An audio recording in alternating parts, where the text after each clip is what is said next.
All right, we'll call this meeting to order. This is a meeting of the Flagler Beach City Commission sitting as the Community Redevelopment Agency. This is a regular meeting. Today is Thursday, July 23rd. The time is 4:31 p.m. Mayor, if you could lead us in a Pledge of Allegiance. To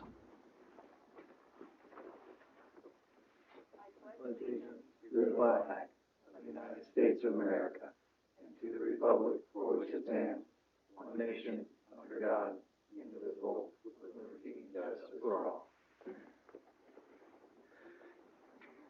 All right, while you're getting settled, if everybody could take a moment to look at their cell phones, make sure they're on silent, vibrate, or turned off, please. And we'll move on to consent agenda. This is for minutes of March 26, 2026. Does everybody have a copy, and is there any questions or comments? If not, I'll look for a motion to approve. I'll make a motion we approve the meeting minutes from March 26, 2026. Second.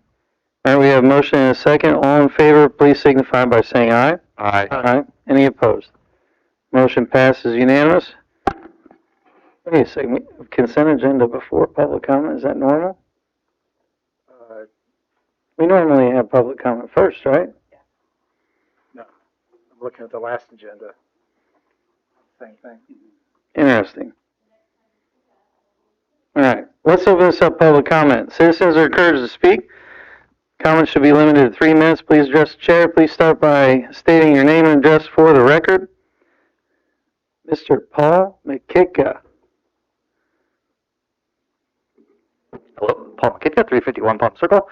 Thank you, Chair, for reminding me what I wanted to talk about. So I brought this up at apparently 2 commission meetings ago, and it was recommended that I discuss it at a CRA meeting, so here I am. It was brought up then, I forget exactly what other event we were talking about at the time, but as I've lived here for 3 years, I've noticed that it is difficult for events to navigate the event process here in Flagler Beach. I feel like events are a great thing for the community. It can bring people from out of town into town, which helps our businesses, but it's also just a good thing for people that live here. You know, you want different stuff to go on. So what could we do as a city to make it easier for events to, or, organizations to hold events? I'm thinking, the Corvette show wanted to come to town, but we were being real tough on what streets they could close or not close for an afternoon when they were going to bring thousands of people to Veterans Park. Like, close the streets. Like, what else can we do? Is it a weird fee structure that's been a pain, or are there public safety requirements that are a pain? What can we do to more encourage outside events or internal events even, from citizens? So here I am, brought it up. Let's see what you got. Thanks. All right, thank you. Anyone else for public comment? All right, seeing no one will close public comment. Thoughts on Mr. McKitka? I'll go last because I'm jaded. I feel his pain, and I recognize it's a worthy cause to bring up. But some of the events that had difficulty getting through here, in fact, a couple that just got flat out blocked, there were reasons for that, And you mentioned the Corvette Club deal. I mean, there were some safety issues, and in my view, there was a lack of cooperation from the applicant. That's my opinion. That didn't help. Those things did not help. But I do feel that there are other times that it can be a challenge for someone who wants to do an event. And I think the event that was being discussed when you came up the last time on this was the group that wanted to do beach cleanup, and they got stuck because they were given options and they chose not to follow the options. They were a nonprofit, and there's a certain path to get an event if you're a nonprofit, but they wanted something different. And there's a different path, and that was their choice, in my view. So, to me, in order to make it more user friendly, you have to go one of 2 directions: either dismiss or reduce the criteria that we have, which I'm not a fan of, or maybe do some sort of public outreach. Some way to let it be known better what you need to do, what you're in for, and what you need to show. But So I'm open to hear, what options there may be, but there has to be some infrastructure, for these things to occur. And I think both of the examples that I just mentioned, while unfortunate for the applicant, that's just part of the system. That's all I got. Thanks. Mayor. I would disagree that it's difficult. And I put on my previous museum hat, and we had to go through the application process. We were a nonprofit. The process is not difficult by any means. If there are certain facts that you need to give and take with the city, because there are rules and regulations. If you're doing alcohol, the state has rules. I never found it to be cumbersome or difficult to navigate. It's one packet, and it was fairly easy to get done. And I would agree wholeheartedly with Commissioner Spradley. That's my point of view as well. Thank you. Mr. Sherman.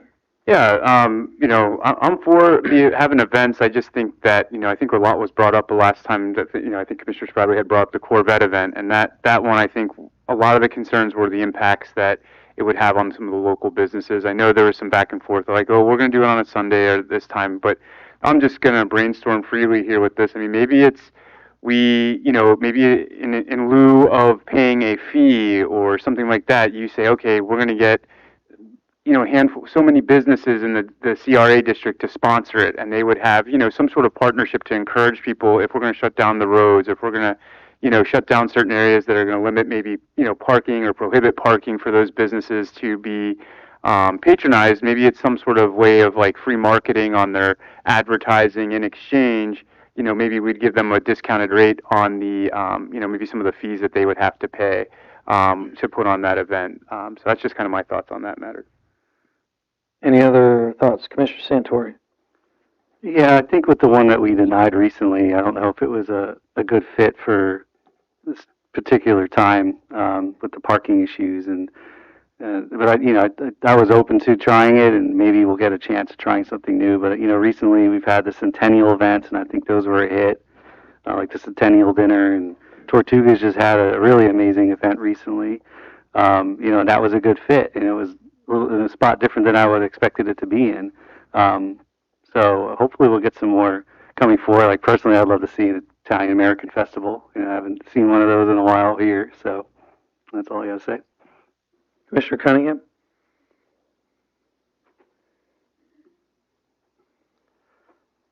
I tend to agree with Paul. I wouldn't disagree. There should be an easier way, be it through changing something on the website somehow, with the city's website, make it more user-friendly, navigate. Sometimes it's difficult, but that's the case for a lot of places. DEP, Water Management District, all of them. If you're not used to it, it's difficult to navigate. That's it. My thoughts. As an event organizer, and y'all have been, for those of you that have been around for a while, like Sherman, you guys have heard me bring this up numerous times during strategic planning, that the vibe and the culture of the city is this city is not, has not, and has never really been event friendly. And I've always suggested it as a strategic plan topic to make things easier. And by easier, it's not really the process, Mayor, to your comments, it's not the process that event organizers get caught up with. It's the fee structure. As an organizer of a large event, the fee structure for this city is absurd. I get calls from other municipalities in-state and out-of-state asking for my particular event to go there at no charge. They would actually cover all my expenses. What it is you have the culture of that particular city is we want to reach out. They actively go out and pursue events, and that they want events in their city. They recognize the economic value.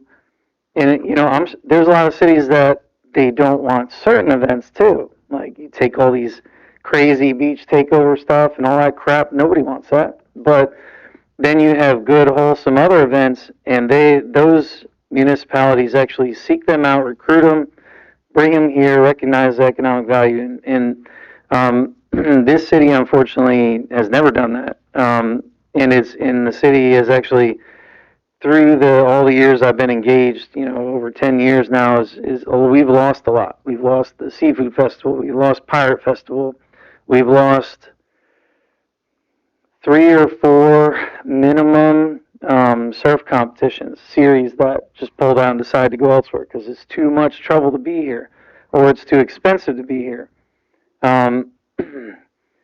We went through a time where the city was, and the pendulum swings, it moves. So Dale has been trying to make some adjustments, but there was a time before Dale where we were overzealous with safety requirements, and we were charging events so much money in mandatory police coverage that it made the event not even worth doing.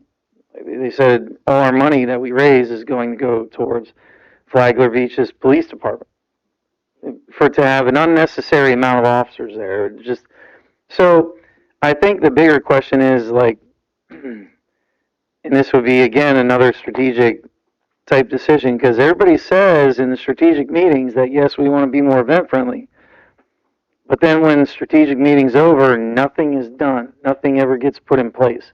The fee structure that is absurdly expensive is still there. For instance, if my particular event that cost well over $1,500 in fees wanted to go to county, it would be around $300. It's a massive swing. Or in other municipalities, they're more than willing to cover the expenses because they know that of all the fee structure and the city support mechanisms, because a lot of those staff members and all those folks are out working anyway. So it's there might not be a reason to charge fees to have staff working that are working anyways. You're almost double dipping, but it's really for this body has to decide what direction you want to go with it. I think it's a bigger discussion, possibly a potential agenda item under CRA or another. I don't know. I feel your point.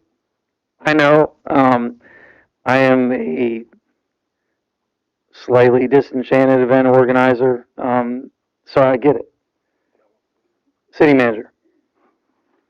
The fee structure is going to be in front of you in a matter of weeks. And some of it is the trade. Do we want to subsidize events? Because these events, yes, it brings economic activity to town, but the city does not benefit from that directly.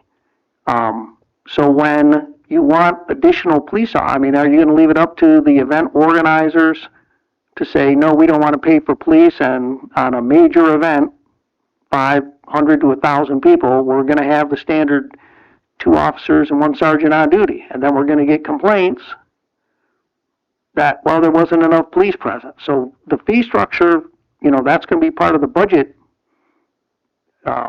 adoption that you guys go through. And if you want to, again, I know Mrs. Kuhn won't speak up, but yeah, I agree with the mayor. It's not a complicated process. There is a provision in the, I believe, and correct me if I'm wrong, Ms. Kuhn, I think there's a provision in there for event organizers to come before you and ask for a waiver for any and all fees. Sometimes what happens is the event organizers don't give themselves enough lead time to do the work that's necessary to do that. And so all of a sudden staff is jumping, well, our event's in 4 weeks to 6 weeks. That's different than you. Your event, you're well out in advance of all that. But there's other events that come in and they don't give themselves enough lead time. But the fee structure is going to be presented to you as part of the budget approval. So we can look into that as well. Or even giving, for instance, something to consider. Why would an event need to come before commission to have some nominal fees waived? Why couldn't the city manager make that decision? We trust him with decisions that are much more valuable than that, than dealing with a couple $100 in fees. Would we want to empower the city manager to be able to make those decisions on his own? That's food for thought there. I think that would change things. There are some event organizers that don't want to. I'm an event organizer, and I don't on purpose because it would come off very strange if I go down there and say, hey guys, can you waive my fees? And then all of a sudden the citizens are going to freak out and go, oh, this is quid pro quo. And, so I personally, as an event organizer, didn't do it just to avoid that look and to put you guys in that situation. But there's all kinds of reasons why it doesn't end up in front of us. And, but you're talking not a whole lot. And you could empower this guy to make things happen. And if I reject their request, where are they going to show up? That's exactly what happened with the Corvette show. The Corvette show, after the first meeting, you tasked myself and the chief, and they weren't happy with that, so they came before you. And again, if I close the streets, or if I approve to close the streets, I may hear from some of you, like, why did you close the streets? And I think that gives more opportunity, I think, as Commissioner Sherman said, more for the public to become engaged in the event. Again, if it's a small event, yeah, maybe we can do that. Maybe we have to do a better job of defining what's a small event, what's a major event, and go from there. But yeah, we can continue to work on it. All right, you all good? All right. General business, resolution 2026-60. Do you want to go back to consent agenda? They already. Oh, you did? Yes. Oh, We ended up hitting consent agenda. I thought you skipped it and took I thought we had a discussion. Did they, Colleen? Okay. We did. I thought you jumped in. We're coming back to it. Okay, thank you. Resolution 2026-60, a resolution by the Community Redevelopment Agency Board of the City of Flagler Beach, Florida, awarding contract to DDS Enterprises LLC for the installation of permeable pavers at parking lot number 2, located at North Central Avenue and North 4th Street, in an amount not to exceed $319,614.75, providing for conflicts and an effective date. All right, city manager, is this going to be you, or is this our CRA? Turn it over to the CRA director and or Mr. Freeman. Good evening. Thank you very much. This is the next parking lot that we have to look at in the agenda packet put together by our wonderful city project manager, Todd Anderson, who's here today. Explains the scope of work. We went out to bid on page 34. You will see that Klein Construction declined to put a bid in. GPS Civil put their quote, Allstate Civil as well. Gravity had no response, and DDS Enterprises came in at the lowest bid. If you have any questions, we're here to answer them. We're just looking to ask for approval to move forward for our lot located on North Central Avenue and North 4th Street. Who did the previous lots? The last one was the same company. It was DDS? Was DDS the one before that, before me? Okay. So DDS has been doing all lots. Is that correct?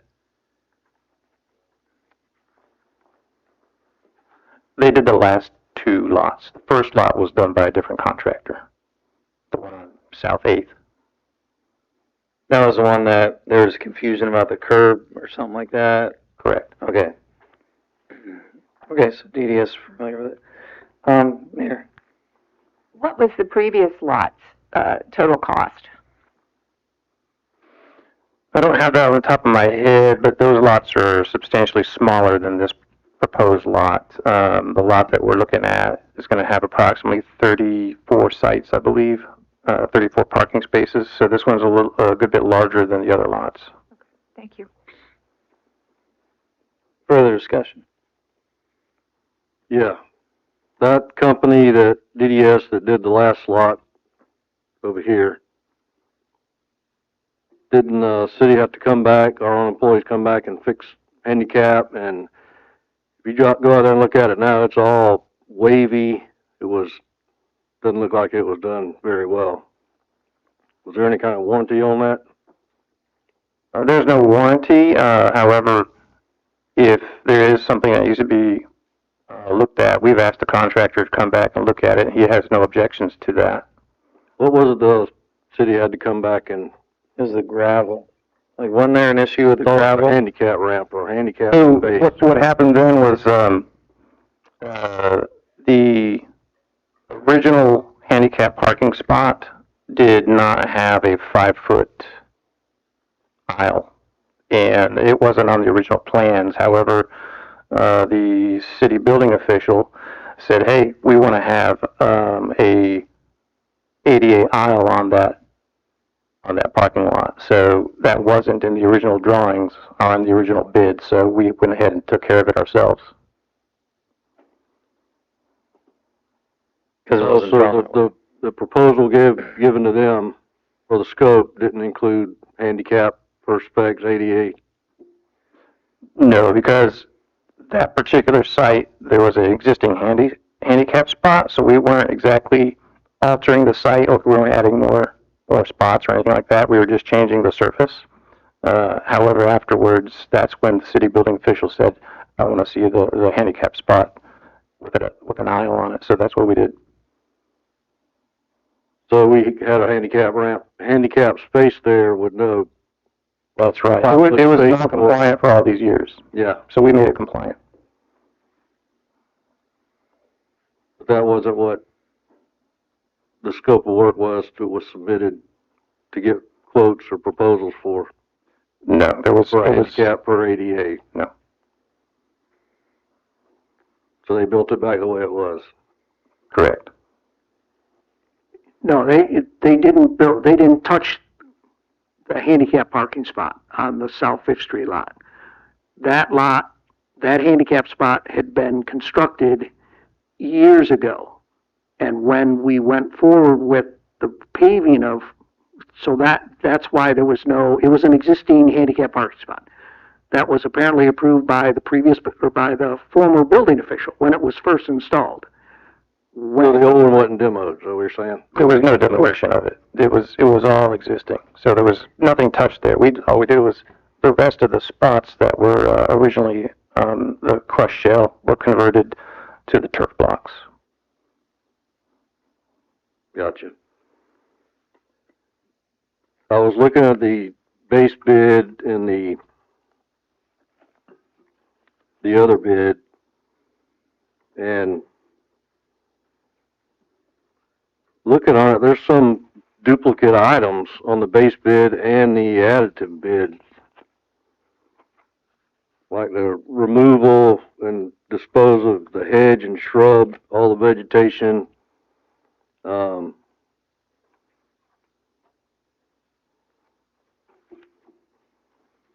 That's on the 188,000 one. Then the other one, you have the same exact thing again. Even with the pre-construction video, erosion control, and all that. Removal, hedge, shrub, vegetation. There it is again. And that's another $130,000, $131,000. And why were they only made to do 5% contingency instead of 10%, like it's supposed to be, or what the scope said it should be? We felt that 5% was adequate on this one because he's done several prior. That's all automatically going to make the other ones going to be higher, but they'll do 10%. Get me? I'm not sure I follow. Everybody else that's provided a proposal for this, whoever they are, they did 10% instead of 5%.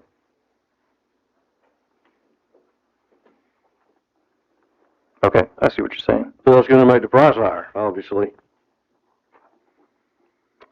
I don't believe anything was more than 5% difference, or less than 5% difference, I should say.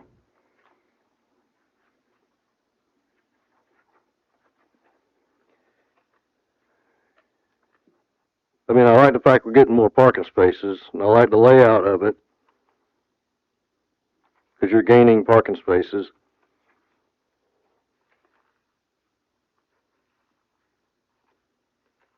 On the subgrade preparation, they're going to fine grade the subgrade to approximately 1% slope, which is flat, essentially, as shown on plans. But I look at the plans, I don't see any elevations or flow lines or anything on these plans that we got. Is there another set of plans somewhere? We don't have an additional set of plans. How are they surveying it to get elevations to make sure they got their 1% drop? They'll shoot the grades while they're out there laying it out. What's the closest benchmark they're going to use? They're going to work off of existing grade rather than go off a benchmark. There's not an established elevation that it needs to be. And the home that's immediately to the west behind that parking lot, there's a 2-foot drop. All that water sheet flows at one, even if it's 1%, what doesn't get soaked in the ground is going to be getting sent right to that backyard of that home that's behind that parking lot. Do you count for that? So the turf block system, the way it works is you have an 8-inch bed of rock underneath the turf block and then sand below that. So water is intended to go down into the voids and get captured into the voids of the gravel below. I know how it's supposed to work. Are you saying that there's not going to be any sheet flow off of that parking lot? Is that what you're saying? There can be some. Okay. Which is what it does now. That's what I'm saying. You're increasing the parking lot. I mean, it may work fine. It's just a concern and something I didn't know if you had thought about, because it is a 2-foot drop off behind the back of that parking lot, straight down to someone's yard, a citizen's yard.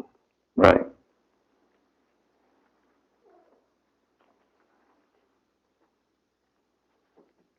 So what are we going to do about the duplicate items on here that's on their DDS's proposal on their base compared to their additive?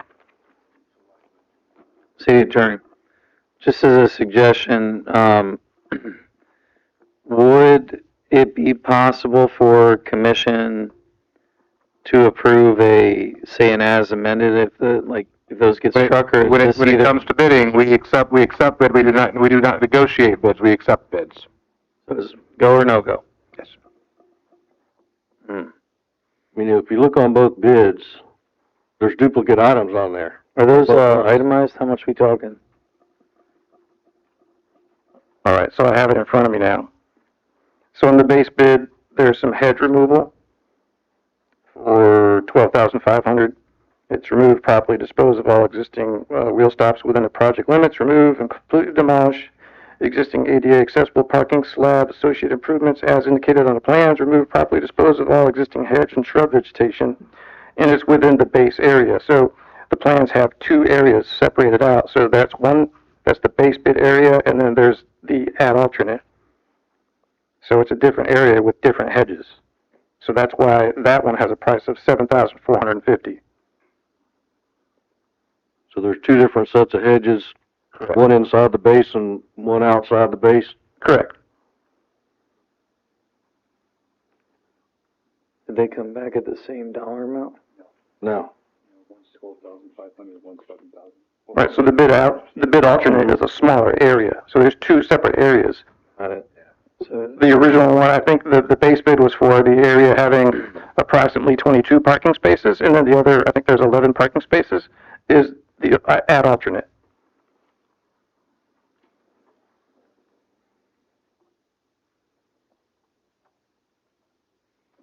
I mean, this is essentially twice as much as the other parking lots when you put these 2 numbers together.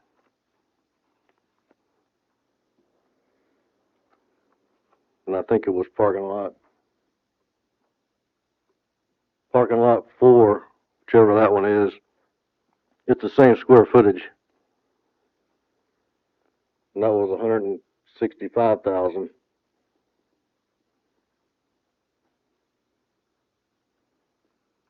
around 10,000 square feet. Yeah, I know the number of parking spaces is higher on this one than the other existing spots we have.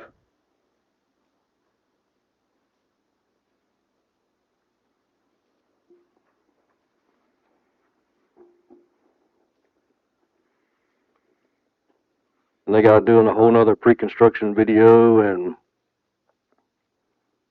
then they got a survey and layout.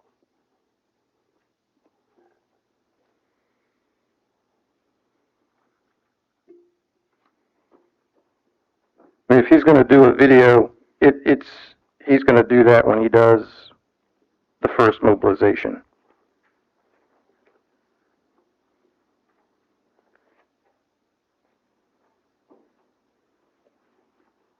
So if we do the alternate, he doesn't come out and do a separate video. He'll do the video, the pre-construction video at the first phase, or the first alternate.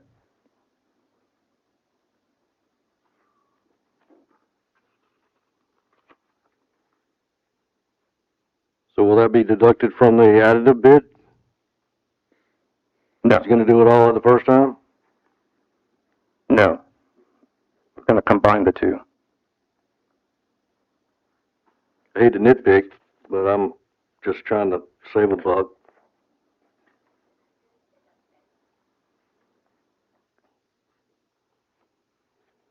Just a lot of money.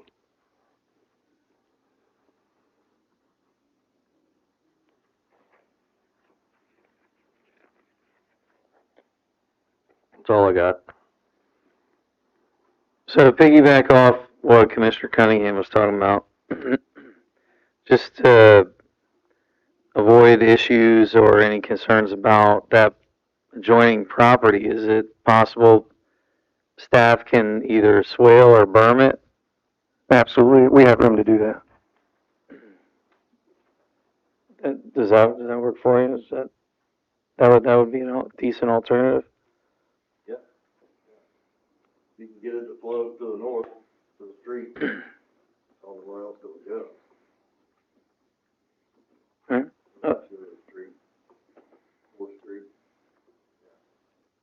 Other discussion?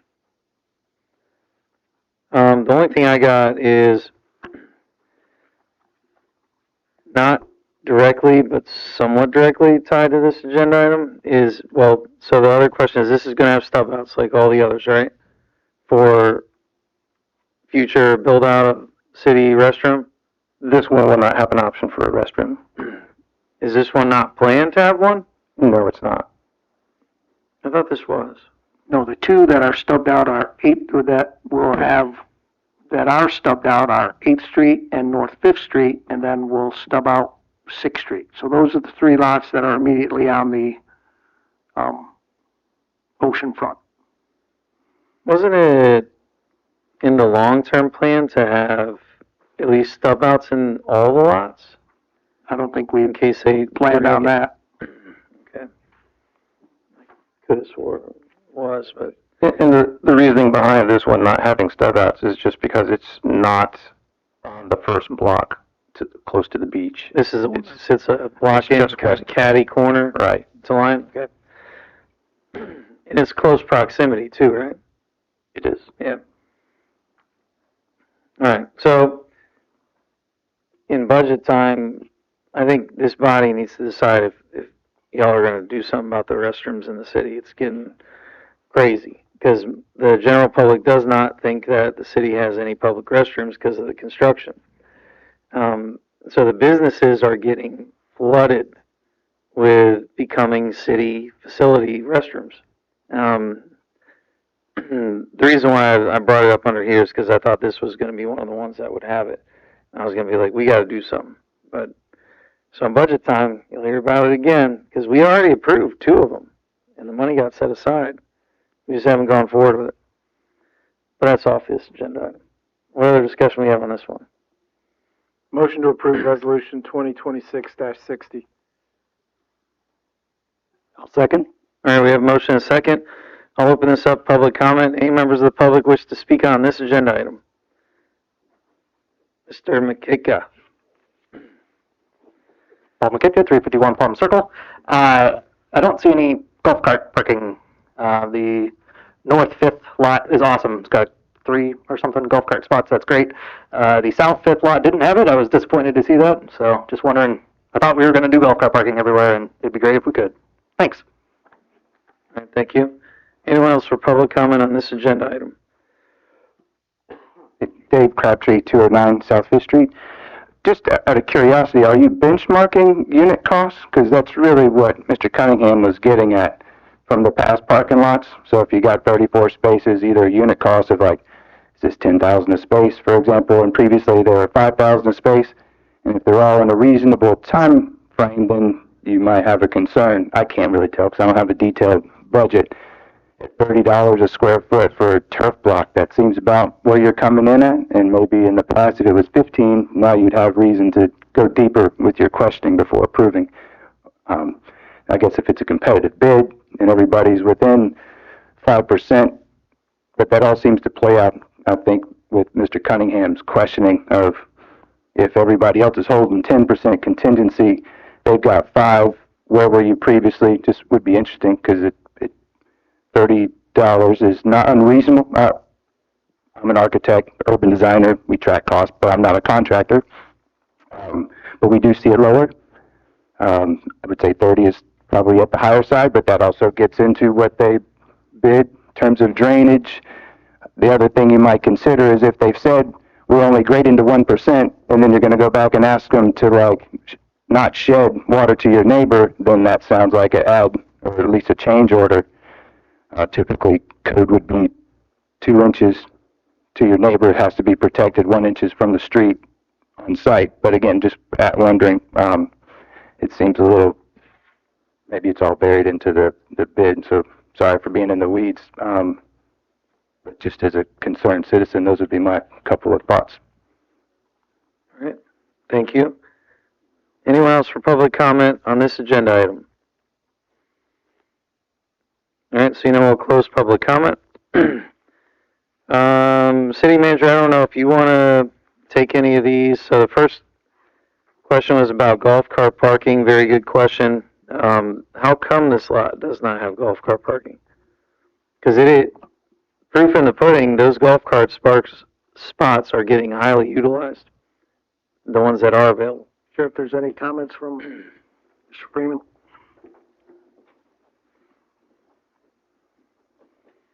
If the commission desires to have golf cart parking, it'd be very easy to accommodate that. What's the thought on the dice? Yeah, I'd like to see maybe, I don't know how many we would want, but yeah, I think that would be an added incentive to, again, we want to encourage that multimodal transportation. So I definitely would like to see a few golf cart parking spots over there. As to how many, I don't know what that would look like. Mayor? How many parking places would we lose to add, say, 4 golf cart spaces? I could take 2 parking spaces for cars and convert them to a golf cart, to 4 golf cart spaces. Yes, 2 to 1. 2 to 1. Okay. Yeah, I think the easiest conversion to do that would be is the perpendicular parking off the side of the street there and convert 2 or 3 of those spots into golf cart parking. That way they're not interacting with automobile movements on the interior of the parking lot. I was going to suggest that too, with the golf cart parking maybe being on off the roadway. All right, Commissioner Spiley? I agree. That sounds good. The concept and also the location. Mr. Cunningham? Is that gonna be a change order? No. They're gonna have to have more red bricks to line them. Right, but that's minimal. And there's 2 separate hedges, okay? I didn't see that when I went out there. And the other concern, or I guess comment that was brought up, was about benchmarking of bidding. City engineer, city manager, y'all want to take that? So I can get you a cost per square foot. I don't have that number right off the top of my head, but I can get you that information. Mr. Crabtree, if you could just leave your info with Colleen here, and then we can shoot all that, the bidding info and stuff to you. That'd probably be the easiest way. All right, any, questions or comments about public comment? All right, we have a motion and a second already. City Clerk, if you call the roll. Commissioner Santori, Yes to motion? Commissioner Cunningham, Yes. Commissioner Sherman, Yes. Commissioner Spradley, Yes to the motion. Chair Cooley. Yes, the motion. Motion passes unanimous. All right, we will move on to benches and trash cans. CRA Director or City Manager? I can lead off with this. I know Right. we've had several discussions about, style of benches and trash cans. Well, it turns out that the city actually approved styles and benches that are included in your packets on page 50 and 51. They approved those designs back in 2018. So, we can either move forward with those styles or we revise them. But right now, there is an official design for both of them. So staff is just looking for direction on, do we move forward with what is our current design standard or do we revise them? We just brought in a whole bunch of trash cans for the CRA that are not this style. So, Right, and I agree with that. And that was started 3 or 4 years ago, bringing in that style of trash can. and they were expensive. Correct. So the intent isn't to go back and undo or replace all of them. But do we modify our design standard to reflect what's out there now and continue with that style? And I think we're more looking at the benches more than anything. All right, thoughts, Mayor? I am not a fan of these benches. I'm not a fan of anything that has metal, whether it's non-corrosive material. We know what our environment does to anything that has metal, and I'm just not a fan. Do we have a lifespan on those benches? Do they last a year, 2 years? Any idea? No idea. I just am not a fan of anything with metal. Wood, great, but this is my point of view. All right, other thoughts? Commissioner Cunningham? Yeah, how many of these benches do we have in the city right now? I don't think there's, to be honest with you, I don't think there's any that meet this current design. I would The agree. newest benches that we've purchased are the 3 that are out here right now. 2 in the entryway here to City Hall and the one immediately outside of City Hall. And those are different than this style because, they are the composite, they're not wood as here. But again, if you want to change, specifically answer your question, I'm not aware of any benches that meet this current design. But if you want staff to bring you forward 2 or 3 alternatives for benches and to formalize the type of can that we're currently using in the CRA, we can bring those back before you. I think that's the way to go. The composite's always better. It's always better than wood. It lasts way longer. We don't need fancy, we need durable.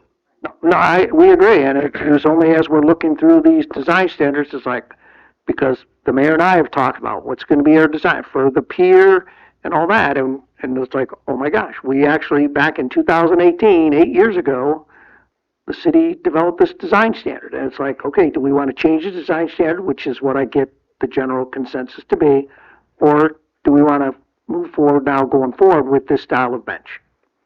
All right, so I hear a consensus pretty much on bring new suggestions forward on benches and formalize where we're already at on trash cans, because that project essentially is already done anyways. Yeah. The most popular benches are the ones along the boardwalk. And those, they look like they were designed by Fisher Price, but they're highly effective. I mean, they're simple and durable, and they've lasted. They've been there a long time. Okay, so you all got direction on that? We'll bring, actually, what we'll probably do is we'll come up with some designs, take it to the CRA advisory board first to get a recommendation to bring forward to you. All right. Move on to staff comments, city manager. Nope, none at all, thank you. CRA Director. I thought you had something. You have a few minutes.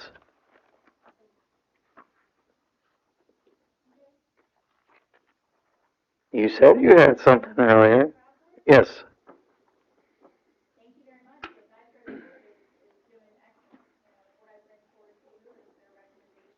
Your mic on? Casey, is your mic on? Sorry, thank you. We started we launched the new CRA Beautification Award, and that was, great positive attributes and comments there to recognize and highlight efforts to beautify the area in hopes that one that wins it, another person will see it and want to do the same for theirs and win that. So we have 4 new positions open, vacancies for the crab board with 9 applicants so far, and we still have 2 months to go to accept applications. And each month we talk about the new businesses in the CRA district. We talk about any of the new ordinances, resolutions that that go forward and approved, and we reviewed the proposed fiscal year trust fund that we'll be doing the workshop for. So everything is going really positive. It's a great opportunity to have that advisory board. So thank you. All right. Thank you. Any CRA directed comments from up here?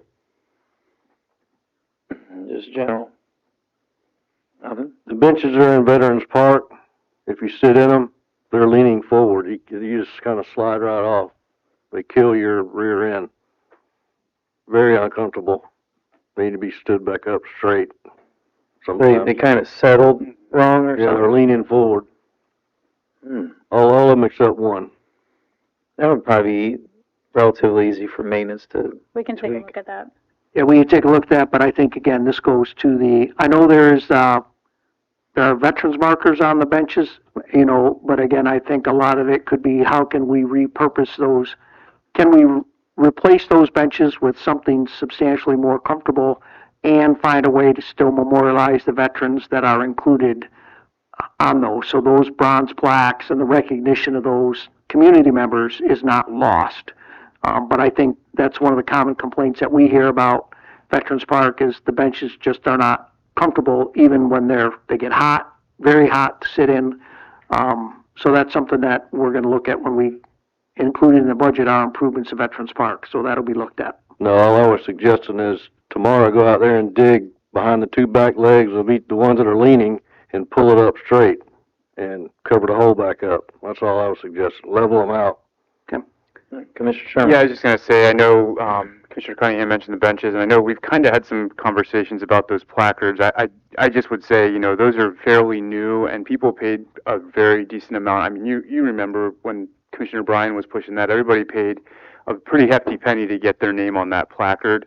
And to see those not be honored of those family members, or whoever, we need to make sure top of my list is that those don't be taken away in vain, because people just paid, I think, I would say less than 5 years ago, those were just paid for. Because we were out there on a Saturday or Sunday, 2 days worth, we all, a group of us all put those benches in ourselves. So whatever you do, those,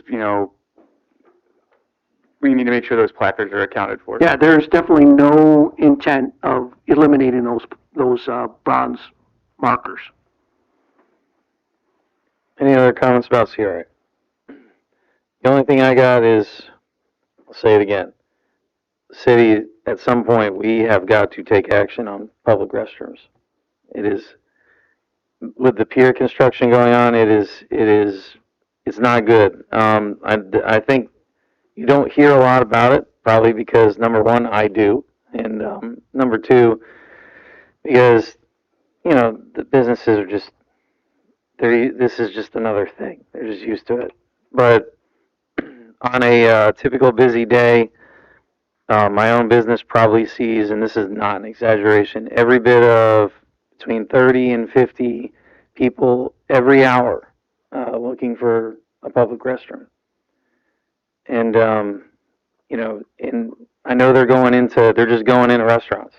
and just use them. They don't even ask. They just, so it's an odd scenario because the pier construction has given the impression that they're closed. And it's an inadvertent thing that nobody saw coming. You know, we didn't really plan on it where they don't look open. So everyone out there just, they see the mess and they assume that there's nothing there. Mayor. Might there be an opportunity or a place for some type of signage temporarily that announces that those facilities are open and available? I challenged the city manager in our previous meeting to maybe come forward with some suggestions, and you know, whether it be PSAs, I don't know if PSAs are going to touch that particular crowd, but signage or you know, something. Commissioner Santori. I mean, I've seen nicer pre-manufactured restroom facilities that, I mean, I don't know how easy it is to supply power to them, but as a temporary option or a stopgap until we can get a more finalized version, I don't know if there's any economical solutions for that. Right. Yeah, it's just food for thought, but I wanted to bring it up since we're on CRA. Yeah, we've got some options that we're pursuing, and we'll talk about that in the budget workshops as well. Yeah, they have prefab restrooms, almost like a mobile home.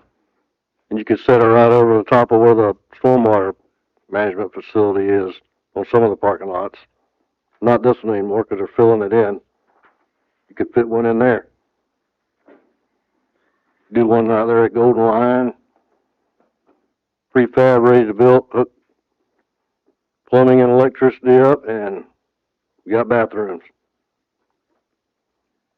All right.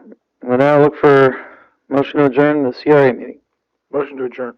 All right, we are adjourned. We got a little bit of time. Yeah. 8 minutes.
All right, we'll call this meeting to order. This is a regular meeting of the Flagler Beach City Commission. Today is Thursday, July 23rd, 2026. The time is 5:31 p.m.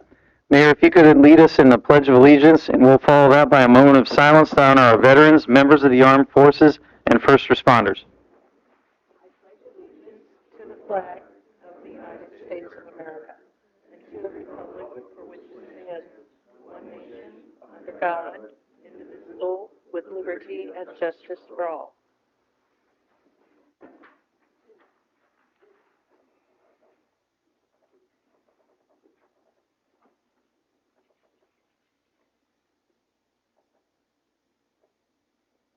Thank you.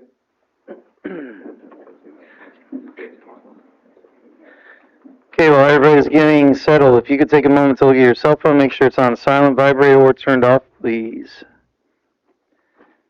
And Mayor, do we have any proclamations or awards? No, we do not this evening. We got off easy. And changes to the agenda or deletions? Penny or City Manager? Please, remove public hearing 8A from this evening's agenda. All right, 8A is pulled. If y'all could make a note of that. And just would mind announcing the subject matter, just in case anybody from the public is here on that item. Sorry, that's the vacation beach rentals at 1708 South Ocean Shore Boulevard. The applicant was Mr. Theodore Barnhill. All right, so if anybody is here for that item that has been pulled, has that been moved to date certain? Or is that just pulled? Okay, We need to get some Get a new additional date. information on drawings, so. all right. We'll move on to public comment. This is for items that are not on the agenda. Citizens are encouraged to speak. Comments should be limited to 3 minutes. Please address myself, the chair, and if you can, start with your name and address so we can have it for the record. Mike Archer, 1702 South Central Avenue. I'm going to read a statement rather than ad lib. I wish to speak on the proposed vacation rental apartment project at 1708 South Ocean Shore Boulevard that was on the agenda for tonight's meeting until it was recently, minutes ago, pulled off. I've attended all the public meetings related to this project, which include 2 PAR board meetings and 3 city commission meetings. This project will have a significant impact on the surrounding residential neighborhood based on its size and number of vacation rental units. We are concerned about traffic, site drainage, noise, visual screening, waste management, and property maintenance. At every meeting, the design documents presented to the project contain many errors, yet the project has been presented as having met all the submittal requirements. Some examples of current deficiencies include incorrect dimensions on several pages of the drawings, absence of a signed and dated survey of the site, and that was supposed to be included in the original application, all the way back to the original submittal. Lack of engineered stormwater mitigation design, which is something that's just been kind of casually dismissed at almost every meeting, and it's not a small issue at all. I'm going to send a letter to the commissioners, the mayor, the city manager, the planner, the city attorney, and then summarize the errors and omissions that I've noted so far. If and when you approve this project, you should have a complete and accurate submittal from the developer that has been reviewed by the planning department, approved by the PAR board, with a recommendation for approval by the commissioners, not vice versa. In the last commissioner meeting, it was kicked back, but it didn't go back to the PAR board, so the PAR board hadn't seen those drawings. And this can just keeps getting kicked down the road, and it's getting worse. So I recommend that it go back to the beginning, start over, get it right, and then bring it forward. Thank you. Do you have any questions for me? What we do during public comment is we respond at the end. At the segments. At the end of... At the end of public comment. Yeah. Thank you.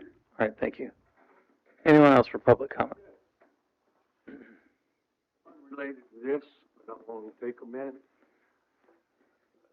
Alice Baker died, and Robert told me about it. He called. What's your name, sir?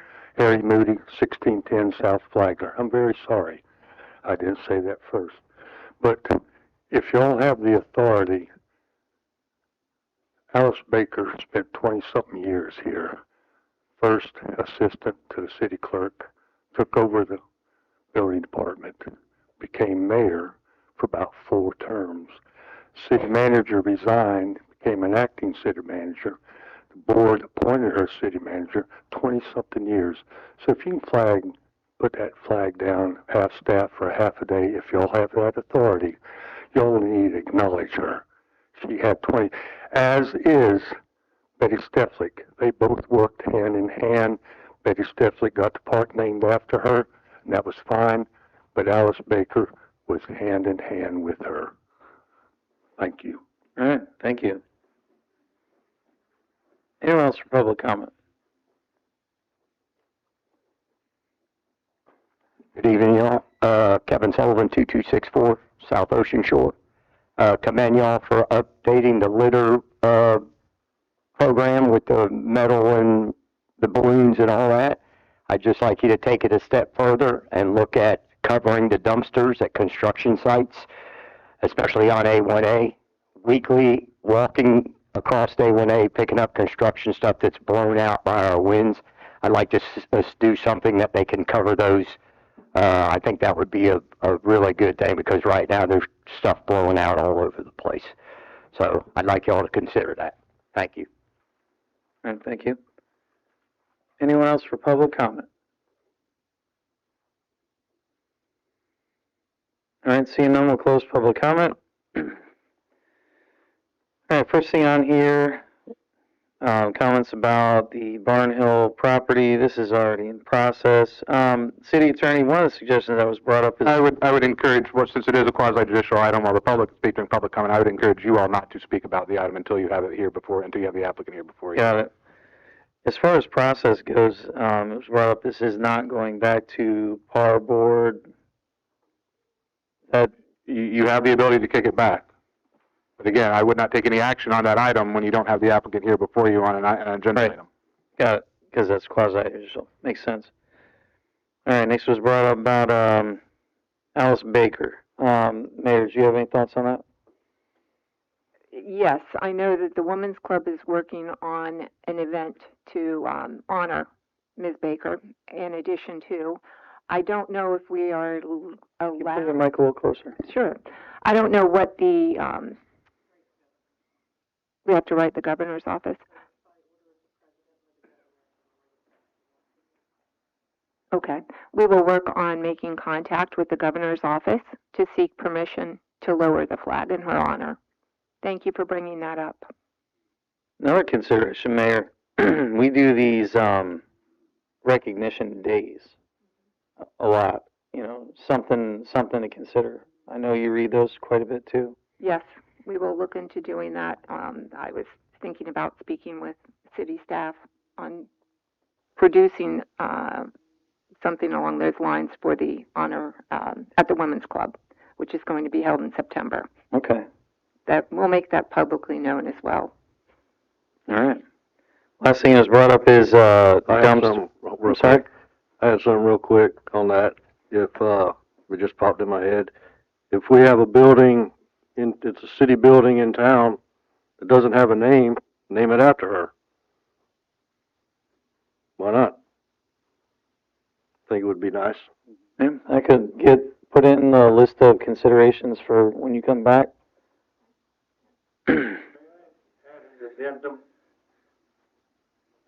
You can submit it. The best thing to do, we don't do the back and forth. Yeah. Can you shoot us an email though with that? I have no smartphone and no computer. Okay. I'm strictly an old guy. Sir, can I speak with you at the end of the meeting? Yeah. I would love to. We're on break. Okay. All right. We'll find a time. I can talk to. All right. Next thing we had was the issue with dumpsters and construction sites. City manager, you want to take that, or you want the head building official to take it? No, I'll, take a look at that, I'll see what our code says, and talk to both code enforcement and the building official, and make sure that everything's in compliance with the codes, and if there's a gap, then we'll look at addressing that gap. But, no, it's a good idea that was brought forward by Mr. Sullivan. And just to piggyback off, and not only just the A1A sites, but just work sites in general, I know some municipalities are much tougher. It seems like we're more lax because when you go by these active construction sites, there is litter everywhere, and it gets in the neighbors' properties. I mean, it seems like we don't have the same controls that some other places have that we might want to look into and adopt about just site cleanliness. Because I see this time and time again, traveling around the city. Our sites just seem different than, other municipality sites. Yeah, the building official is here tonight, and I'm sure he's listening, and we can step up that game. All right. You don't have any other comments? That was everything for public comment? Any? I'm pretty sure the EPA 5 years ago or so made a requirement when work is done on a job site to have roll-offs with construction debris in it, that it had to be covered. It obviously has to be covered when they're hauled away, but when they're done at the end of the day, it has to be covered so they don't blow out. And city has to minimum follow at least, or state too, has to follow at least what EPA says is the way it should be. But even if they don't, we still could. I mean, it's windy here. Windier here than most places because we're on the ocean. So the loose construction debris is going to blow around, contain it. And surely it's in our ordinance or part of that's all part of that's a BMP in itself, keeping the job site clean. Right along up there with the erosion control and everything else. Silt fence, all that. And every job site I see, silt fence is laying on the ground. That's it. Yeah, and I'd be happy if they use the dumpster for the purpose. All right, but y'all heard that loud and clear. All right, we will move on to consent agenda. Under consent agenda, we have meeting minutes of July 9th, 2026. We have an ILA between Flagler County and City of Flagler Beach for share expense of the CAD software. And any questions or an item you would like to pull? City manager. I believe, just one quick comment. I know it's a consent item. I believe Commissioner Santori asked what was our cost last year for the ILA, and it was $8 less. It was $20,471.16. So approximately $8 less last year than what's proposed this year. All right, good info. Any comments on consent agenda? Look for motion. Motion to approve consent agenda. I'll second the motion. All right, we have a motion, a second. I'll open this up to public comment. Any members of the public wish to speak on the items that are on consent agenda? All right, seeing none, we'll close public comment. This does not require a roll call, so all in favor, please signify by saying aye.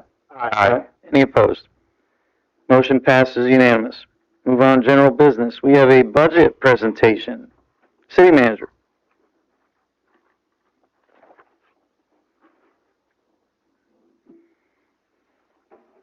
Thank you, Mr. Chairman. What I will go through here is an overview of the proposed budget. It's not intended for a discussion item this evening. We have 3 budget workshops scheduled for August 5th, August 6th, and August 10th. And what I'll do is I will encourage you, you received your budget on July 15th. I encourage you to review the budget, prepare any questions that you have. Thank you, Mayor, we've received your pages of questions. And then staff will work on answering those questions prior to the budget workshop in order to move through the budget most efficiently. So thank you specifically to Ms. Rhonda Allen, who was invaluable in putting all of this together. So special thanks to her. So starting off, what you have before you, this slide shows what the taxable value did with the city and what the proposed millage rate is. So the gross taxable value, which includes real property and personal property, it went up by nearly 6.75%, 6.76%. The adjustable tax value, which then you have new improvements, new construction, and annexations removed from the gross taxable value to get to your adjustable taxable value. With the annexation of Randa Bay and Summertown, that was a significant reduction. Approximately, it contributed to the $90 million difference between the gross taxable value and the adjustable taxable value. So when you take those out, the growth in the adjustable tax value was a little over 3%. What I put together in a proposed budget is maintaining the same millage rate, which is technically a tax cut. It is a minor tax cut, but it's a tax cut nonetheless. If we, in the past, when you do anything over the rollback rate, that is considered a tax increase. So under the rollback rate, which the rollback rate, due to the change in home values, the rollback rate actually was a roll-up rate this year, and we did not raise the millage rate. So technically it's a 0.6% tax cut. So at those levels, at the proposed millage rate, that will generate through property taxes approximately $7.3 million. The proposed budget, that shows some of the information right there. I know this board is always interested in what do the different millage rates require the vote for the city commission. For the general public, there are different levels of budgets that could be adopted, whether it's a bare majority or a simple majority, a supermajority, which requires 4 votes, or you can do exceed the supermajority and require unanimous consent of all 5 city commissioners. At the proposed millage rate of 5.45 mills, that requires a simple majority rate. So when it comes time to set the millage rate and approve the budget, it will require 3 of the 5 city commissioners to vote. If we went to the roll-up rate, that would generate an additional $45,000. So we believed it was not prudent. We've always maintained that it's beneficial to the city to maintain the same millage rate without raising that figure. So that is built into the city's decision to pursue the same millage rate. These slides show that this is strictly for the general fund. The general fund is the city's primary operating account. The city makes use of what's called fund accounting. So we operate in silos. The most significant silo is the general fund, which is where the property taxes go. But the total revenue anticipated in the general fund for next year is a little over $16 million. That's roughly a 5% increase over operating expenses next year over this year. These are the departmental expenditures as proposed, the different departments. You have some of the detail included in your budget book, and we will, during the budget workshops, we'll drill down on these levels, and that's sort of questions like the mayor has provided, like what's the difference between this year and last year, or this year and next year, what is included in some of those accounts. So that's what we need you to look at the budget books for, or ask us questions in preparation for workshops. Again, there you see the total of proposed general fund budget of approximately $16 million. Then we get into special and enterprise funds. These are separate, completely separate apart from property taxes in the general fund. So we have the general fund impact fee. This is a new account that the auditors have necessitated. This breaks out the impact fees that we collect for police and fire. They cannot be intermingled with the utility impact fee. So we had to create this new account.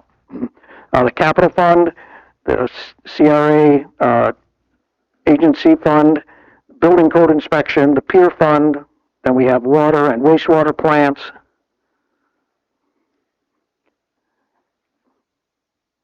Let's see if we, there we are. Then we get into the utility maintenance, utility administration, the impact fee, sanitation, and stormwater. So you'll see a remarkable difference between this year's budget, which shows is $87 million, and next year's budget, which is proposed $72 million. The reason for that, the leading reason for that, is we had a huge infusion of cash due to the wastewater treatment plant and the pier. So the wastewater treatment plant's a $50 million project, and the pier is approximately a $16 million project. So now what's going to happen is the years move on, depreciation, so it becomes an accounting how we move forward. So we're not cutting $15 million out of the budget. It was just there was a huge influx of cash and funding that was available specifically for the wastewater treatment plant and the pier. So we get into some of the capital projects. You see them here. Air conditioning for facilities, one vehicle, park improvements. We talked a little bit about Veterans Park, painting the building, some improvements at Wickline Center, police vehicles. There are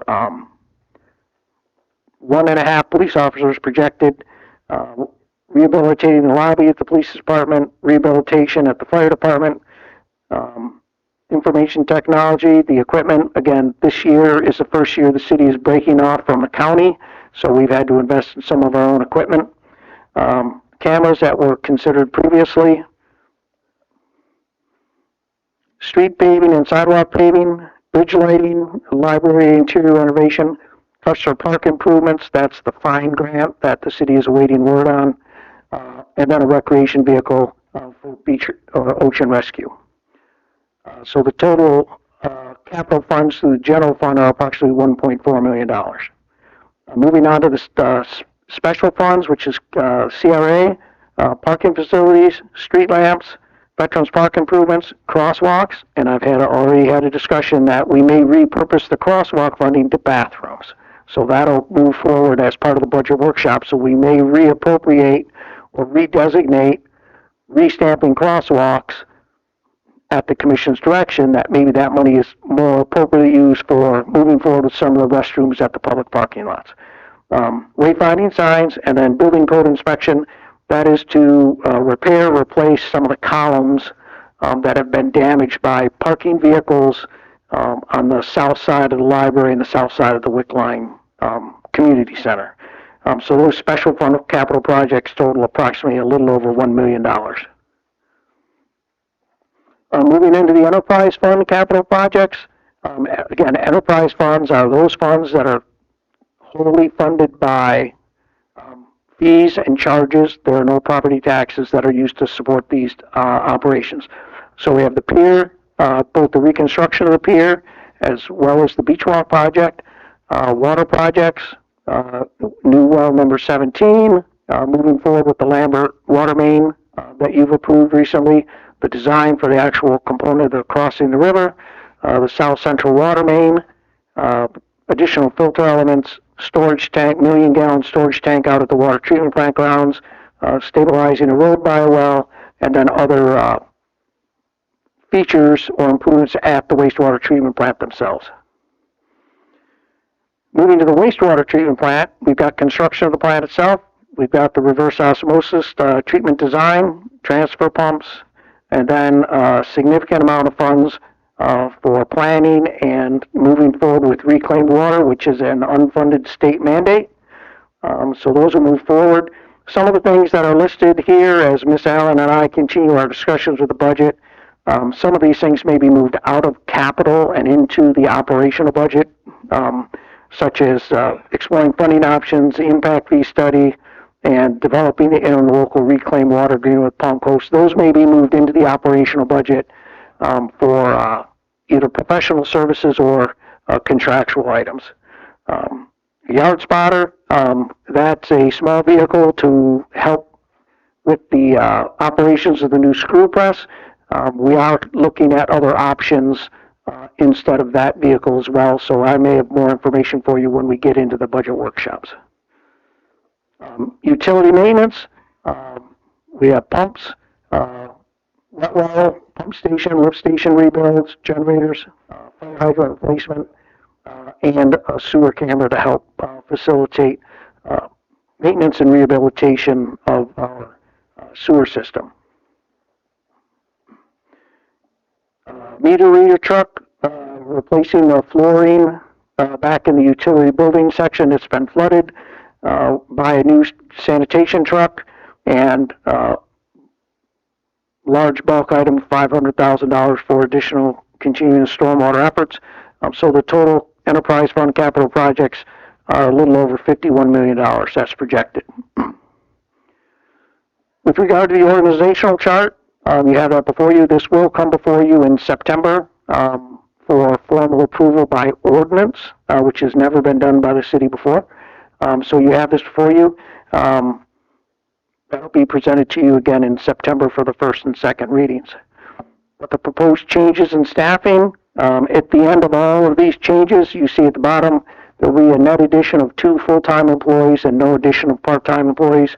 There's a mix of reallocating staff, eliminating positions that have not been filled, and adding some new positions, but it amounts to, again, the addition of 2 full-time staff and no additional part-time staff. Here's the ongoing budget calendar. Tonight you will set the tentative millage rate, and then we will move on to the budget workshops in early August. We will have the first public hearing on September 10th, the second public hearing and adoption of the budget on September 24th, and then the fiscal year is slated to begin as usual on October 1st.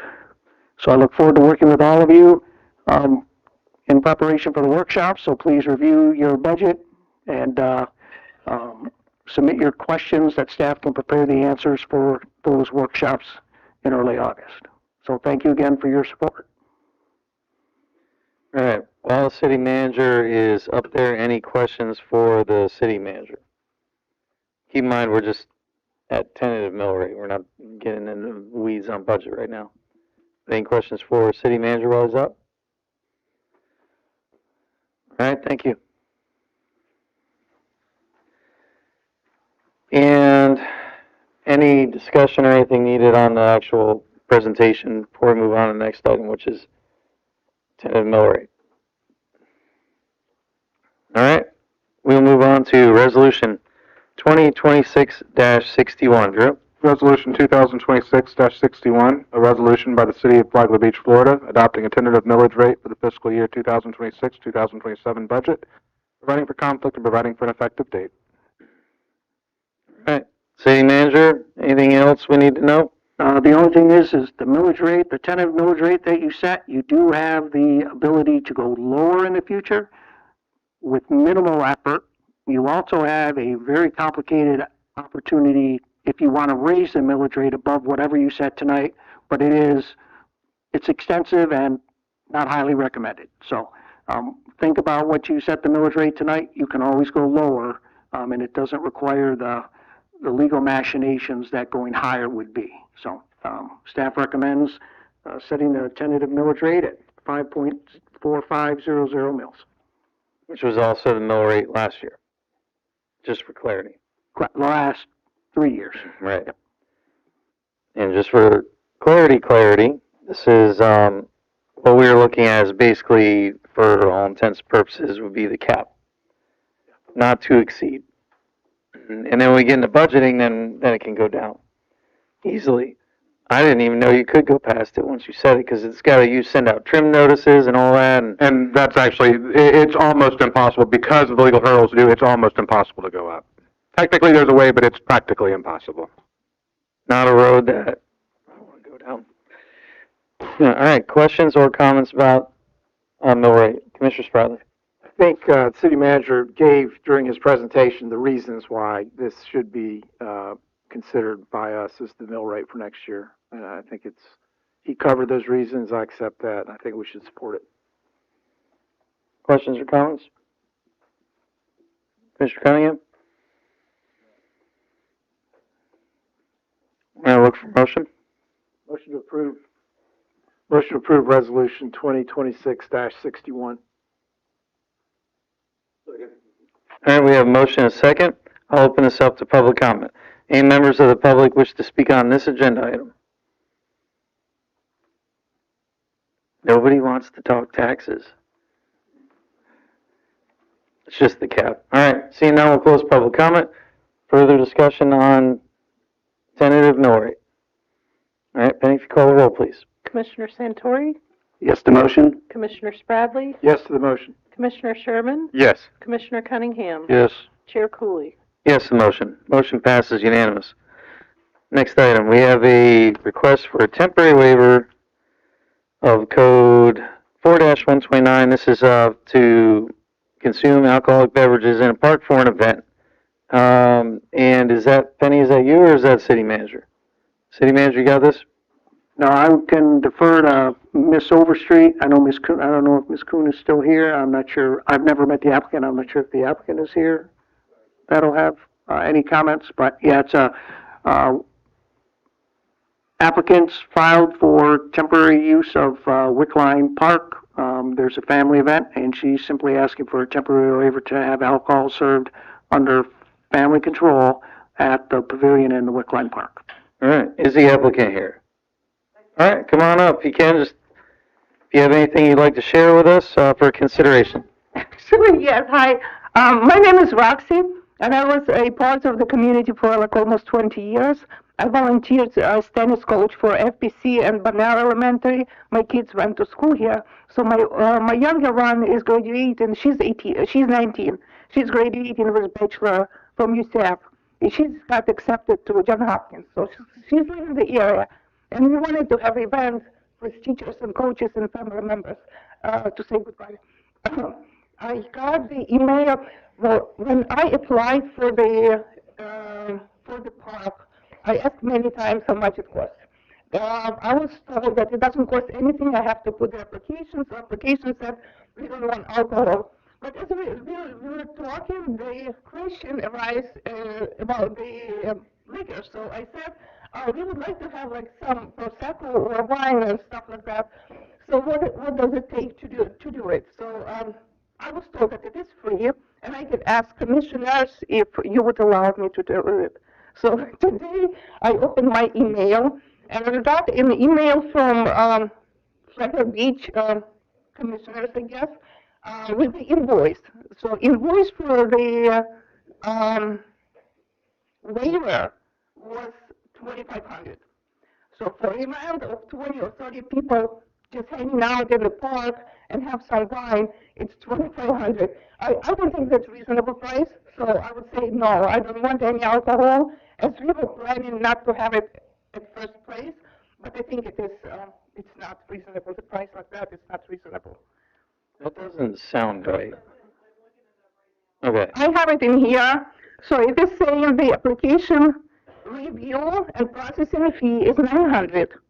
The zoning compliance assessment is $850.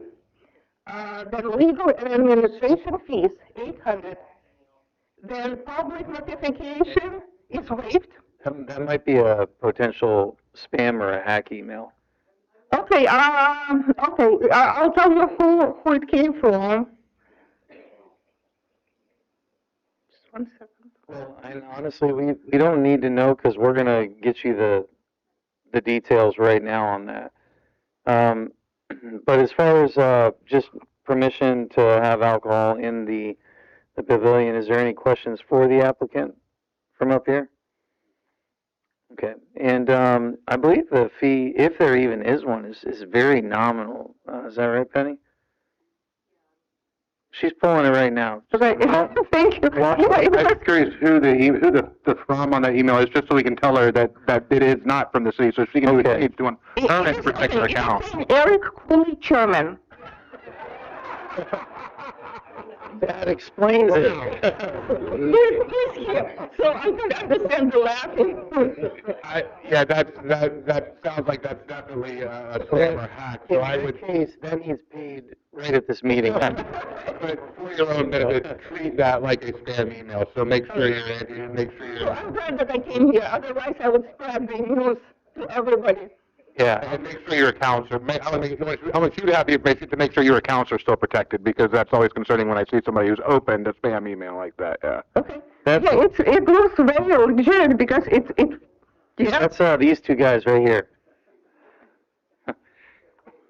Explanation and everything. Make it was revenue. Right. Well, according to Facebook says it's what we do anyways. Penny, did you have a chance to see what the fee is, if there even is one? There has been, no invoice or estimate has been sent to her by Colleen. Staff handles the review of the application administratively, and basically the item is before you only, to provide a waiver for section -4-127 of the Code of Ordinance to So I'm allow glad that they alcohol brought in it. the park. The police have reviewed it, they didn't have concerns. Right. It's basically reserving the pavilion for her family gathering and then the request for alcohol. I didn't even think there was a charge for that. There to use isn't the a pavilion. charge for reserving the Right. pavilion, Okay. but the alcohol triggered this. Yeah. Okay, so, we have no questions for the applicant. Any discussion? All right, so you're good. You can sit down, and, I'll look for motion. I'd like to ask something. Yeah. Mainly to Drew, alcohol does stuff to people that they wouldn't normally do. If there's kids playing at the new park, or somebody at the tennis courts, I'm not saying this is what's gonna happen or anything, but alcohol changes people. Would the city be liable if there's somebody gets hurt? Only if the city was somehow negligent in allowing it to happen. Just because somebody gets hurt, because something happens on a city property, we're not automatically liable for that. There'd have to be city negligence for that. So it'd have to be something the city did that was negligent for the city to actually be liable for that. Okay. All right, any further discussion? And just as a comment, what we believe is happening on that email spam that she received is our agenda is posted publicly and people are grabbing it, and this isn't the first time that we've gotten a call where an invoice like that has been received, that it's not us. It's someone trying to scam for money. It's Eric Cooley Sherman. So they pulled the items off the agenda, and when you go into the agenda packet, her email is there, her name is there, what she's requesting, and there's bad people in the world. Can we possibly, from the city, just send out a general PSA, making people aware to please check when they receive an email from the city, if they believe it to be untrue? It's something that somebody's asking for money. Please, thank you. That would be good to put up on the, our police page. And I think Some days I think my water bill is fraudulent. Sorry? So some days I think my water bill is fraudulent. All right. Does that mean the city got hacked? They used public available information to send the applicant a fake invoice. Mm-hmm. Right. Yeah, it's, who knows where. But it was submitted to the city, right? No, only the applicant got it because their contact info was on the agenda. All right, look for a motion. Did we get one? We didn't get one yet. All right, motion to approve the request for the temporary waiver of the code. I'll second the motion. All right, we have motion and second. I'll open this up to public comment. Any members of the public wish to speak on this agenda item?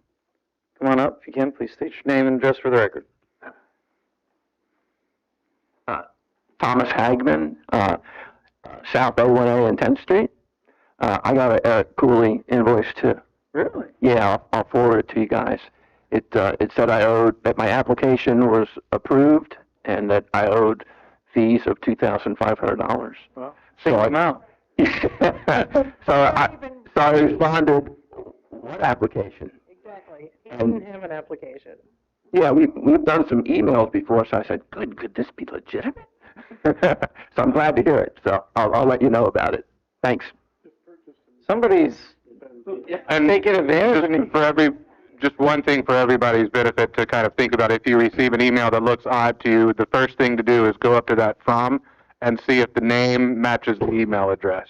And look, you can even go with the cities. You can go to cities, see what Commissioner Cooley's email address is. When you see that email address does not match the actual email address for the person that sent you the email, that's your first clue that that's fraudulent. City Manager. And yeah, I know, Deputy Chief Schoenbart is here. The police have run a previous section on, electronic scams and fraud and things like that. And I know they're working on scheduling another one or two, so we'll make sure that, we get that out, as quickly as possible and promote that as well. It seems like it's relatively active as of late, and if y'all want to say, if you got an invoice from Commissioner Cooley for $2,500, you can disregard it.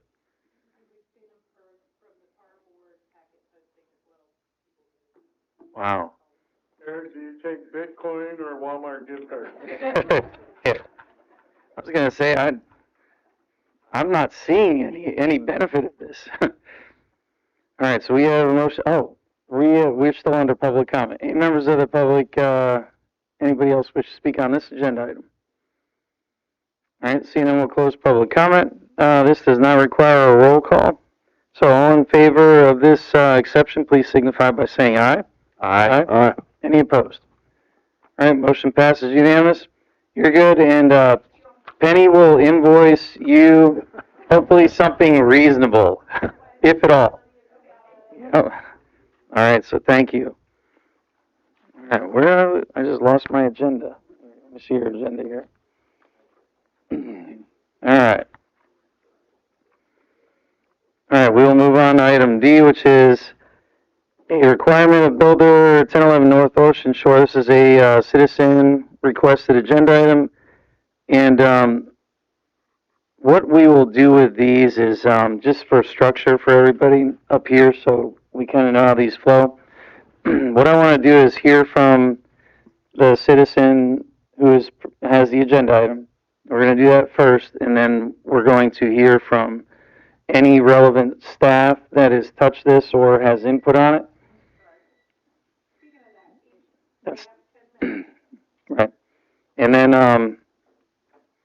that'll be $2,500, Penny.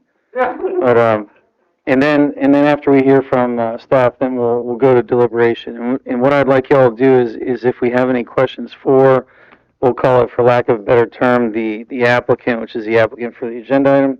If there's any questions for that person after they're done presenting, just hold your questions. And then while they're up at the podium, we can ask them that. So, Anna, are you here? Do we have Anna here? Do I have the name right? Yeah. Okay, so the person that's presenting the agenda item is not here? Okay, well, if that's the case, you want to do a motion table? To the board, what the board would like to do, you could proceed, you could hear from staff without, you could proceed on what's on the agenda item, or you could table until the applicant can be present. I would not want to even move forward with it without that person here. I just, how do y'all feel about that? I agree. Yeah, because then we're just dealing with partial information. And it's not a noticed item, so technically I don't even need a motion to table. You can just not act, and when she's available to attend again, we can put it back on the agenda. Okay. Are y'all okay with no action taken on this? Yeah. They can always bring it back forward at a time that's better for them. All right, that's the case. I just found it. Thank you. We'll move on to the next item.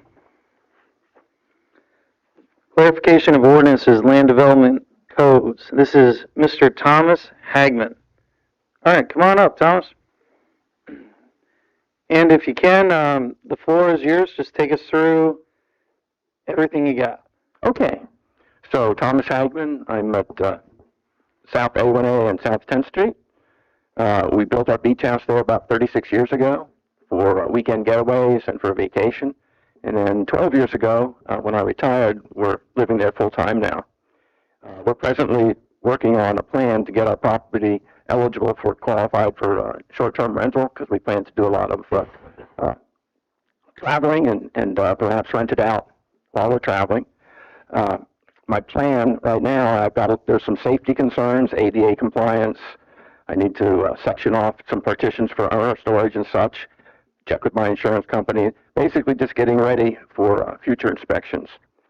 So the documents that you've probably seen, there's 4 documents that were submitted. Has everyone, hopefully everyone has had a chance to read them. One document is a 1-pager, the city manager apology document with regard to the city failing to protect my property rights back in 2025. Another document is the open discussion document. That's pretty much what I'm going to be talking from.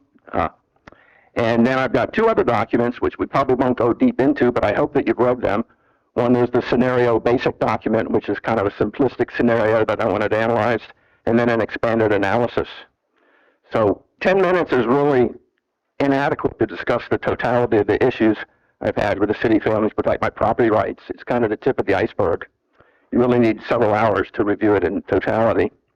I'm going to focus on the open discussion document outline. I've received a very large amount of documentation from Colleen Kahn with regards to my open records requests. These have been extremely revealing and insightful. I appreciate her professional work. So why am I here? Commissioner Cooley told me to do it. Okay. I reached out to some commissioners requesting info and insight concerning the topic of single-family residence being built on general commercial zone property. Is there any way that commercial codes could be applied to this project? So I was trying to get some feedback. I got 2 responses, one from Commissioner Cooley and one from Commissioner Santor. Commissioner Cooley's response to me was that it would not be appropriate for him to provide an opinion or analysis to my request. He related that these issues can only be discussed to evolve. Commissioners in a public forum open to the public suggested to get on the council agenda for discussion and answers. Thank you. Commissioner Santor pretty much responded in the same way, but he also sensed that what perhaps I was, it was concerning a code interpretation by the Building and Planning Department, and he related that the process for a citizen to pursue that was through a formal appeal process. He stated it was important to get a written statement or a code interpretation to be able to successfully proceed with an appeal. In one of my follow-up emails to him, I related to him that Commissioner Cooley provided a recommendation to get on the council agenda. He then helped to educate me and said that it was not allowed for a citizen to discuss the content of interactions with one commissioner and in turn that content with another commissioner. So thank you for that. Likewise, 2 commissioners should not discuss issues with each other outside of a formal public forum commission meeting. So my focus has been on getting the written interpretations. Commissioner Santor indicated that I should get with the city manager for an explanation of the process and help with initiating the process. You'll see later in my presentation that this hasn't worked out. So basically, bottom line, you can't contact a commissioner to do an informal appeal concerning code interpretations. So my dream of being able to sit down with a couple beers with a couple commissioners and express my concerns and get some advice kind of went out the window. I know that's not appropriate. So I'm going to be following up later in the presentation, but it seems like not everybody follows these rules. Referring to the city manager apology document from 2025 related to the city's failing to protect my property rights, this demonstrates that a problem clearly exists. In my notes to you guys, I said you can't solve a problem unless people acknowledge that it exists. But unfortunately, the problem continues to exist. In Dale's letter to me, he said, I want to make sure and have it not happen again to another citizen. Well, it has, and it's me. So consult with the city manager with regard to the details that transpired that justified that letter of apology to me. I don't have time to go into all that. Again, I've read through a large volume of documents I see from the city records clerk. And from this review, it's evident there is chaos and confusion on the rules and codes. One of the documents I have, basically there was, someone said, there's 6 reviewers and 6 opinions. The process and rules need to be better defined to solve this. The chaos consumes hours of individuals' times and results in citizens' property rights not being protected. You need to find some way to get all the facts before the evaluators and make sure that you remove inaccurate information. Okay. So the key things that I found in reviewing all these documents was there's a lack of information for the people reviewing it. There was misinformation from the people reviewing it. There were purposeful, intentional misrepresentations, and individuals taking advantage of the misinformation and lack of information to justify an action. Clever techniques to circumvent codes. So what I'd like to do real quickly here is there's 5 code areas, if you will, that are in your package. Now the audience hasn't seen that, but I'm going to go over those quickly. I've got some new little pieces, plus it'll give them some insight. They need to be concerned because this could happen to them. So the first one is with regard to single-family residence on general commercial zone property, and then declared to be intended to be a short-term rental. Is this commercial use or residential use? Okay. This impacts the code set to use for the project approval and ongoing code enforcement. So common sense, to me, says that a family living in a single-family residence for 7 days, short-term rental, is pretty much the same as a family living in a single-family residence year-round. I don't know why one would consider it commercial use and require that you put up a screening wall. So do you put up a screening wall in order to protect the adjacent neighbor from the children playing Marco Polo in the pool too loud? I don't know. Okay.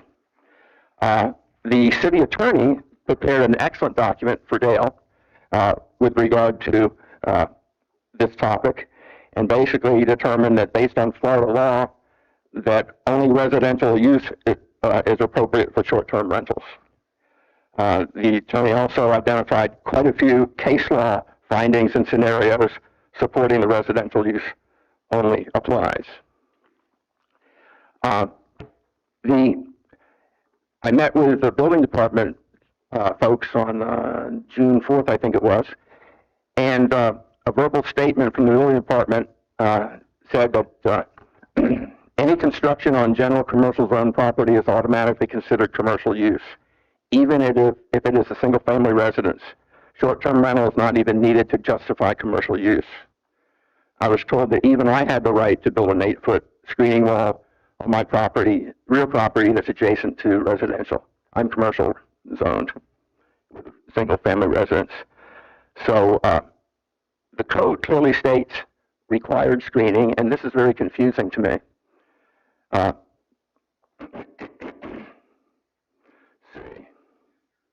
The reason that it's confusing is because it kind of appears that it's being said that it's optional to do it. So in other words, I have the option to put up a screening wall.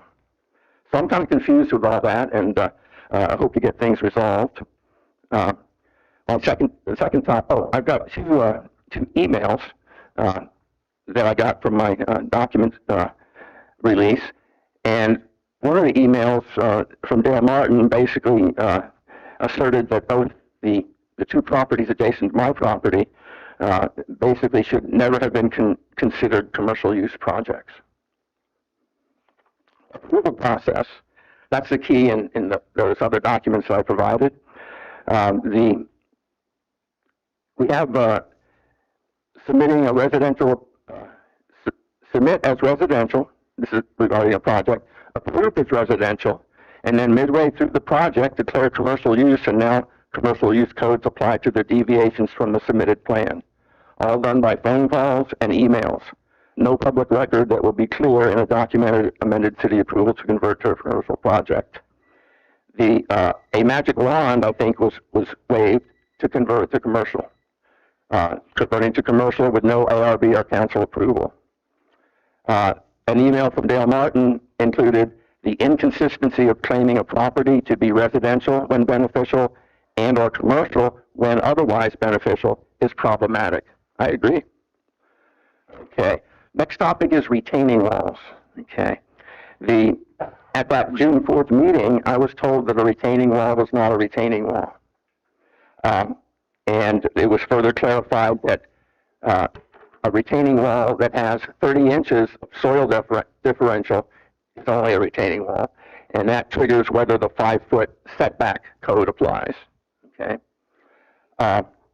This is a major impact to me because there's violations on both of the properties next to my property, and I'm concerned with where they got the definition of the 30-inch criteria. Bill Freeman, I have an email from him from the documents I've got that says there is no definition of codes for a retaining wall. The codes must be amended to define it. This is very similar to the issue that I saw at an ORB meeting where it was indicated that the screening wall code said that there must be a setback in order for maintenance to be performed in the future, but the deficiency was that there was no defined setback, and I think the mayor said that needs to be fixed. You need to get a definition in for that. So I see this as a similar thing. I've requested numerous times from the building department chief and city engineer to specify where this 30-inch criteria is listed in the governing code documents. I have not gotten a response. My search using online Unicode search tool for the City of Flagler Beach code set resulted in no results. I did a search for retaining wall, and of all those hits, I didn't see any 30-inch rule. I did a search for 30 space inch, and it didn't get any results. I did a search for inch, got a whole bunch of results and saw nothing there. And then I did a search for 30, and I got 15 pages of results with 15 items per page. Went through each one, and nowhere did it say that there's a 30-inch criteria. So I would like to be proved wrong here, as this is a serious misrepresentation to me. Just show me where this is referenced in the section. Perhaps this can be resolved tonight, because I think the folks are here tonight. So without proof that it exists, the criteria is invalid. I can only surmise that this was just made up in order to intimidate me and back off from pressing this code violation. And then I have here yet another use of the magic wand. Okay. Number 4, wall height and manipulation. Dale Martin addressed this very well in an email that basically said that if you have a masonry wall, you measure it from the outside soil level up to the top, and that it's quite inappropriate to add fill to the inside, raise it up a couple feet, and then you say, oh, it's only a 6-foot wall.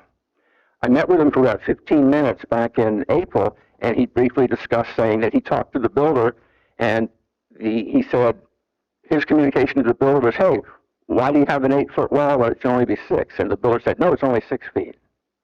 So I guess that kind of went back and forth.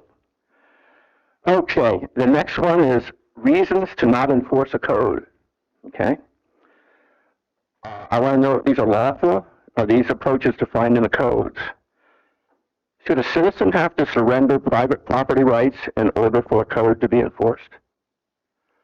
So if a construction project is being built right on the property line, and in order to meet the code, like with finishing the external wall with stucco and such, can the builder say, oh, it's private property and the property owner won't give me permission to go on the property, so I can't comply with code? So is that valid? The builder knew ahead of time, but clearly posted no trespass signs. The builder knew ahead of time because I went and visited with the builder after he had done his property clearing, cut 2.5 feet into my property, and also it was right in the middle of a dense saw palmetto forest where you have 5-inch trunks, 5 roots underneath, and he cleared all that out. So that violated 2 Florida laws. One is trespass against posted property, and also cutting vegetation, trees, from private property without permission. So I went and visited with him and told him that that was not appropriate, and he responded to me, gee, this has never bothered any other adjacent neighbors. This is not a good way to start a relationship with your new neighbor. He's not a neighbor. He's a businessman who's built a short-term rental property for income. Okay. So the next one is should surrender protection by Florida law to not have property dense. Okay, so we covered that. So basically, the code's not enforced because I failed to surrender to let him come onto my property and further cut vegetation. You know, look at the feasibility of it. I don't know if you've ever been in the saw palmetto, but it's horrible stuff. It'll cut you. It's really, really bad. And the workers could not get in there and do it unless he cut it back further. So I told him he couldn't access my property and cut my saw palmetto anymore. And his response to me was, well, Mr. Hagman, because you won't let me on your property, you're going to be facing a bare, unfinished concrete block wall, and you're not going to like it. Okay. The next one is, should requiring an existing permitted and approved wood fence must be removed in order for the builder to complete a construction task that is jeopardized by the new wall being only 4 inches from the existing fence. If not, code will not be enforced. So what this is, on my property, I have a 50-foot, 6-foot tall wood fence. It existed about a year ago. The new construction project came to be, and the builder built a masonry wall right on the property line, so there's only 4 inches of clearance. Okay. This is kind of crazy because he proposed that it would be stuccoed and finished on both sides, but that makes it impossible. Why would anyone do that? So the reading that I get from the building department is that, Mr. Hagman, we're only going to require that the builder paint his side of the wall, your side of the wall, but he'll stucco and finish on the inside. I responded, that doesn't meet code. He says, well, that's what's going to be. Okay. And I said, so how do we get it stuccoed and finished? Well, the only way you can get it stuccoed and finished is you need to give him permission to tear down your fence, have his workers come onto your property, do the work, and he'll be willing to rebuild it for you. I didn't like that. Okay. So with this, basically, the builder had a self-inflicted dilemma by his own negligence in placing the fence where it cannot be stuccoed or finished. I have some other thoughts on motives, but maybe I shouldn't share that. Okay, now I have some questions. I'd like to read through them all, and I hope that you all can address them. The general question I have is, after reading all the documents I've submitted, do you see anything of concern, anything disturbing, any process that's not being followed correctly? Other questions I have are, how are codes waived? Who can waive a code? What is the variance process to waiving codes? Who oversees the building department and planning department to assure correct process is followed? Internal review or unbiased outside review? And that has to do with the magical transition of residential use codes applied to a residential approved project magically becoming commercial use without going through the ARB and council approval. What is the formal appeals process? No one has provided me an answer based on numerous requests. Commissioner Santor indicated that the city manager is going to identify this and help process a formal appeal, but the city manager has stonewalled me and is not communicating with me, and that's of concern. So I'm presently facing a situation where I'm being stonewalled by city officials, case in point, the city manager. On June 17th, I requested a meeting to discuss issues. Repeated emails, voicemails, contacted his executive assistants. Absolutely no response. Building department chief failing to respond to my list of code interpretation requests. I had about 7 of them, and only responded to 2 of them. One of which was the 30-inch rule, and never supplied. I requested, show me where that is in the codes, and I never got an answer. But maybe I'll get that answer tonight, and then that's no longer an issue to me.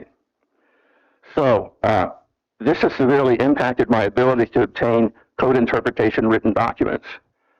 From those, I can then do appeal, but I don't have the basis to do the appeal because they're not forthcoming. This is severely impacting my ability to move forward with the appeals.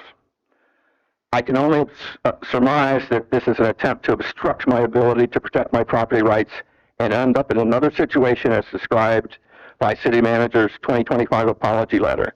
This will turn out to be another situation where city officials basically ran out the clock intentionally with issues unresolved and a CO issued on the project, closing the window for resolution. I see that happening right now, and I'm extremely concerned. Okay, for the next questions, the prefix here is, what the hell is going on? Why has the city manager stonewalled me from communication since my June 17th formal request for a meeting to discuss? One-way communication, zero response, going on 5 weeks now. And then another issue is, why is code enforcement not registering valid complaints I am submitting? Formal request sent to city manager and city attorney for explanations. The complaint submitted being of an identical nature to a complaint submitted by the city manager and accepted, registered by code enforcement. What will the city do to help resolve this issue? So what will the city do to protect my property rights? Who will be assigned as a contact? I presently have no contact. The mayor partially interacted to try and help me get these code interpretations. And she talked with, according to her email, with Dale Martin about it. And she came back to me and said, oh, well, you've already got the interpretations. Well, unfortunately, it was only 2 interpretations of the 7 that I need. And the 2 that were responded to are not the most prevalent ones. I then got an email from the mayor saying, your contact with these issues is the city manager and the city attorney. I have no expertise to further assist you in this matter. So basically the solution is to continue dealing with the city manager who has stonewalled me, and it's not appropriate for the city attorney to interact with me. His client is the city. I'm not his client.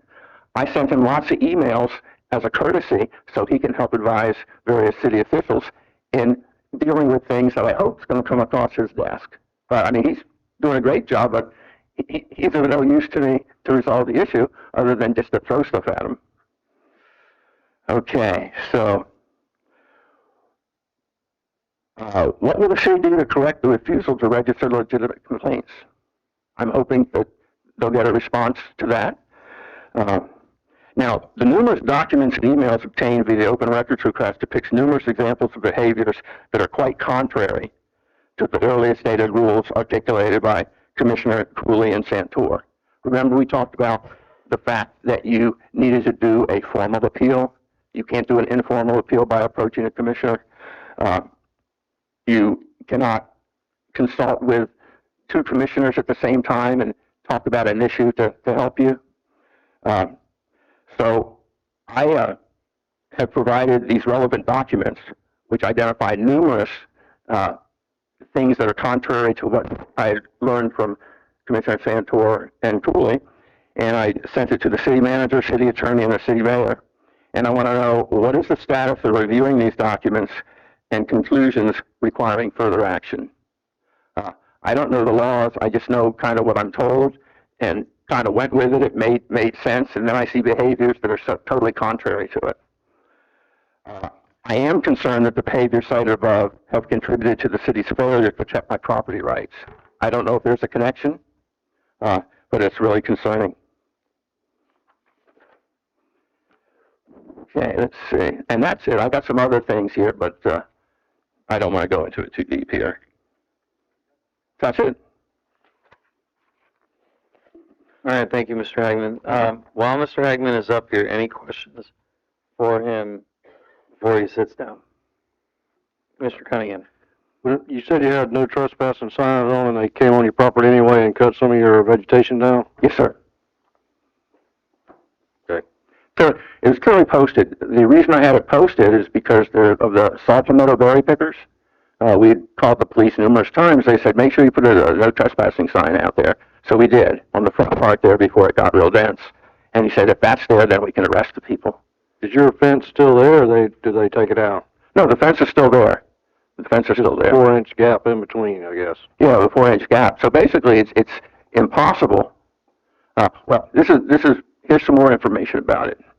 The city originally approached the builder, as I can see in some of the emails, and basically challenged the builder to say, how are you going to stucco and finish it? The builder responded, I have a special technique. I have a special technique where I can go over the fence and perform stucco and finishing with special tools. Okay? So that was his response, and then it has evolved to, oh, I can't do it. I may be able to paint it. I don't know. The wall is higher than your fence? Yes, that's another issue. The relationship between my property and that property is as follows. We're both general commercial. I have a single-family residence built. They're building a single-family residence. The plan proposed by the builder was to build a single-family residence and have a wall on the property line not to exceed 6 feet and stuccoed unfinished on the outside. Okay? The plan went through the residential approval process. It did not go through the commercial approval process as indicated by no involvement of the ARB or City Commission to approve it. Matter of fact, in the codes, there's a specific thing under the walls that says that the ARB must approve any masonry fence in a commercial use environment if it's new construction. So, so other issues I have is they built it to 8 feet, okay, and the plan was for 6 feet. So they're not building per plan. Then I have other emails where it shows that the builder responded back to the city saying, oh, this is going to be a short-term rental, so we're going to build it to 8 feet because that's what we're permitted to do for a screening wall. Now, what's unfortunate about that is that the screening code has 3 sections, A, B, and C, if you're familiar with it. A says, well, first of all, if you do have that relationship, you must build a screening wall. So it says it must be no smaller than 6 feet and no bigger than 8 feet. The second code, B, says it should be set back from the property line to allow for ongoing maintenance of the external wall. Okay? Now, you can further interpret that as, oh, well, perhaps it needs to be set back for the initial application of the stucco finish product too. And it's not set back, okay? I think the technique or the approach to saying it's residential and getting it approved residential and then building right on the property line was a way to circumvent having to do the setback. So the action to deviate from the proposed plan was done without any prior approval. There was no variance requested. There was no revised project plan saying, no, it's not going to be 6 feet, it's going to be 8 feet. I want you to evaluate this on commercial use codes. And that was that. So essentially the wall is 2 foot higher than your fence, right? Yes. And my wife, when we first saw it going up, we looked at each other and said, damn, Flagler Beach has its first ICE detention facility.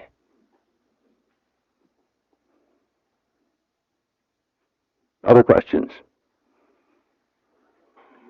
You can see I'm kind of passionate about all this. While Mr. Hagman is there, may I make some comments since I have not engaged with him, and since there have been some things I've been holding back because I have not been able to engage with him, waiting for an opportunity to discuss. I want to talk about the limitations of what code enforcement can and can't do, if that's okay with the commission. So for one, to the extent... Is there any other questions for Mr. Hagman? Okay, to the extent, Mr. Hagman, that you were asking for code enforcement to prosecute and say they have to take the wall down, code enforcement cannot. Once a permit is issued, even if issued in error, once money is spent to build whatever was permitted by a city is equitably stopped from code enforcing that. That's why you have not seen code enforcement coming after the wall, because code enforcement did approach me, and when they gave me the facts, was a permit issued? Yes, a permit was issued. You cannot code enforce that. You are stopped because you cannot lay a rug out for somebody and then pull it back. Code enforcement, for everybody's benefit, code enforcement is a product of Chapter 162 Florida statutes. It's a statutory creation. It is, while it is civil in nature, it is prosecutorial. And so the protections in Chapter 162, a little bit, just a tiny bit of history. We used to have municipal courts like some states still do. Municipal courts were like county courts and circuit courts, and there would be property owner disputes that would, small disputes, small claims, think of small claims, that was actually municipal courts were handling some of what small claims handles now. Those were abolished. That left a gap because who is enforcing codes? County courts still can, don't like to. That's when the code enforcement system was created to fill that enforcement role. What did the code say? But all of the protections in Chapter 162 are for the respondent in that code case. That is what Chapter 162. So all ties go to the runner. The runner in code enforcement is the respondent, the alleged violator. And so this is one of those where if a city says, yes, you can build that, and you go and spend money on it, that city cannot say, oops, we made a mistake, you have to undo it. Once it's built, you are stopped from code enforcing. Can I make That's why while you were there, I wanted to No, that's very, very good, thank you. Can I make a comment? Okay. What was proposed was a 6-foot masonry wall. What was built was an 8-foot masonry wall. It was not approved as an 8-foot masonry wall. It was approved as a 6-foot masonry wall. Another dimension to all this is that there's a PPI involved. I assume you all know what that is. I'm learning all these new terms. It's basically private inspectors. DeSantis had passed a law saying you can hire independent contractors to do your initial plan approval and ongoing inspections because the cities typically don't have enough staff to do all that. So this builder has hired that entity, and they're the ones that approved this 6-foot wall. And it was sent to the building department, and building department said, oh, they certified everything's code compliant. Sounds good, here's your building permit. But an 8-foot wall was built. So, to my point, once that permit is issued, my understanding, and if the building department says something different, that's a fact we can consider and consider whether or not we can circle back on code enforcement. But if there was permission given by the city for an 8-foot wall. No, there was not. Even if the initial permit was not for 8, if there was permission given by the city to amend that, if it was signed off on, if it was finalized at 8 feet, the city is going to be stopped from code enforcing that law. May I please make a comment? It was never approved for 8 feet. You need to produce evidence that the city approved that. What happened was the builder and his advocate, which was an executive from the Home Builders Association, basically communicated with persons and city officials and said, oh, please get off my back. We built it 8 foot because now we're under commercial use code because it's going to be a short-term rental.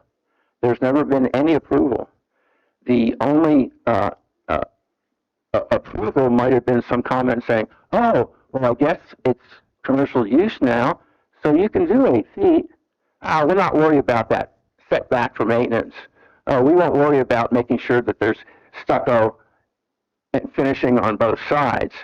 It's 8 feet, you're compliant. Probably just a verbal communication. If you could please research that, I'd truly appreciate it. Well, again, it is a matter of facts. I will trust the people involved in the departments, everybody involved, to provide the accurate facts. But my point is 8 feet was permitted.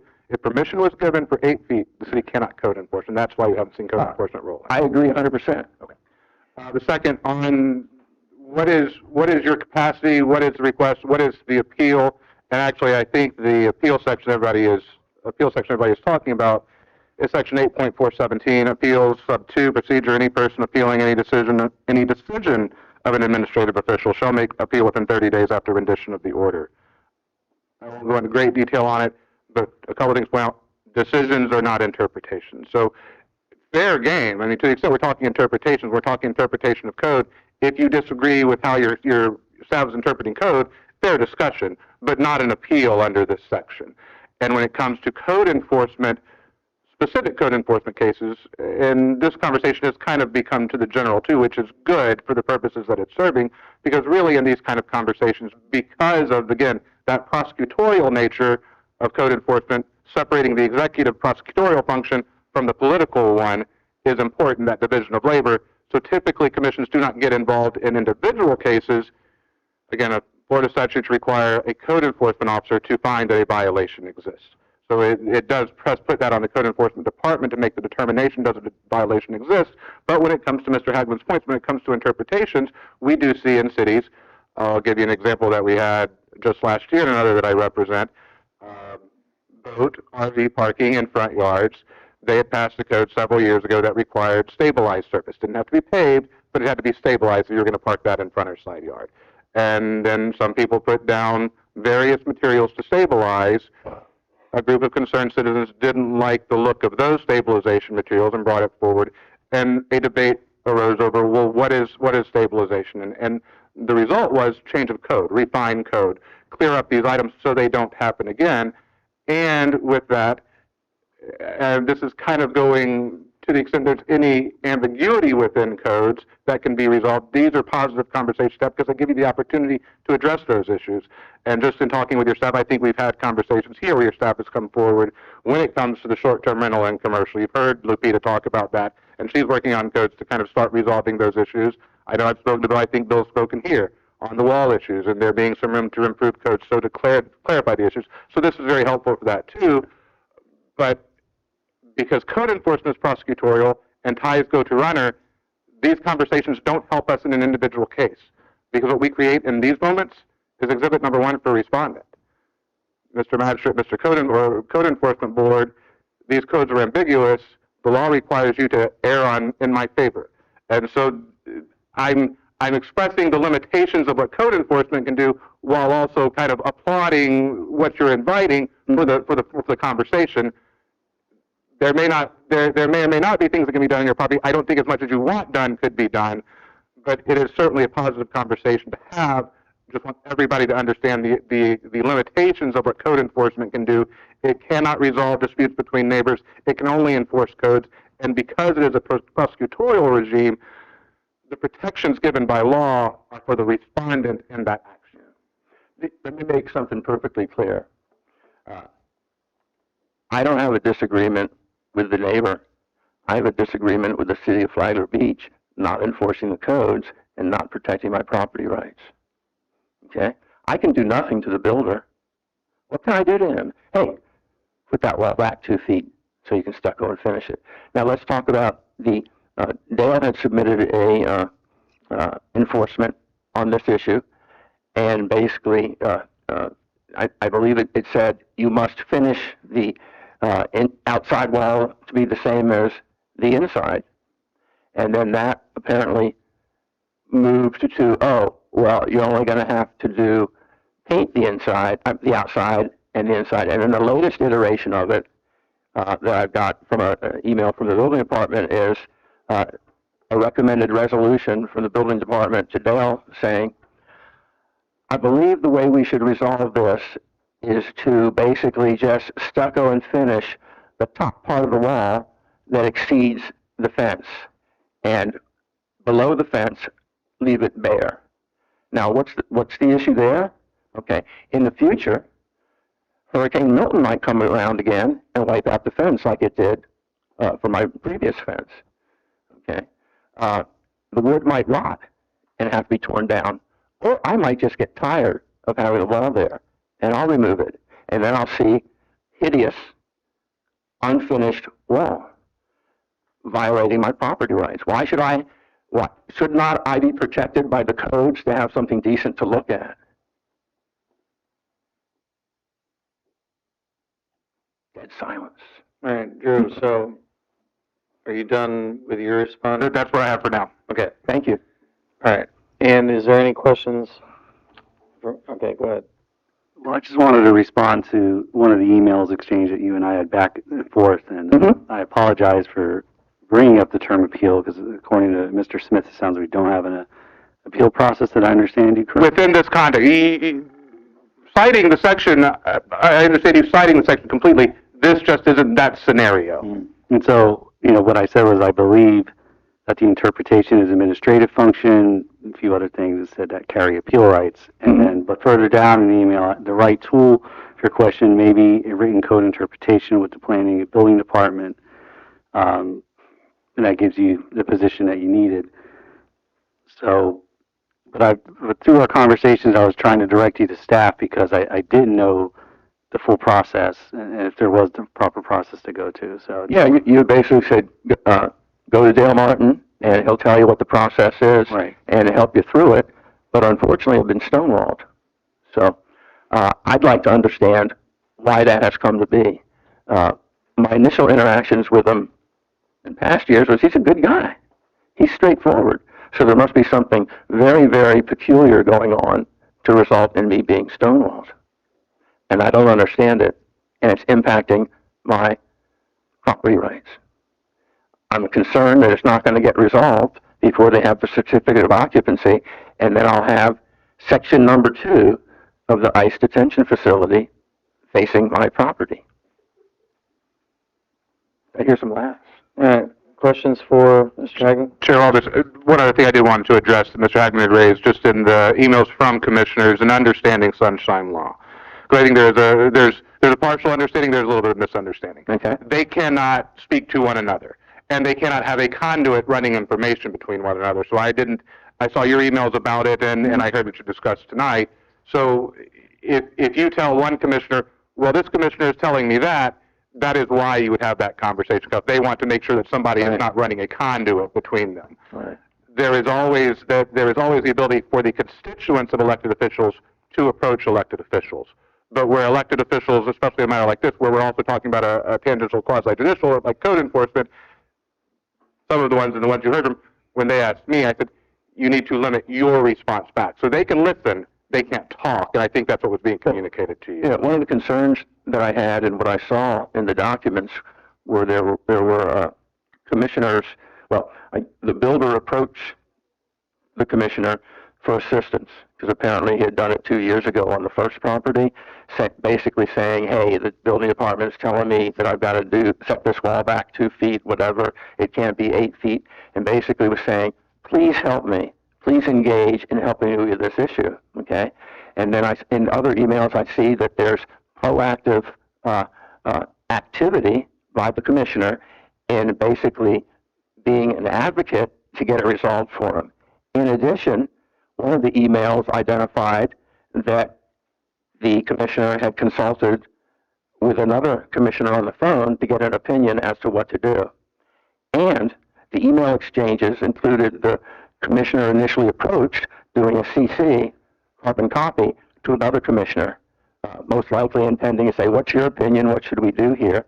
So that kind of flagged me as maybe that's inappropriate based on the rules that I heard from these guys.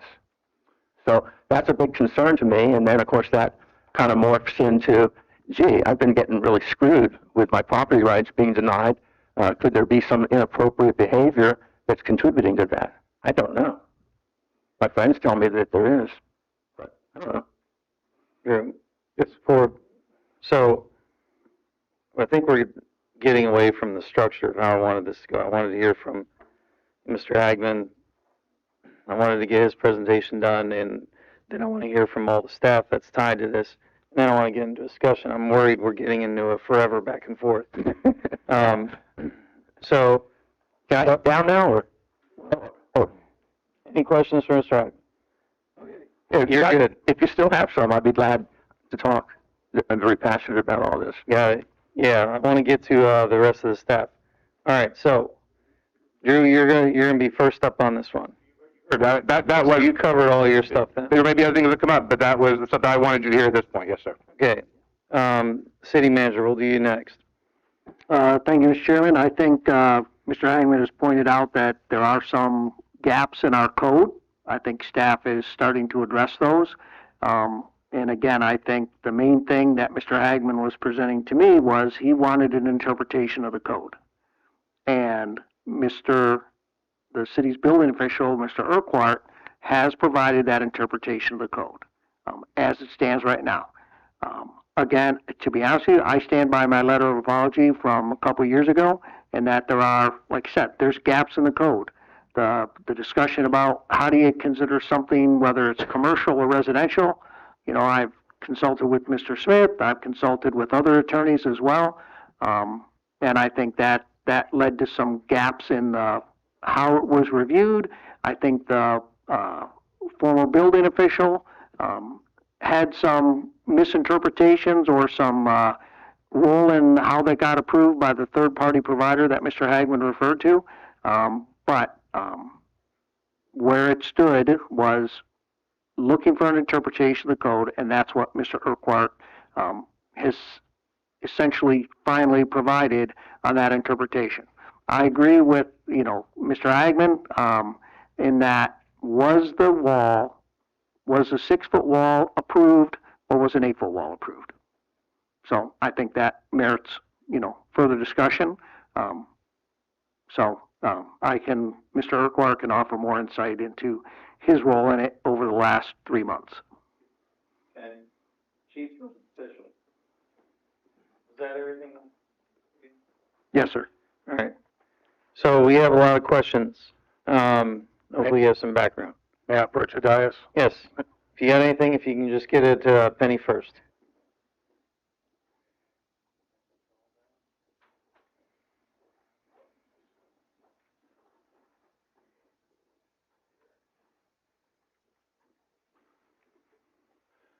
So Glenn Urquhart, Chief Building Official, and like Dale said, I've been here about 3 months. I inherited this.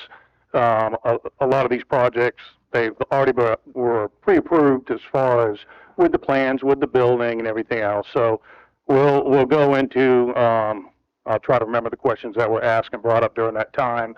One of them will just go right from the beginning on the, as far as the wall that was approved, a CO was issued.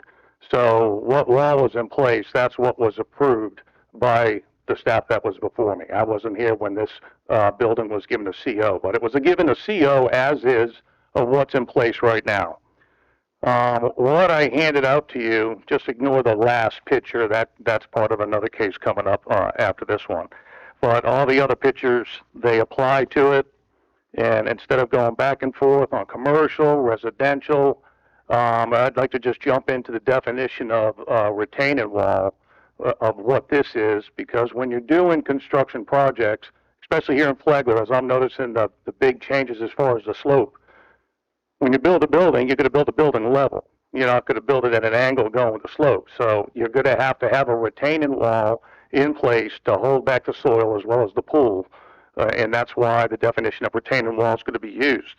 So on the first page of residential uses under 2.05.04.01 residential uses, if you go to subsection 3 on location and height, I have it highlighted as side yard and rear yard. Now on a side yard or rear yard, no fence, comma, wall, comma, except a retaining wall shall exceed 6 feet in height from the required front yard to the rear property line. So what that's saying is no fence can do it, no wall can do it, except for a retaining wall.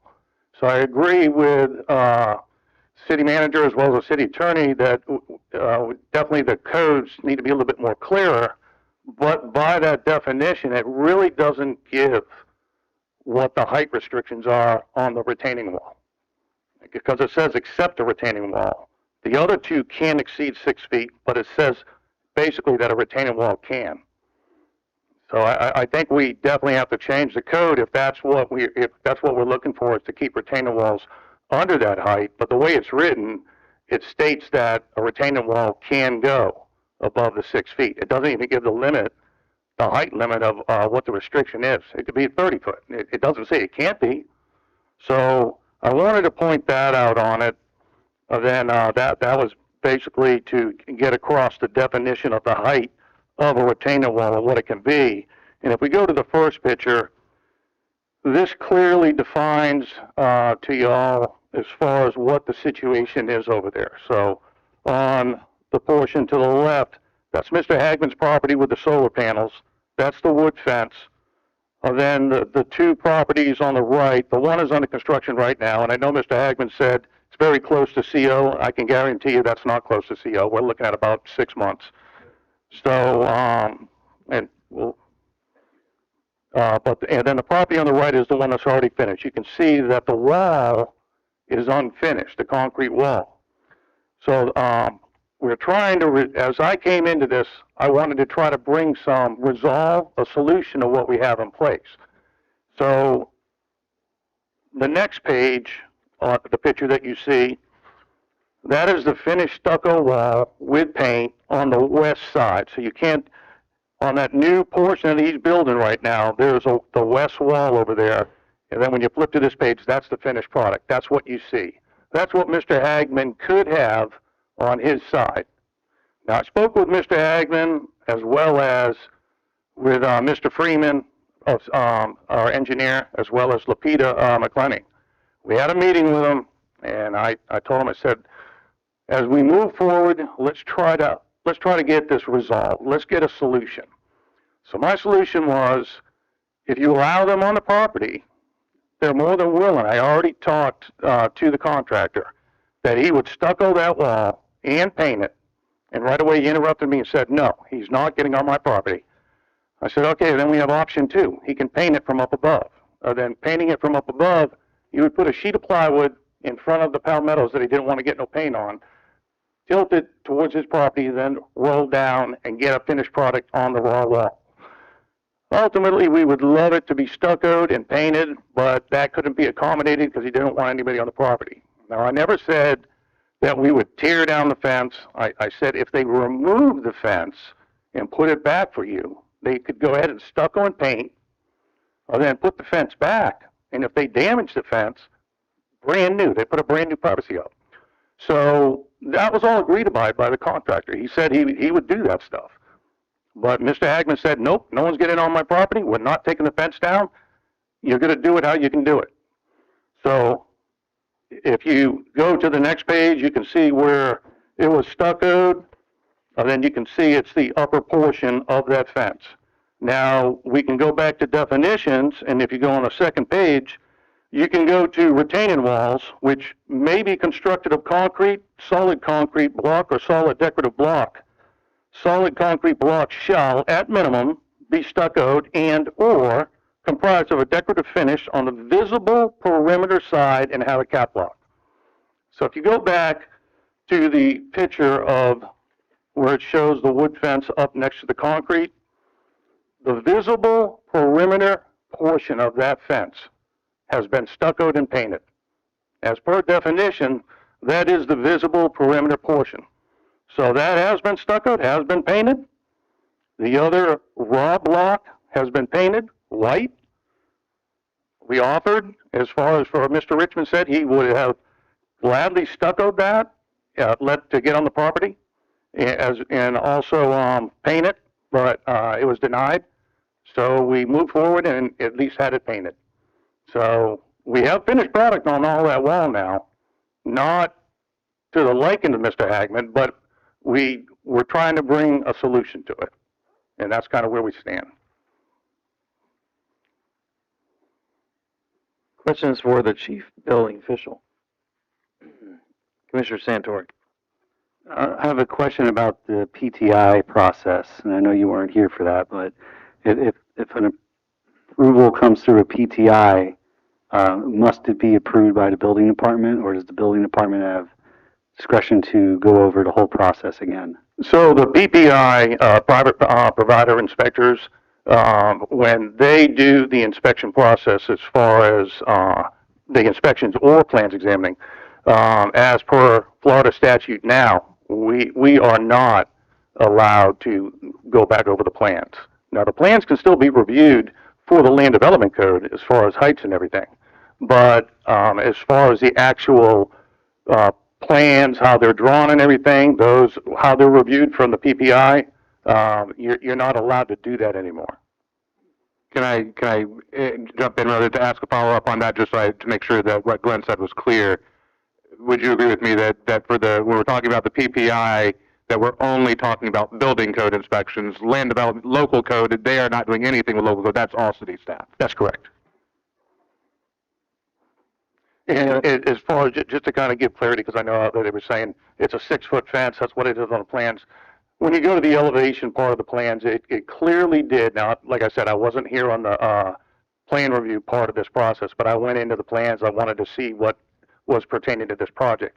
It did show 4'6" of the lower portion, and then the higher portion being 6 foot as far as from the finished grade. Now, that's the finished grade of the project. And just to paint a picture of, say, I wanted to do a fence. And per how the code's written, if I'm going to do a fence, I have to go to the natural existing grade.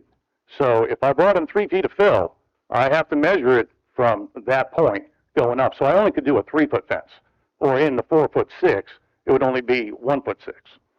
But this is a retaining wall and not a fence.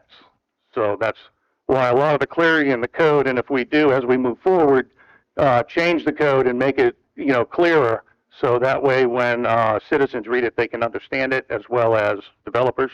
But the way it's written right now, I see the retaining wall allowed, but if you did a fence like that, the fence would not be, there's no way to get the fence up that high.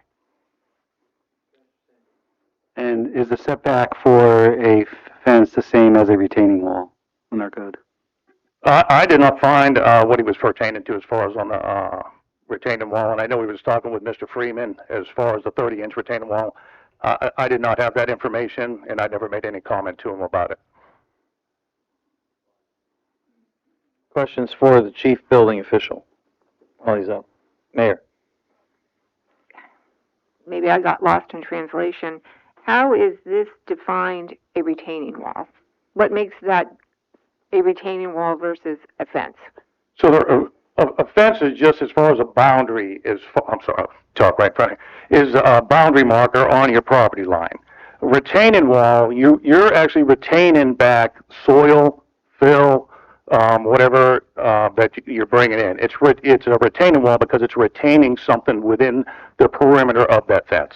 And when you're doing a lot of these properties up towards Ocean Shore, coming down to Central, even Central going down to Daytona, you have that large slope. So you build a retaining wall, the fill's brought in. Of course, on the backside, it's going to be a lot taller. But then once the fill's brought in, now you can do a level house and go vertical. You're welcome. So you're referring to like a stem wall, kind of? Well, the stem wall would be for the actual structure itself. Yeah. But similar. Yes. Similar construction. Yes, sir. So I guess would it be correct, and I'm not a cinder block expert, but if you're building a retaining wall or a stem wall or something like that, you're using rebar in it. If you're building it just as a boundary delineator, you're not putting reinforcement in it? You're not going to put as much steel and reinforcement because you're not going to have those lateral forces coming from the soils pushing against it. Right, because the retaining wall is retaining something. So Yes, it has to have something other than just a little bit of masonry in between the blocks. Yes, sir. That's my question. What does this wall that we're talking about have? No, I didn't do the inspection because this was built before, but in the second one, they did have steel in it. And then you had, I didn't do an inspection on that one either, but I did as far as see when in the process when they were constructing it, because it was inspected by PPI. So the private providers did the inspection on it. But I could get the detail from that fence as well as the fence for... Right, that would be in the permit, right? Yes, sir. Yeah, because that would answer the question of, is it a fence or is it a retaining wall, right? Well, no, it's 100% it's a retaining wall because it's retaining all the dirt how that house was built. There's no way the house could have been built or the pool, just because you have the house. So this is function. So there is dirt at a higher level. Okay, so this is a retaining wall. Yeah, and this is going to be similar to when 1011 does come here. It's going to be the same situation as far as the retaining wall going vertical and retaining the soils as well as the pool. And I'm not a builder, so would I be correct in saying it's functioning like a stem wall would function? Without having a house sit on it? Yeah, I mean, it's very similar to a stem wall. Stem wall is just going to, if you want to build your house up higher, you can go three courses, 4 courses, 5 courses, and each course is being the height of a block. And then after that, you fill it in with dirt, and then you start building your house upon it. So it's lifting your house up. Now with this, your whole property essentially is within the retaining wall. So that allows you to then also dig and to put your pool in place. And then, but it's retaining all that dirt, retaining everything. All the weight against it. Yes, sir. Questions for Chief Building Official? Is there specs for retaining wall in the land code? As far as for a city, The construction of spec, it, yeah, footer and Mr. Freeman enforcement and all that. he'd be able to answer that. Usually the retaining walls that we would get on construction projects will be designed by their professional and not by city standard. And it was permitted as a 6-foot wall, and then now it's 8 foot. That was permitted as they were building up, then to bring the grade level, it was, I believe it was 4.6 at and then after that, they go, vertical. So now if we're at finished grade for the house, it's going to be higher than the other guy's property, but it's retained within that wall. Now they're going to go ahead and do that 6-foot wall. And, on that side of 904, it's actually 5'6". So it's not 6 foot. May I ask a follow-up that question? I think to clarify, I think what you're asking, from finished grade, how tall is the wall that we're talking about? On one side it's 7'6", on the other side it's 5'6". So on the side we're talking about now, on interior, at finished grade of new project, the height of wall, 5'6".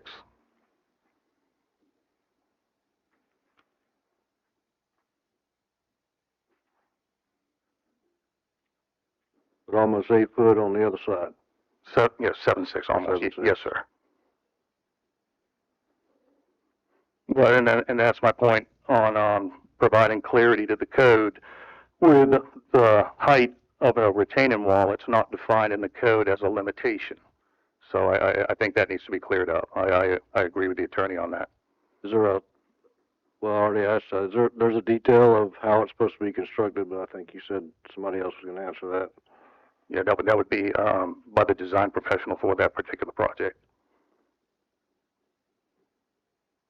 And if I'm looking at the material that you have up here correctly, so screening applies to these decorative block walls and things like that.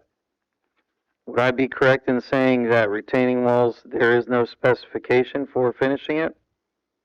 Because I don't see it. There is. Glenn read it. It's there. It has it on page 2 under item H, and it says the retaining wall on the finish of it, it could be stuccoed and or compromised of a decorative finish on the visible perimeter side and have a cap block.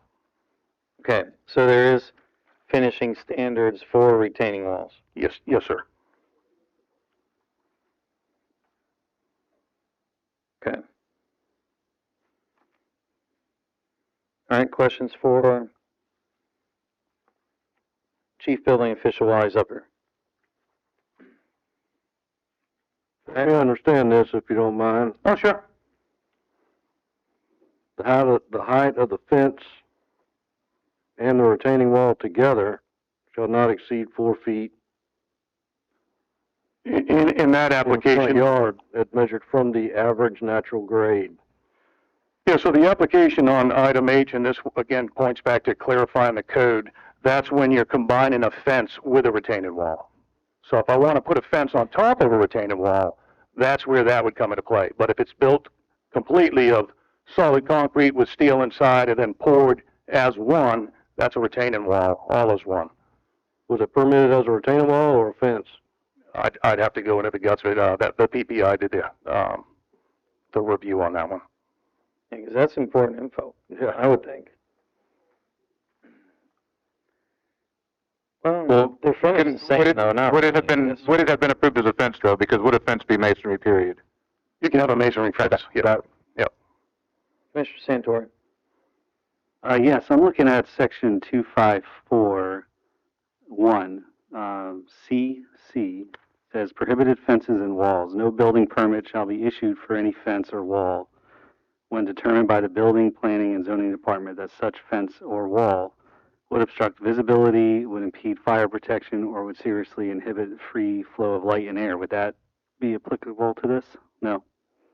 That's safety welfare provision.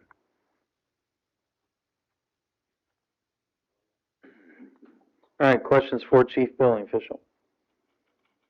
All right. We're done with you for now. Okay, thank you. All right, City Attorney or City Manager, do you have any other new information for us you want to share? I think Mr. Freeman might be able to specifically answer Commissioner Cunningham's question if there are standards for retaining walls in the city's design standards. City Engineer. We do not currently have an adopted standard in our design drawings. However, I am working on one because of this issue. So we don't have one. We don't. If it was built as a retaining wall It may not have footers and all the reinforcement that a retaining wall should have. It does have all that. I've And the seen it. tiebacks for the dead men that hold the wall up. It's only 2 feet tall at the highest that it's retaining, so it doesn't have tiebacks. But you said you've seen it has footers and. Oh yeah, I've seen it.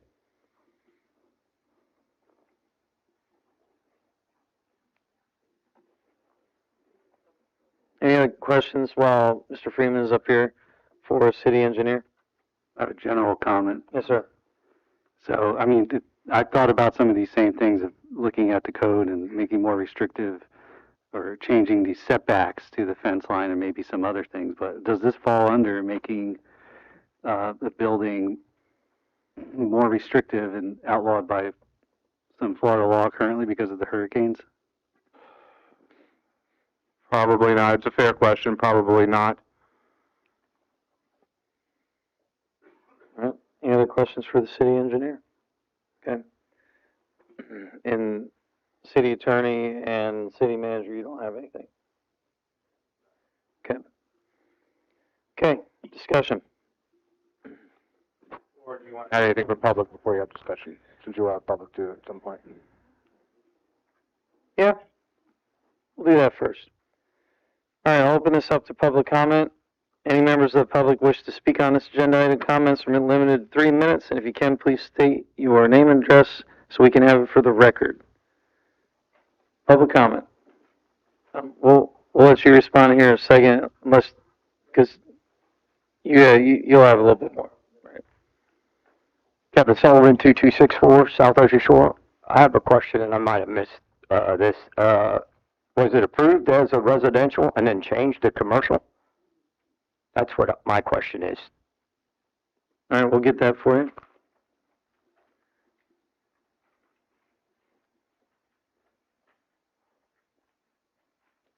Paul McKitka, 351 Palm Circle. I was trying to scrounge Muni code to see if I could find the definition of retaining wall versus fence in our code. I wasn't able to pull it up in time, but there's got to be some common sense here when it comes to retaining wall versus fence. I think anything that is below one of the grades that's holding back soil, that portion of it would be a retaining wall. Anything that's above the ground, not holding any soil, whether it's the same structure or not, that's got to be considered a fence, right? I mean, I can't go build a retaining wall to hold up 2 feet of soil and then build it 50 feet tall and call that a retaining wall. I mean, so I think it's functioning as both a retaining wall and a fence. And personally, I would interpret that as anything that's actually holding the soil would be a retaining wall. Anything that's above the soil on both sides would be fence. Thanks. Anyone else for public comment?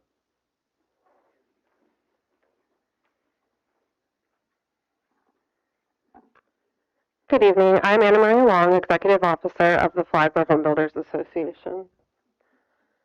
Mr. Hagman and I agree on one thing. Flagler Beach's land development code is contradictory, outdated, and interpreted inconsistently. Builders, residents, staff, and property owners all deserve rules that are clear and predictable. Where we strongly disagree is with using those problems to repeatedly retry a private dispute involving Robbie Richmond and 2 intercoastal construction projects. Although presented as a general request for code clarification, this agenda item primarily focuses on 904 South Ocean Shore Boulevard, which has been CO'd for 16 months. 109 South 9th Street, Robbie Richmond and Mr. Hagman's objections to the neighboring project. It is another attempt to revisit issues that have already been addressed through the permitting, inspection, and enforcement processes. The well issue is a perfect example. Chief Building Official just went through it all with you. I've used the example of finishing the well on a project that was CO'd 16 months ago. A property owner has every right to deny access, but he cannot prevent the work and then demand that the city punish the builder because the work cannot be completed. This is also a fairness concern. Mr. Hagman has received extensive access to staff and the city manager, resulting in repeated reviews, ongoing correspondence, over 500 files, no public records request, and now a commission agenda item. Meanwhile, the city manager has refused to meet with the builder. Robbie owns multiple properties in Flagler Beach. He's built here for more than 30 years, pays taxes here, and is just as entitled to the time and attention of city leadership as any other property owner. This could have been resolved long ago. More than once, Robbie reasonably believed an issue had been addressed, only for another complaint to restart the process. At some point, administrative review has to produce an answer. A matter cannot remain permanently unsettled because one person refuses to accept the answer he received. The city previously spent roughly $400,000 attempting to rewrite this decades-old code. Mr. Floyd, I think you remember that 8 years ago. The HBA participated as a stakeholder and offered to assist further at no cost. That offer has been ignored, however, it still stands because these contradictions still remain, and as you can see, it's not good. So yes, fix the code, define retaining walls, clarify how height is measured, resolve which standards apply to residential construction and on commercially zoned property. But do it prospectively, comprehensively, and through a real public process. Do not create policies in one neighbor dispute, and do not retroactively interpret approved projects. Mr. Hagman is entitled to protect his property, and Robbie is entitled to protect his property, his reputation, and his right to fair treatment by the city. Property rights don't belong only to the loudest neighbor or the most persistent email writer. Fix the code, apply it consistently, and give all property owners equal access. Thank you. Thank you.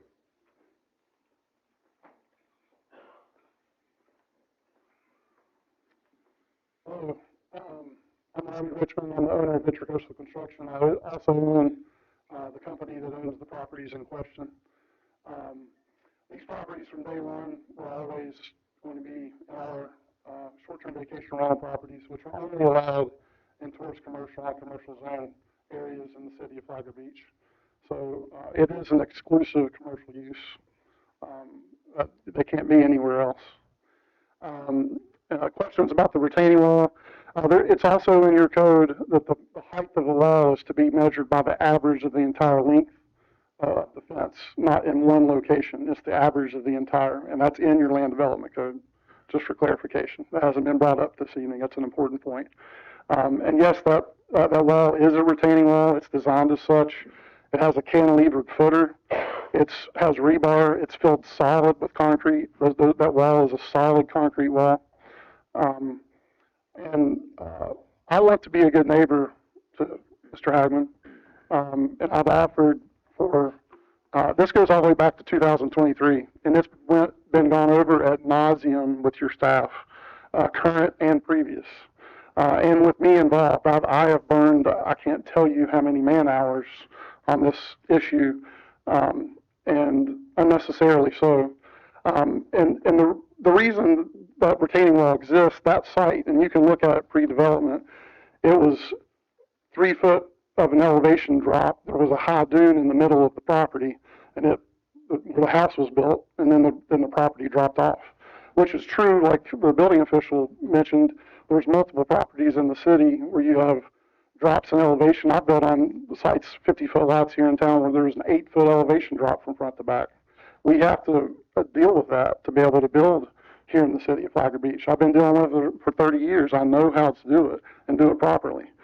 And the whole thing about the fence, and he's talked about in the previous finishes, it's public record. You can pull up the site plan for 109 9th Street, the project currently underway.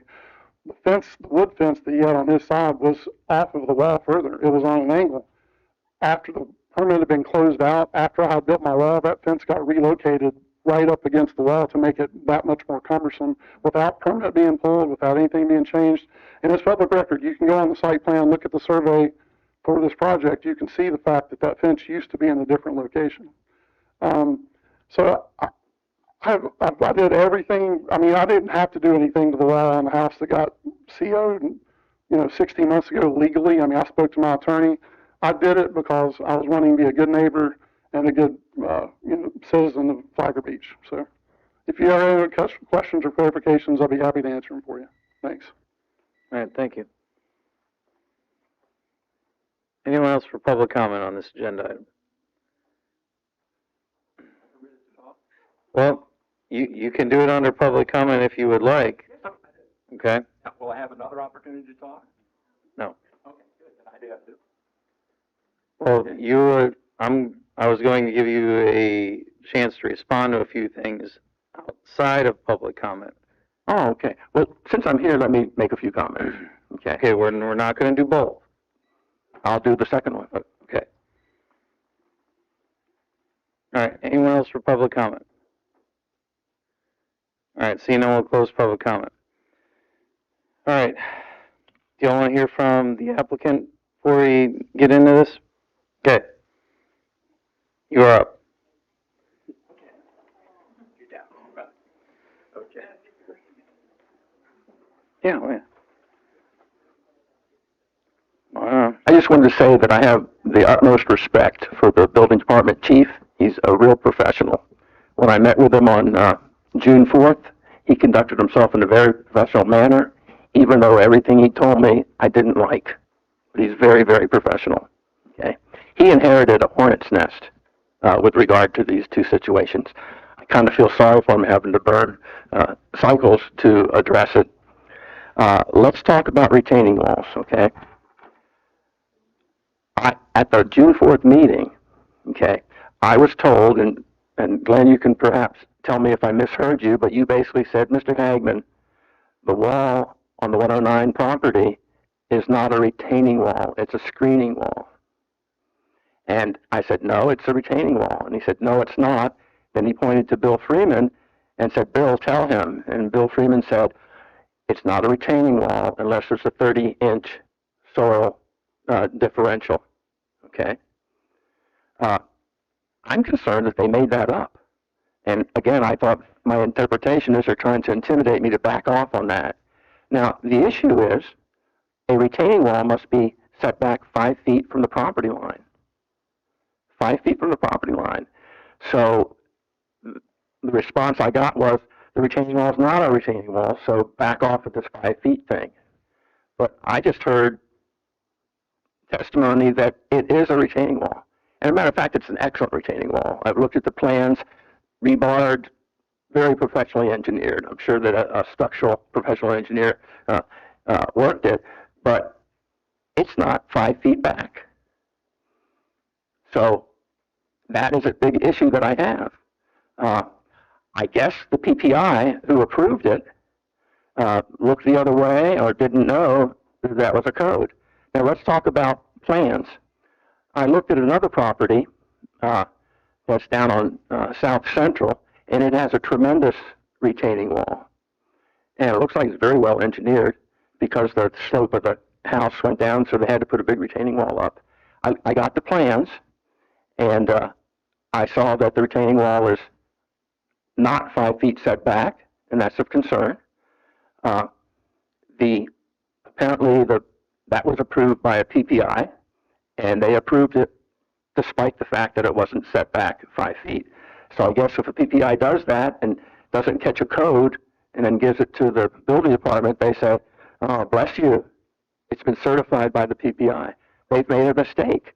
The PPI needs to be held accountable and at least told that you made a mistake, don't do it again. But what's unfortunate here is the same PPI did it on the original 904 property that was completed a year ago, and they did not catch the setback. It was done on the South Central property, they did not catch the setback, and it's done on the 109 property. Matter of fact, as I saw that, I sent an email to Dale, and I said, Dale, you have a problem. You need to get with the PPI and understand why they permitted, certified that the wall was compliant with City of Flagler Beach codes, yet it's not set back 5 feet. They at least need to know. So I had communicated back when the 904 was going on that issue, and it kind of got dropped. And then with the 109, I expressed concern about that, and then I had the building department meeting, and they told me retaining wall is not a retaining wall. So I'm really annoyed with that still. I think you can clearly see that that was a misrepresentation to me by a city official. I just really don't appreciate that. And I think it was intentional to intimidate me to back off.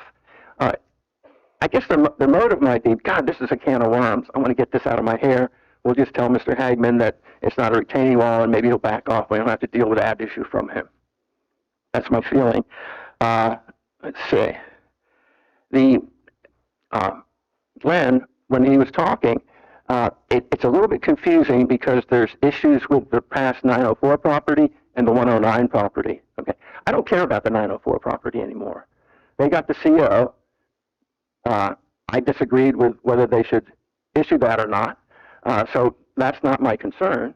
Okay, my concern is the 109 project. I want to make sure that it's done right. Matter of fact, when they started the lot clearing, I observed that they were building the footer trench right next to my wood fence, and also right next to the wood fence on the west side, and that raised a concern. So I went ahead and tried to figure out what's going on. I got all the plans and everything, and the plan said, you know, a 6-foot fence right on the property line, stuccoed and finished on both sides, and excuse me, get my train of thought here. Sundown syndrome, right? 75 years old. Okay. Yeah, Mr. Hagman, we're gonna have to wrap this up. That's okay, because I've lost my train of thought, but I got to say my 2 cents. One second. Let's see. Oh, there was a discussion about a 3-foot soil differential. Okay, with the 109 property. I looked at the site surveys which depict soil elevations before the construction project, and then what's proposed for after the construction project. Okay, if you look at the 50-foot by 100-foot lot, the 50-foot boundary with my property, there's a soil differential of 0.8 feet between the east and the west. If you look at the center of the property, there's a soil differential of 1.55 feet. And then if you look at the northern part, there's no soil differential, okay? Yet, someone has claimed that there's a 3-foot differential. I see inconsistencies there. Perhaps the person who said that could revisit and re-examine the elevation documents. One other thing related to that. During the construction of the 904 property, there were unpermitted soil elevations. The one of most concern to me that I've addressed with Dale is that my property soil was elevated. The southwest corner was elevated 1.5 feet, about 3 feet into my property. I'm not making this up. I have the surveys. I have all the soil level surveys. That was a concern to me. I expressed that as a concern when I was talking with Dale one time about concern about the height of the wall, and basically I said, you know, that 8-foot, what they claim is an 8-foot wall is really 9.5 feet because they elevated my property to make it look less. And then on the front of on the western side, they also elevated the property about 1.2 feet on my property, about 3 feet in, and then also elevated the state right-of-way about a foot. That resulted in the 4x4 property boundary monument being about 8 inches below, and then dirt caved in and it was obscured. I had mentioned that to Dale when I was talking about another issue, and I said, well, that's okay. You can kind of dig it out and see it. I've got a PVC pipe so you can see it. But I've sent pictures of that to Dale, too, in the past, and did a complaint, and then nothing came of it. Also, if you... Mr. Hagman. Yes. I'm going to need you to wrap up. This at some point we need to... I will wrap it. 1 minute. 1 minute. Or do I have to pay $2,500 to you? I'm okay with another minute. Okay. So the building permit, I believe, for the 904 property, it was a 100-foot by 50-foot project, identified a soil elevation, which was done, and it didn't have any, in that permit, there was nothing saying that you could elevate a private property next to you. There was nothing in there saying you could elevate the western property, which is the 109 9th Street property. That was elevated about 1.2 feet near the wall. Now, that elevation basically obscures the elevation they say about is 3 feet, because that was an elevation that wasn't accounted for. It was done without a permit, in my opinion. I did some open records requests to look for any type of additional permits related to that, and nothing came up. I certainly knew there wouldn't one be coming up for the elevation of my property, because that would be against the law, and I would have to authorize that. I'm done. Thanks. You get your 2,500. All right, thank you. All right, so I heard Joel. No, we don't. Nothing new. Okay. There was just a question on the code provisions, and if we were understanding the code provisions that were being referenced on within, if these are the ones that are being discussed, within 2.05.04.1 residential uses, subsection 2, location and height, A, if this is where the 5-foot setback is coming, I'll read it to you. Front and street side corner yards, garden walls, fences, or hedges may be located in the front and corner yards. They must be set back 5 feet from the property line for purpose of landscape beautification and may not exceed 6 feet in height. Sub B, though, is side and rear yards, maximum of 6 feet in height, except where special requirements exist. No 5-foot setback. So that's what that's what you heard us discussing over here, was if this was a section they were applying, this is not a front or a street side yard, where is the 5-foot setback coming from? So that was the question that we were asking over here. All right. Discussion. Commissioner Spradley. All right, so there are a lot of pieces to this puzzle, obviously. You know, we're hearing one common theme from everyone who's come to speak tonight, and I personally appreciate everyone for coming up and talking about what obviously is a difficult and historically long saga. But a couple things come to mind. I mean, I think everyone on the board would agree that the discussion of revisions to the Land Development Code has been a common topic for years, and it's something that is, I guess, a work in progress. And while I appreciate what everyone had to say tonight, I guess one thing I have to ask the board, I can tell from the puzzled looks of those who are here, and then my own puzzled look, what are we going to be asked to do tonight as a legislative body?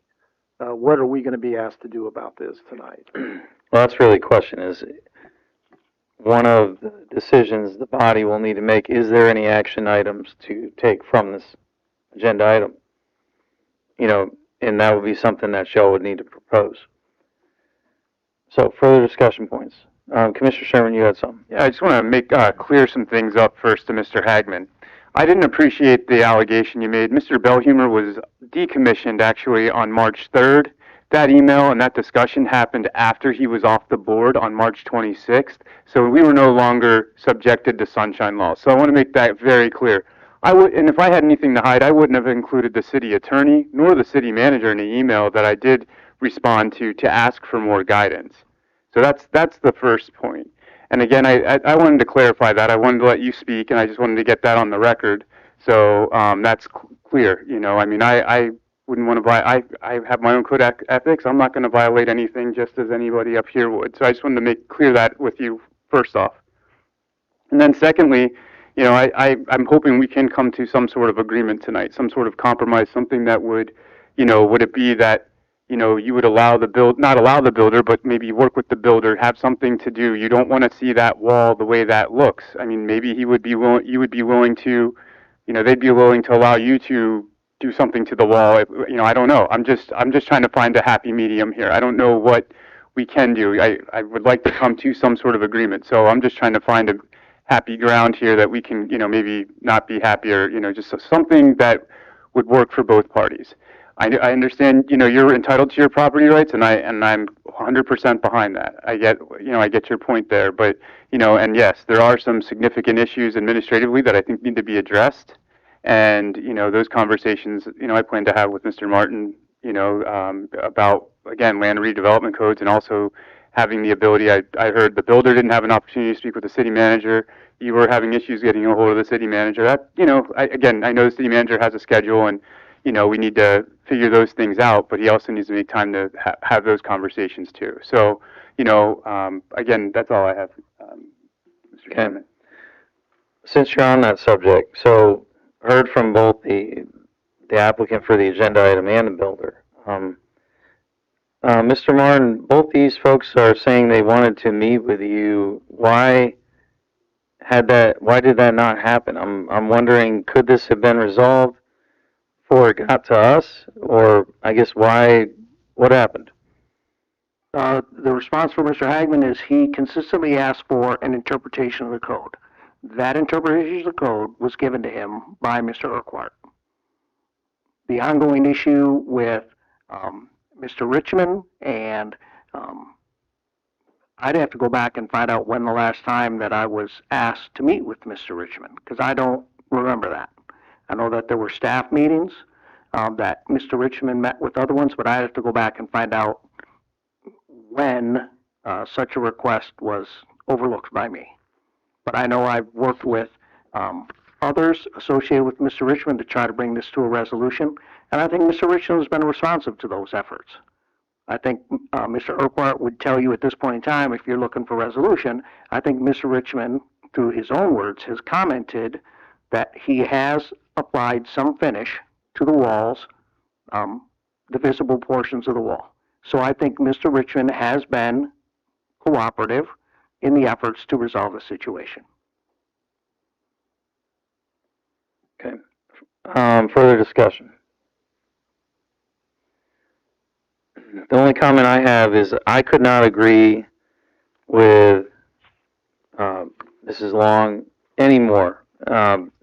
Commissioner Bellhumer and myself have brought up, at this point, it has to be dozens of times, requests to get the wrap up, and this has been going on for years. But then the request to wrap up what we started, that request has been going on for years and years. And Commissioner Bellhumer was usually the one to drive the bus on that. But, you know, along myself, right there with him, because that was something that him and I sat on. Did you sit in on that? No. Okay, so that was before you. And there was a huge amount of money spent, and then it just stopped. And then none of those proposed changes ever really got done. I think that somebody was scrubbing them at one point, and there was a few that were taken into account, but there was scores of things done, and it was supposed to get all brought back to get wrapped up. And if that was done, there's a chance that we might not be here right now. And that part's frustrating, because we spent a long time in those meetings doing that. Those went on for months. And every one of those meetings was hours of going through verbatim, just word by word, sentence by sentence, and getting that done. I don't know where that stands. I know that it's been ongoing and ongoing and ongoing, and I'd really like for us to make that a high priority, because this is not going to slow down. There's still tons of errors in the code, and we owe it to everybody to get that cleaned up. And that's not directly related to this. That's a separate issue, but it's an issue that got us here. It's a contributing factor. So, action steps from the board. Do we have any proposed action steps? Or no? Mayor. Top priority to go ahead and get LDRs, if not reviewed, or move forward with cleaning that up. You've said, what, 12, 15 years this has been going on. Is there a record of... Well, 8. 8. It might as well be 12, okay. 15. Feels like forever. But is there a record of those meetings? And are there notes? And does staff have that? And can we move forward? I believe that a lot of the information that was presented and reviewed with the Kimley Horn consultant have been incorporated into the code. I will review that with Ms. McClenny and Mr. Freeman, but I know they've been working on that. But a lot of the things I think that have come before the Power Board have worked on incorporating those changes. But you're right. You know, consider, I don't know whether this section was part of the Kimley Horn review. But as you said, these are codes that have been in place for years. And as we're finding them out, whether it's through something as contentious as this or other things, staff is working on changing those codes. Got it. As far as finishing a wall with limited clearance, I know that we had another issue with a different builder on a wall, and that went on in the city, and that builder said, I can finish a wall with a few inches of clearance. You know, we can take that offline, but I remember having this discussion. I actually think it was these properties. I think it came up in commission comments. But I think it was this actual situation that was being discussed. I thought it was, No, most recently, I quoted the email that Mr. Richmond sent that said that's how he would finish the 109 wall. Yeah, that was an email from Mr. Richmond, and to the best of my knowledge, I believe Mr. Richmond has done what he could in line with what he indicated in the email. Yeah. But that was the reference that I quoted when there was another issue. You're right. I'm not sure what triggered that initial discussion, but the email that I quoted at the city commission meeting was the one from Mr. Richmond indicating that the wall could be finished with the sufficient clearance. And again, to the best of my knowledge, there's been a finish applied to the walls. Okay. Action on this item from the board, Annie. Because we got to wrap up. We've already heard public comment. We've already heard from everybody.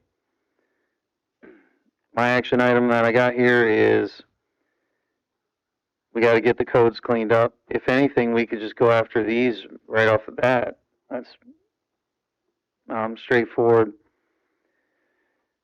There's a lot here. It sounds like staff has been trying to address all this as best they can, not to the applicant's satisfaction though. But you know what I would say is, would it be helpful to try to meet with those parties, see if there's anything there? If there's anything more, you know, like you, chief building official, even city attorney if needed, but I don't see that being the case. But and just sure, we'll go ahead and schedule a meeting with all the active parties and see if we can find. I mean, it couldn't hurt.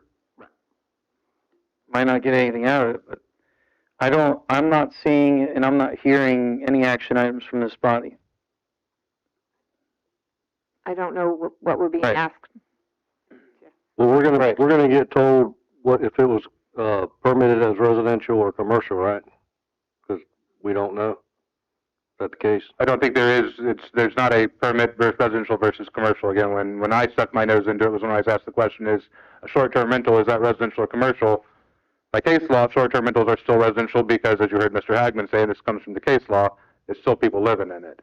And you can turn a short-term rental into a single family, into a homestead, again, overnight. All you gotta do is stop renting it. So they are residential in nature, and that's what the courts have determined. Short-term rentals are residential in nature of use.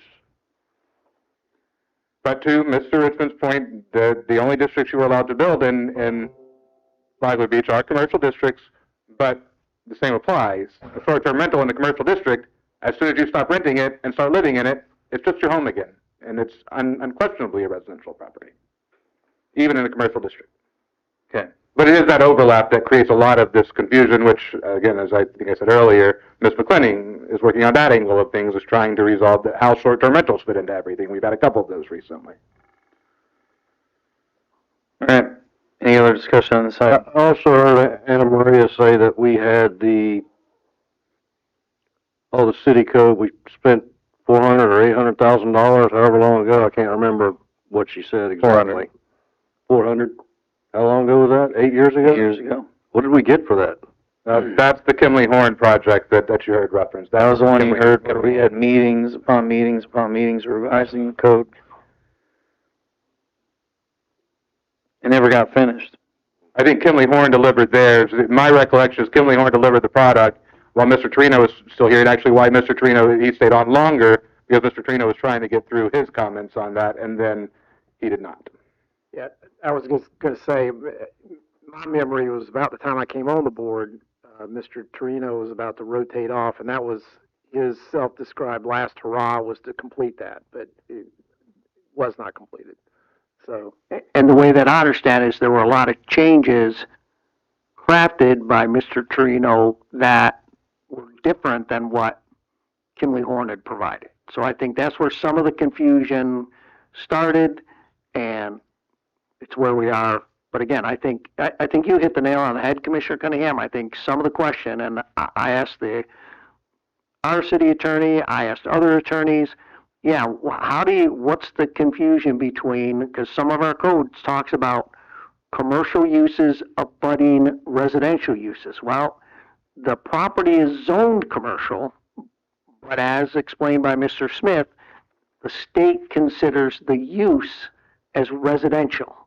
So that's what contributed to a lot of the initial confusion is it a commercial, it's commercially zoned, but it's residentially used, so, you know, which codes apply? And I think that contributed to some of the initial confusion, which ultimately led to where we are today. All right, further discussion? All right, we'll close this item. Move on to item F. Procedural question, if I could ask. What is the procedural question? Mechanism by which I can communicate a rebuttal to this forum. Can I send an email to you with information? Absolutely. Or Penny. The best person would be Penny. And let clerk distribute Because it. we want to make sure everybody gets a copy. I'll send it to both of you, and you will not get $2,500. No. All right. All right, so we'll move on to item F, which is question about property 2201 North Ocean Shore Boulevard. And applicant bringing us forward is Brent and Evelyn Kriego. And we have Mr. Kriego. If you can come on up, Mr. Kriego. You guys can just rest. All right, and if you can, Brent Kriego, 2205 North Ocean Shore Boulevard. And I'm following up tonight, and thank you for taking the time with me last session. Several months ago, while pursuing approval for our 2205 construction project, survey revealed multiple conditions affecting the shared property line with the adjoining commercial property located at 2201 North Ocean Shore Boulevard. Penny's getting a video set up for me so I can actually show you.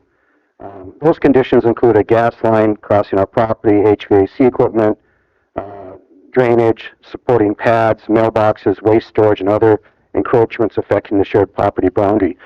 Commissioners have all received a packet. There was like 42 sheets in there, multiple pictures. The side of the 2201 property has a setback. They call it a 0-foot setback in the industry. It's like 2 feet, 6 inches, 2 feet, 4 inches, 4.5. That's all they have for space between their property and the property line. Making it especially important that the mechanical equipment, drainage, and other site improvements remain entirely on the neighboring property and do not impact the 2205 private property. She's playing the video, so that's perfect if we want to let that run since you got it. This is a video of, today is what, Thursday? I took this video, I think, yesterday. All that water coming down, you see that big hole there draining down? That drains right into the 2205 property. Those AC units, there's multiple. This is a commercial building. That yellow line is a survey line that Rick McFadden told me to put up. He said, show that it's only a few inches away from the property. That's our property line, the yellow survey. This is real pictures, real time, in the last 24 hours.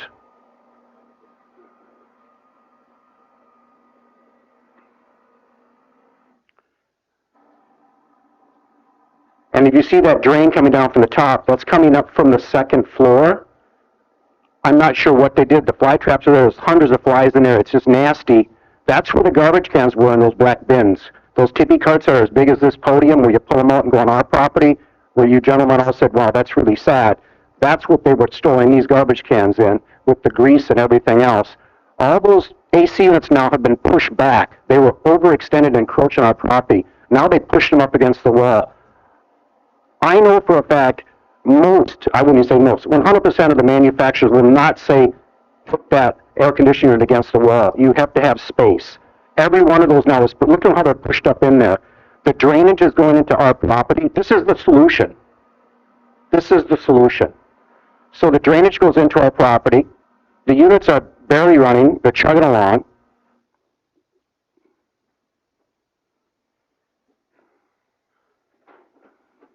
All right, you can't finish it? It's a full video. No, it goes for a minute. Okay, all right. Well, it goes out to the road and it turns back, and what shows up there is the new, I'm just going to call it and it's fine, they fixed it, is the new trash enclosure. But the trash enclosure, which is interesting, the trash enclosure now was built out to where the yellow survey line is at. So visually, you just saw it, you can't physically get in to service the AC units because now the trash enclosure has the whole thing blocked. And I have pictures. Penny, if you could pull up the other folder, it's got the still shots. Okay, sorry, dear. Thank you. Okay, so I'm saying thank you for what you've done. We've got, what we finished right now is that the stairs have been removed, the AC units have been pushed back against the wall, and garbage collection has been put on the back side of the building. So you can deal with that. What I'm trying to do tonight is, this is a commercial property. It has multiple businesses. And they relocated the HVAC equipment that's continued to run there. All those condensation lines are draining into our property. That's an issue. You can't, on a commercial property, have drainage go into another property. You have to have a drain system. Now, code enforcement said it's all okay. That looks just fine the way that's put up. There's a full video there for you to see it. She can show it to you later. Our concern is not the air conditioning units producing condensation. They all do. Our concern whether the drainage serving this commercial HVAC systems has been designed so all condensation and drainage does not go into the neighboring property. Remember, they only have 2 feet, 6 inches, 2 feet, 4 inches of space. That's all they have in there. Access is another issue. So what I'm asking the commission tonight, and I can do this under 10 minutes, I'm asking the commission tonight, I want one thing to look at is the commission to verify whether the HVAC system's drainage is in configuration that complies with code. That's the number one thing. The number two thing, which is really critical, is that I'd like the commission to vote on, this is really important, Land Development Regulation Section 2.06.01, special exception. You have this in your packet, gentlemen. That is stating in there that sections 1 through 7 are met as well. It says in the agenda one, there's 2 pages, there's an agenda one. Sections 1 through 7 state, I'm just going to go through the most important ones, there's 7 of them in there. Number 2 says that the use is so designed, located, or proposed to be operated that public safety or public health, safety, welfare, and convenience will be protected. The owner of the property, who's not in Florida, he says the use of the property for the business requesting the exception as it would be operated should not have any impact on public in terms of health, safety, welfare, or convenience. That video clearly shows all those are being affected. It's black and white. So the vote's yes on that. Number 5, it says that adequate landscaping and screening is provided as required here and otherwise. The answer was no response. This was 2011, special exception approved by the commission. You can see it in that picture. If you look up the hill where that video is at, you can see the steps where they were removed. There's no access from that side either. They put a wooden fence in the front, and there's only 4 inches there. So today, and I have pictures on my, she has them on the memory stick, of I had to call the police department. I had to say I don't want people trespassing on property because they're walking in there to work on the equipment, to do their maintenance. That's the only way to get to it. But the solution that code enforcement said was, just push them back. They're fine. So all I'm asking tonight is, please, the special exception 2011, have a comprehensive evaluation done.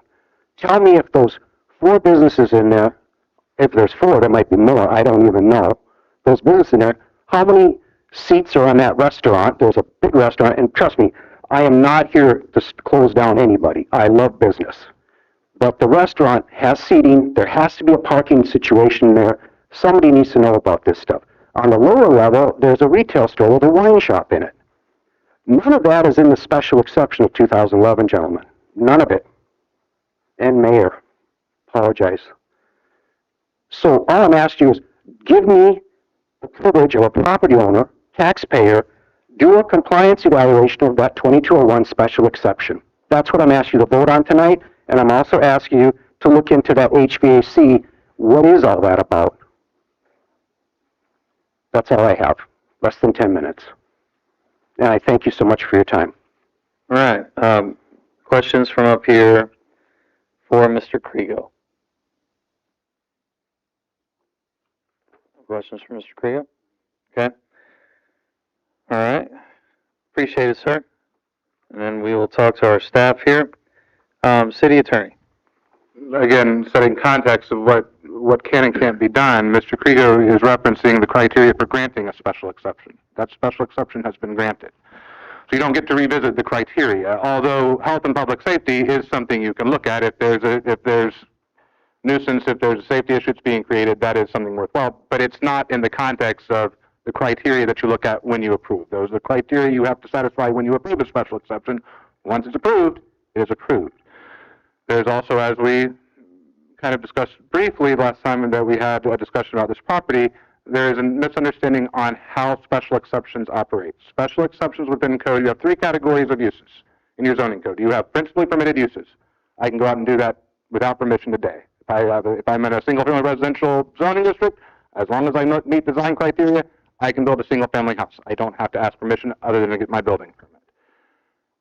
After that, we have special exceptions or conditional uses, same terminology, different codes. We call it special exception here. Special exception uses are a use that a city in its zoning code has determined this needs a higher level of review, the criteria that you heard referenced. Does it meet these criteria? If it does, we permit it as a use. That use effectively for that property moves into the category of permitted use. That question has been answered. It is technically a special exception use, but an approved special exception use is as good as a principally permitted use. You do not sacrifice your principally permitted uses when you get a special exception. It is additive, not subtractive. So just because you have a special exception, for instance, let's go back to my single-family residence. Let's say no code would do this, but let's say the code says you can build a boutique on your single-family residence as a special exception. If I come and get a special exception for boutique, I can build, and if I get approved, I can build my boutique. But I can still have my single-family residence. I don't sacrifice the principally permitted use, and I think that's the misunderstanding about how it operates. And I understand why. I understand when you get a special exception, it says you can do this under these conditions. Those conditions apply to that special exception use. It is not taking away from you your principally permitted uses. And I think so when we get into the conversation, well, there's also a restaurant. Well, a restaurant is a principally permitted use. I don't take issue with the statement of we'll conduct a review. Have those uses come in over time? Have they gone through the right steps? Was parking considered? Do they have adequate parking? Do they have those things that your land development code requires? I think that's a fair review. But it's not a function of, well, you got a special exception, therefore you can't do anything else that the code allows you to do. Principally permitted uses are always allowed uses. That's all I have at this time, I think, unless there's other questions on the issues for me. That was the main one that I wanted to make sure was clear on how special exceptions fit into the framework of uses. Questions for City Attorney? Mayor? And this is a commercial zone, correct? Tourist commercial? Yes. Thank you. Yeah, tourist commercial with a special exception. Okay. Any other questions for City Attorney? City Manager? I know, again, Mr. Oakwart's been working out there. If we need to work with Mr. Oakwart and find out, or even the fire department to find out if there are life safety issues involved with the proximity of the HVAC units to the structure itself, or if they've been installed appropriately, I would have to defer to to Mr. Urquhart on that condition. Okay, Chief, oh, did you have a question for City Man? Okay. So, Mr. Martin, I appreciate your points here. I think at this point, maybe some sort of formal, I can only speak for one, but I'd like to see some sort of formal report come to us after that's all done, as you mentioned, just to, again, to dot our I's and cross our T's with this situation. All right, any questions for City Manager? Chief Building Official. Tell us everything you know. I don't have that much time. No, I'm just kidding. Actually, after listening to as far as out there, we'll take care of the fire safety tomorrow. We'll do the fire inspection for the restaurant, as well as that was the last picture that was in the package that I gave you was that fencing, and that was I met John Gifford out there, and originally they were going to reduce parking space, but we came up with a solution of putting that back up to the building. The door that you see behind that fence, that goes into a storage room. They have another door on the other side. It's not part of the means of egress.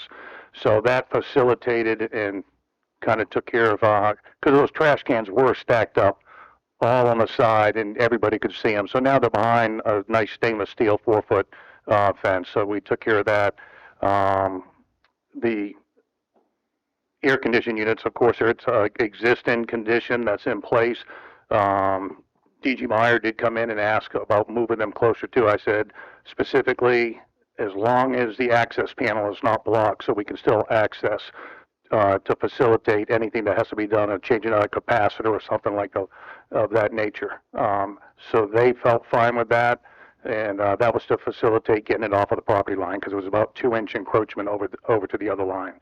But we'll go out tomorrow, check out and see anything that we can find, as well as we'll do the fire safety inspection for that restaurant and all perimeter area. And then I'll get with Lapita as far as on the parking spaces and see what we have out there. Questions for Chief Building Official, Mr. Cunningham. Can they be made to put in a drain for the condensate lines for the AC units where it drains to the west to central? I'll do the research on condensate disposal and see what we can come up with to facilitate what we have out there. See if we can't unify them all, just like similar like rooftop units. You bring them all into the same thing, they all drain to the same spot. See if we can't do something like that. I'll check it out tomorrow. At minimum, you can't drain onto someone else's property. And you can't, like onto the sidewalk areas, you have to go into the stormwater system. You can't drain it, you also can't drain into sanitary, so we'll want to make sure we follow all the criteria. Any questions for Chief Building Official?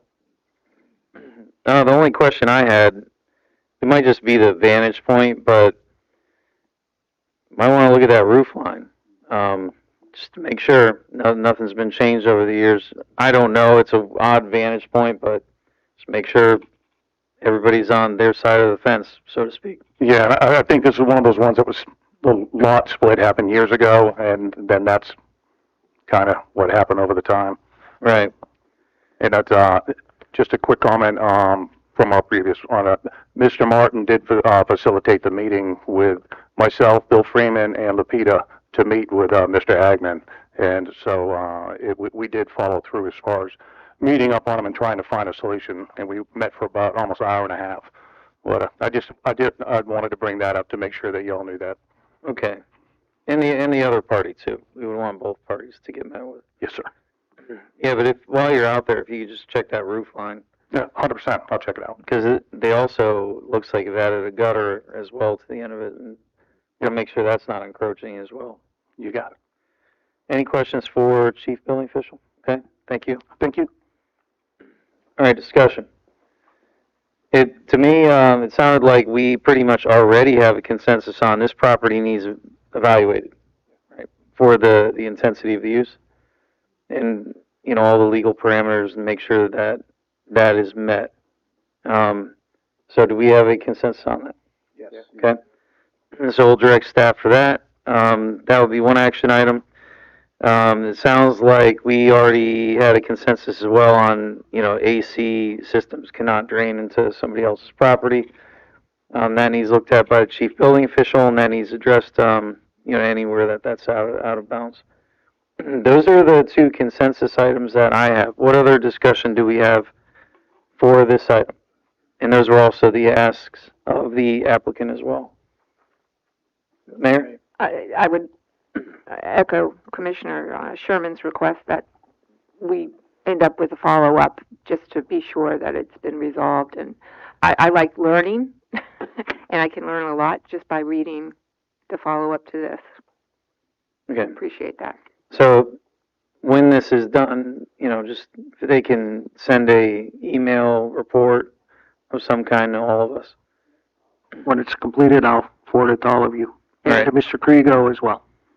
Yeah, and we want, just so that's also public record too.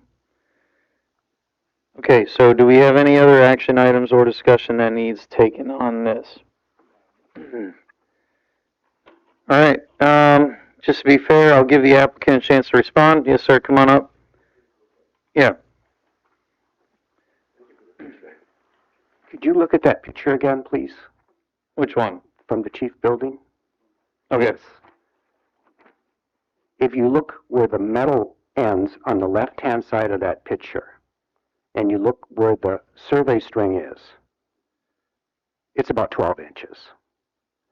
So either you have to be a Batman, or you need a drone to get to each one of those AC units. So please, when you do your inspection, Mr. Martin, and you have your team look at it, tell me how they're going to repair those units, because the issue is, yeah, the front panel is important, but the only way they're going to look at it tomorrow or next week, or I don't know what the time frame is, they got to go on our property to look at it.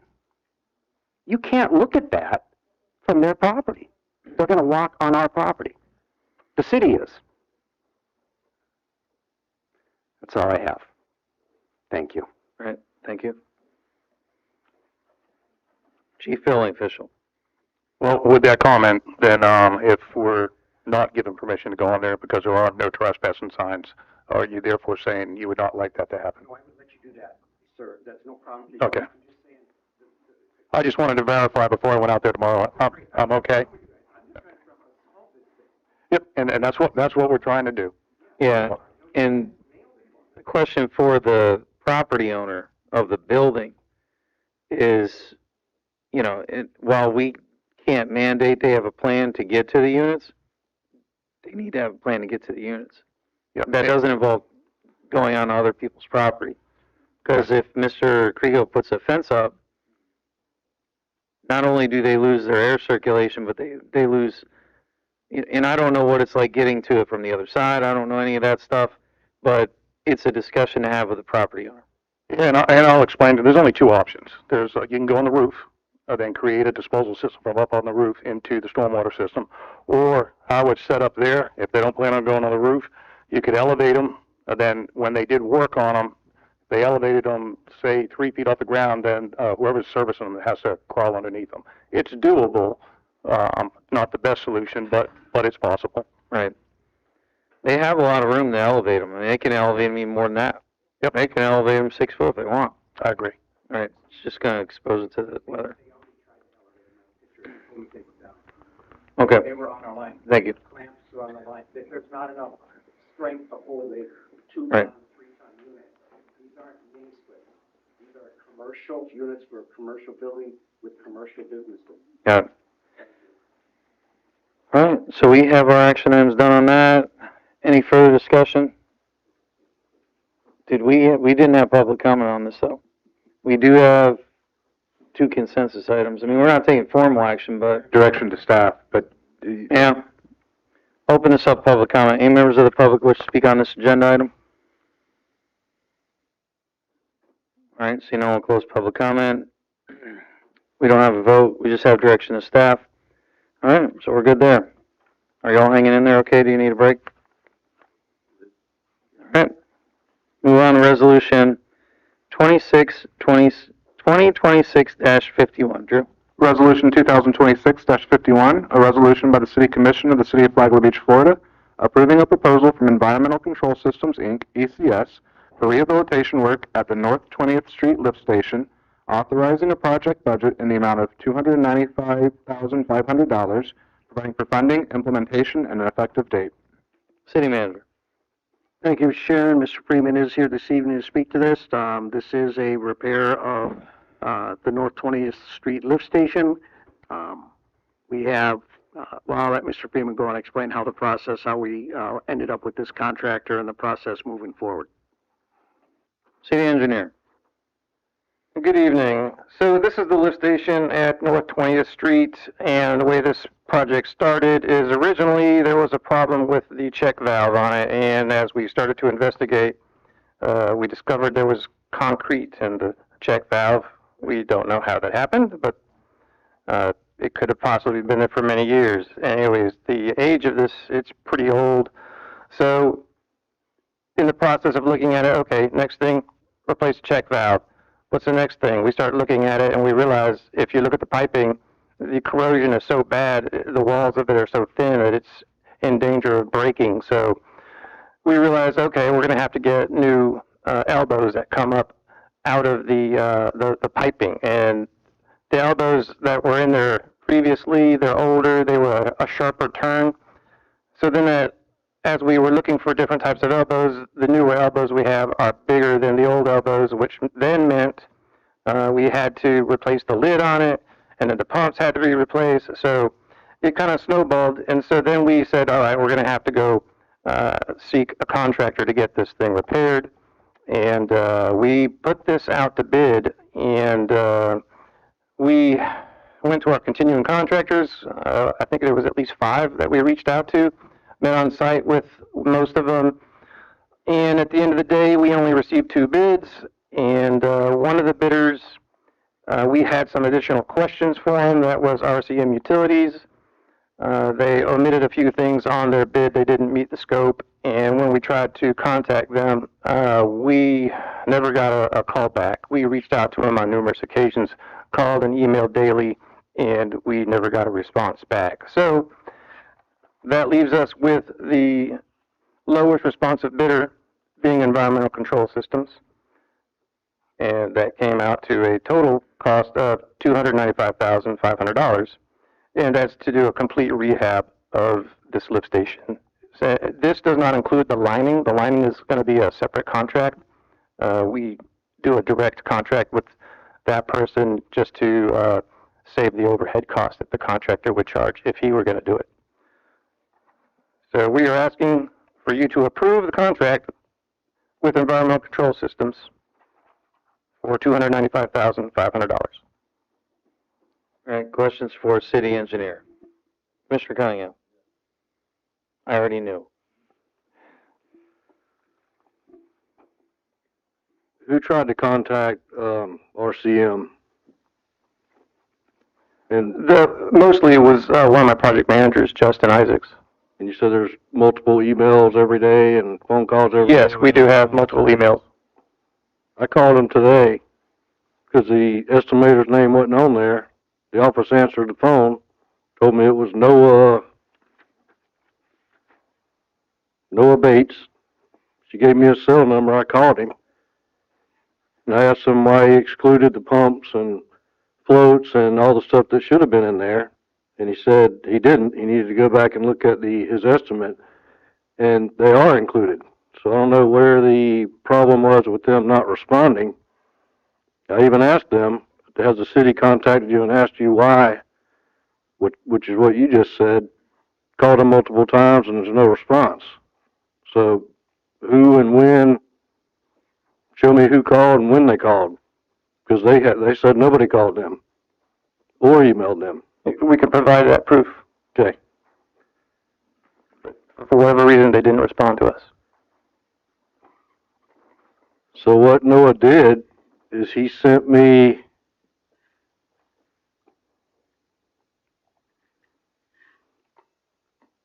which is what he should have sent you, but the price that they quoted, the $169,938, includes pumps and all the stuff that is said wasn't included. He basically said he made a mistake. It should have been included and he didn't put it in there.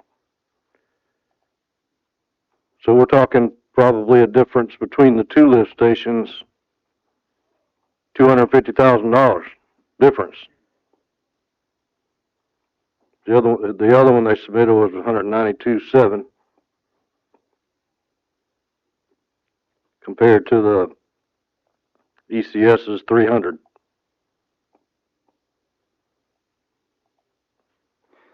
I can't really respond as to why they didn't get back with us when we reached out to them. They just didn't.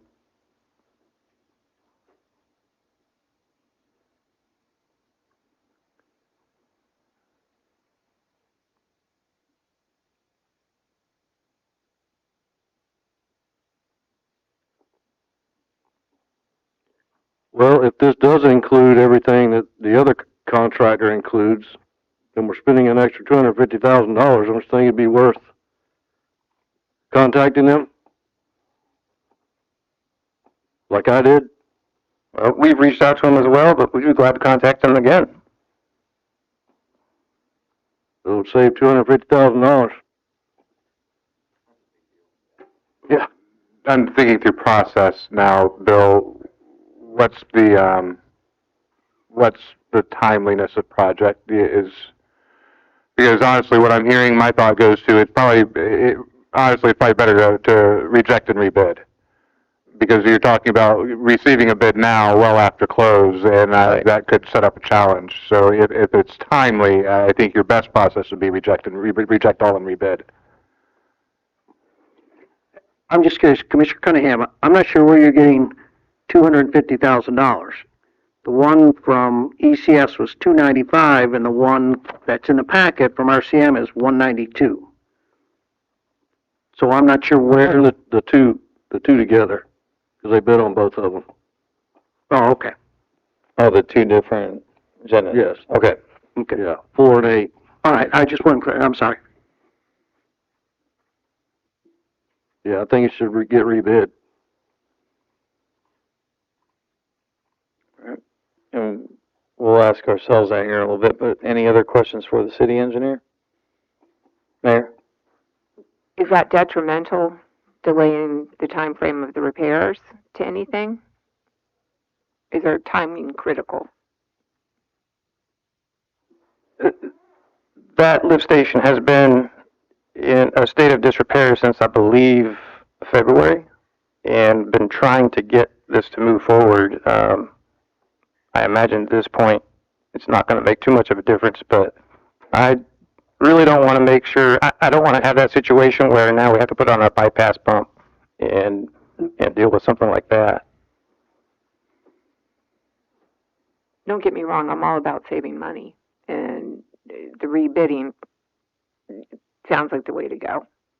I just wanted to make sure there wasn't anything emergent. Any other questions for city engineer while he's up? All right. Appreciate it, sir. Discussion. So, we got go with this bid or reject and rebid. Thoughts? Commissioner Spradley? Reject and rebid. I mean, you've got, Commissioner Cunningham said what he said, and, that sets up a situation that we could be unnecessarily spending a lot of money just to stay in line with the current bid when it doesn't seem like there's an emergency to do so. Right. They're not hooked up to a trailer yet. Right. So they're still rolling along. Yeah. City manager, what is the time? So if we reject and rebid, what is that time till that process goes? Like, is it, you talking a month, 2 months? I guess, are the specs, there's going to be no change to the specs that we advertise.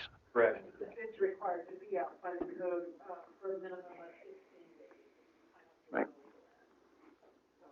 And I'm not sure whether would there be any advantage or disadvantage to putting them as one project and having people bid on the two components as Commissioner Cunningham has referenced? Yeah, or cost savings. Right, and I think that'd be a good idea. Just wrap it up into one project. Yeah, as Ms. Overstreet said, 15 days, so we don't have another meeting. 15 days, it could, I'm not sure if we could meet if if we need to put it into one, I'm not sure whether we could get the 15 days and then get it in time. We could try to get it back on the agenda at the last meeting in August. Worst case scenario, it's the first meeting in September, which is September 10th. Sounds good. Well, yeah, if we can bundle them as one massive project, there may be other cost savings, at least give the companies a chance to bid on. Yeah, only one mobilization and things like that. Well, it's two separate sites, so they might. Right. Let's hope not. Okay, it sounds like we have Commissioner Santori. And do we want to bring forward the relining of those lift stations at the same time too, since we all vote on the whole thing at once? Okay. Yes, that would be a good idea. Bring that, because they're all going to go hand in hand. Okay, sounds like we have a consensus on this. All right, appreciate it, sir.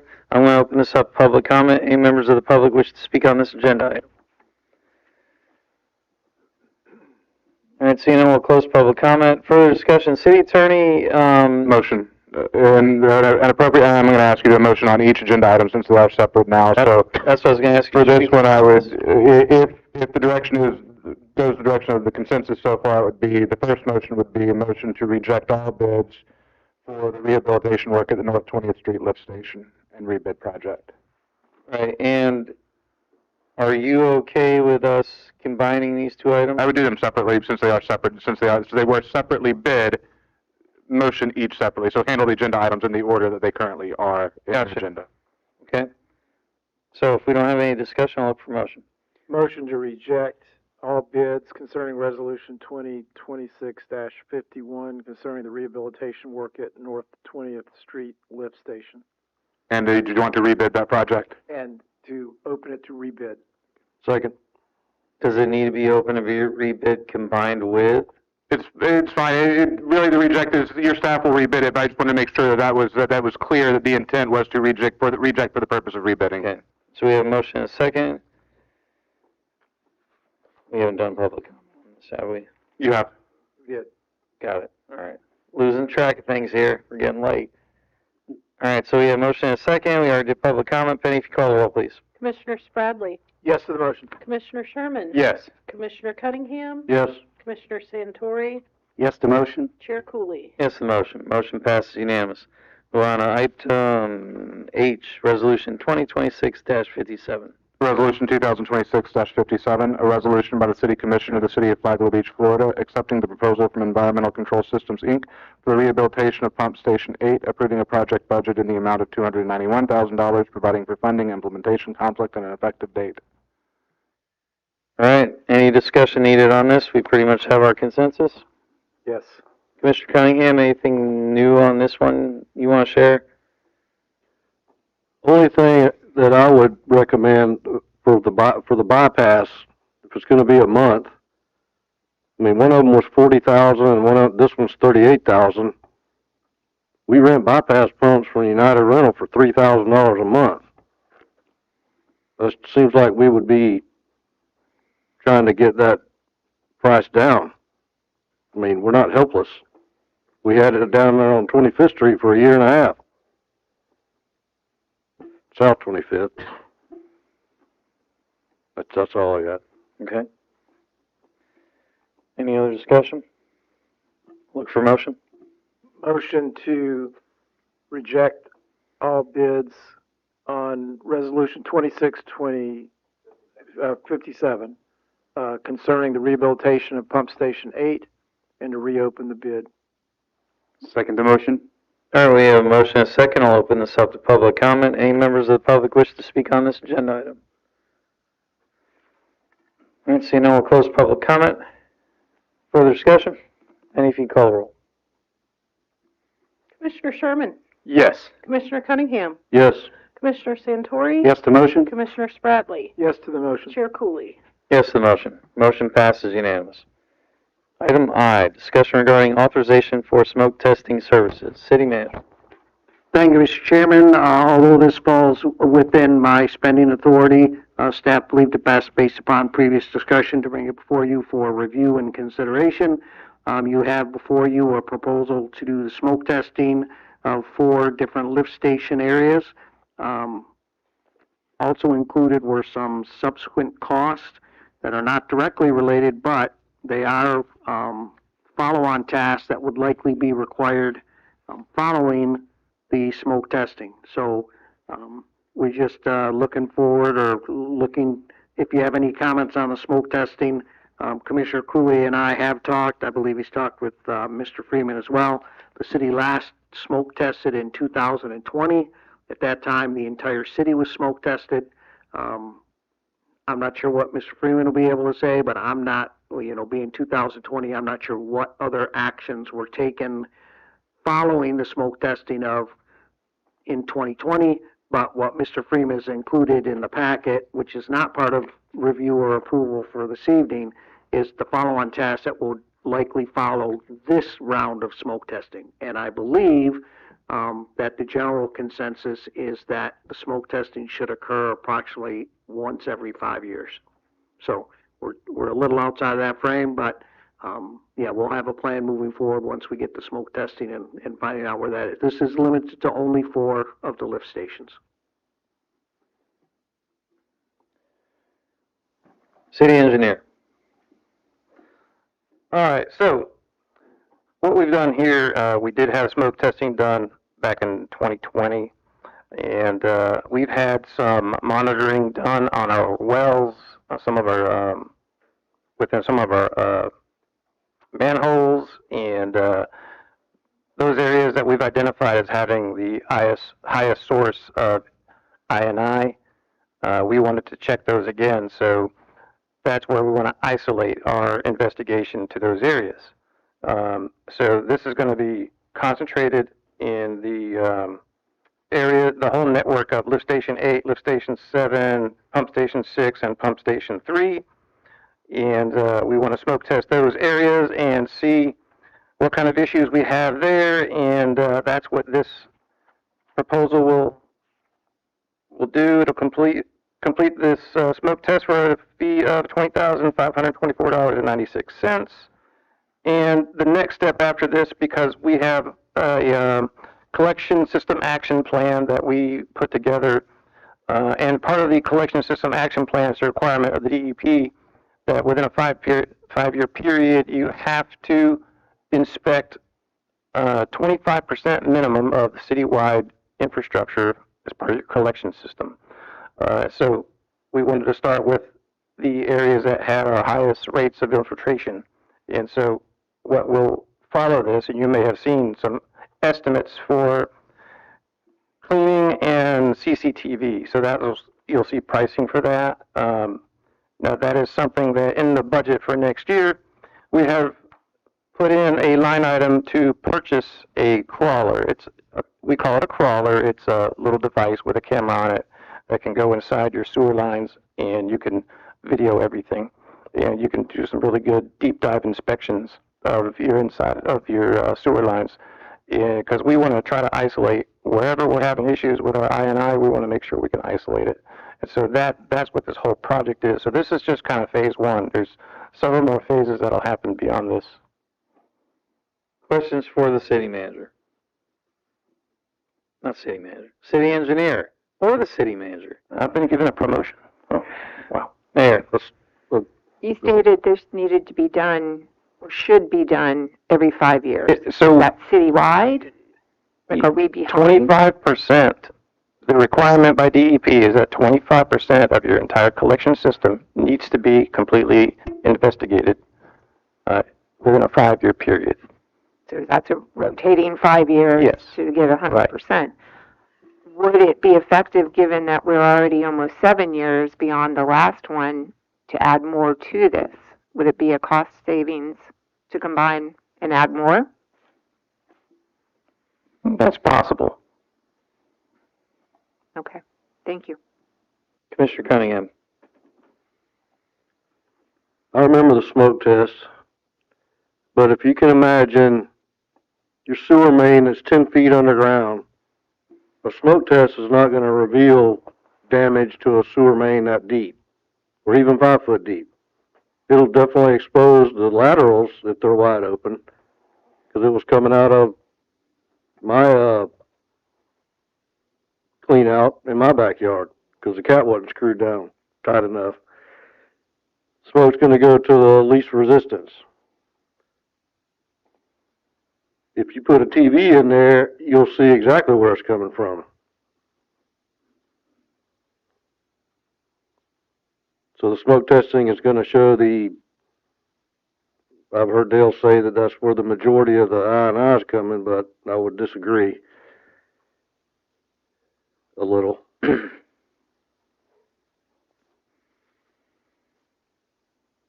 And where did you come up with the highest amount of infiltration? There were flow tests done by McKim & Creed. They put monitors in several locations citywide.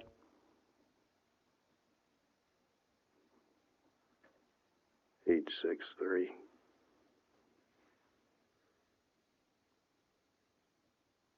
Well, they have to be down on South Daytona between 22nd and 25th. Those are extreme.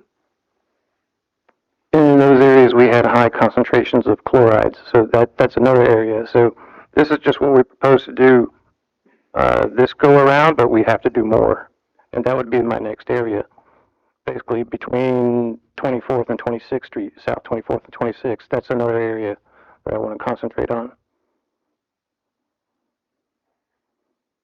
And we're sending roughly about 300,000 gallons of not wastewater to the wastewater plant from I&I. That's a lot.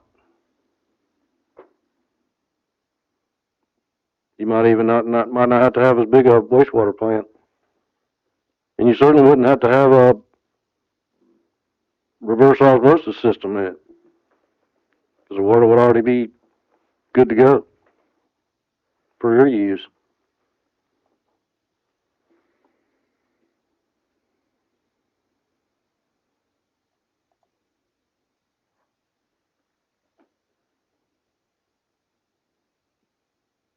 That's it. So, question, you talked about that crawler you have in next year's budget. Yes. Is that something that we could do this year? Is that possible? If I were to do that, I'd probably have to dip into the reserves. Would y'all be okay with that? The reason why I ask is because I&I is a massive problem. Smoke testing might not catch what Commissioner's here's the thing. The fastest we can go after this, the fastest we can stop it. And we have been telling our taxpayers for Commissioner Sherman, you and I have been sitting here going, if it's a piece of city infrastructure, we need to fix it ASAP, including pulling from reserves. And that's why I'm asking, are y'all okay with doing this now? Because that is a tool that would, I'm assuming, speed all this up, right? It would. Right. So you get smoke testing. It's kind of a two-pronged strategy. Get the camera in there, get some smoke testing done, get the problems isolated. The challenge is, again, well, could we dip into reserves? Again, that exceeds, we budgeted, if you look at the presentation, $60,000. That's outside the scope of my spending limit. So the earliest we could get that back before you and the commission is the end of August, which we're almost through the fiscal year anyway. But no, we can work on trying to get something, whether it's possible to get something, you know, that amount of money. I'm not sure whether it's such a specialized piece of equipment. Do we need to go out for bids? But we'll see what we can do to expedite that whole process. How much is a crawler? I checked with one company. It was about $57,000 for the one that I checked. But like I said, if we're going to go after one, that would definitely get bids and just kind of see what we can get out there in the market. Commissioner Santori. And would that crawler address some of the concerns Commissioner Cunningham brought up, like some of the areas of smoke testing wouldn't be able to see, but maybe further down? Oh, 100%. Okay, yep, that's fine. Yeah. That's why, we should try to get it sooner than later. Who would be the qualified person to use the camera?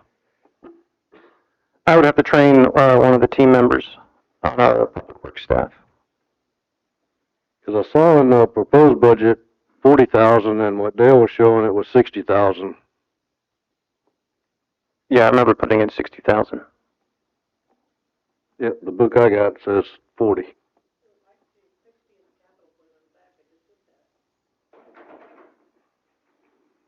Either way, it's gotta come to us, I think. Yeah, by the time, the attorney and I were talking about, we put it out to bids and accept the bids, we could have the money ready to go on October 1st.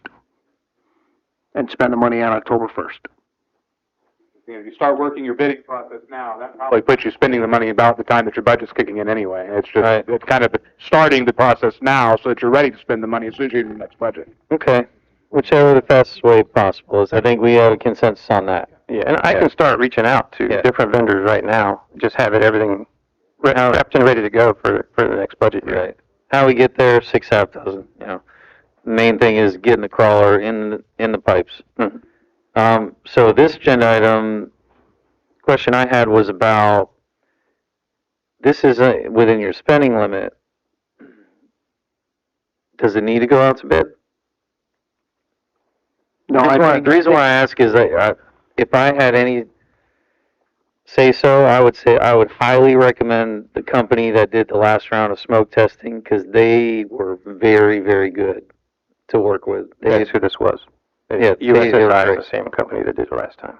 Okay, that's the main thing because they were really good. We got the information back from them and just did nothing with it. We squandered it, unfortunately. But the company that did the testing was great. Right, and that's the same company. Okay. All right. Further discussion?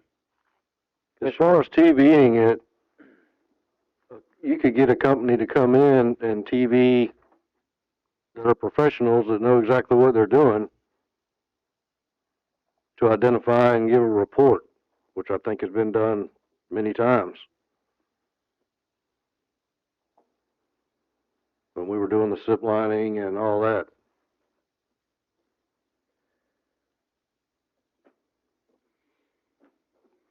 So how long would it take to buy one and train somebody to use it? Something that expensive, it should be in the back of a truck that's only for TVing. I mean, for storm drain, sewer, whatever. So where it's safe and secure and it doesn't get knocked around. Right.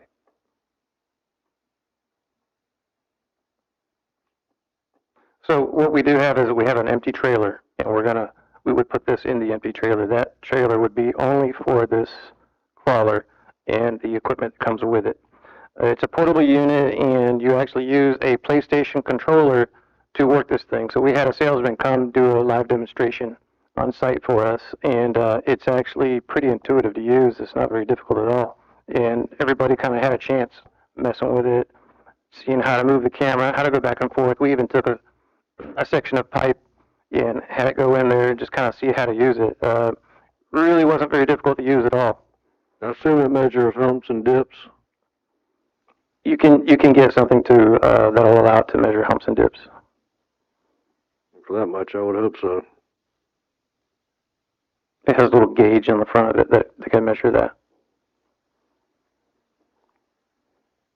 That's good. It'll be in a trailer. Safe. That's all I got. All right. Do we have a motion?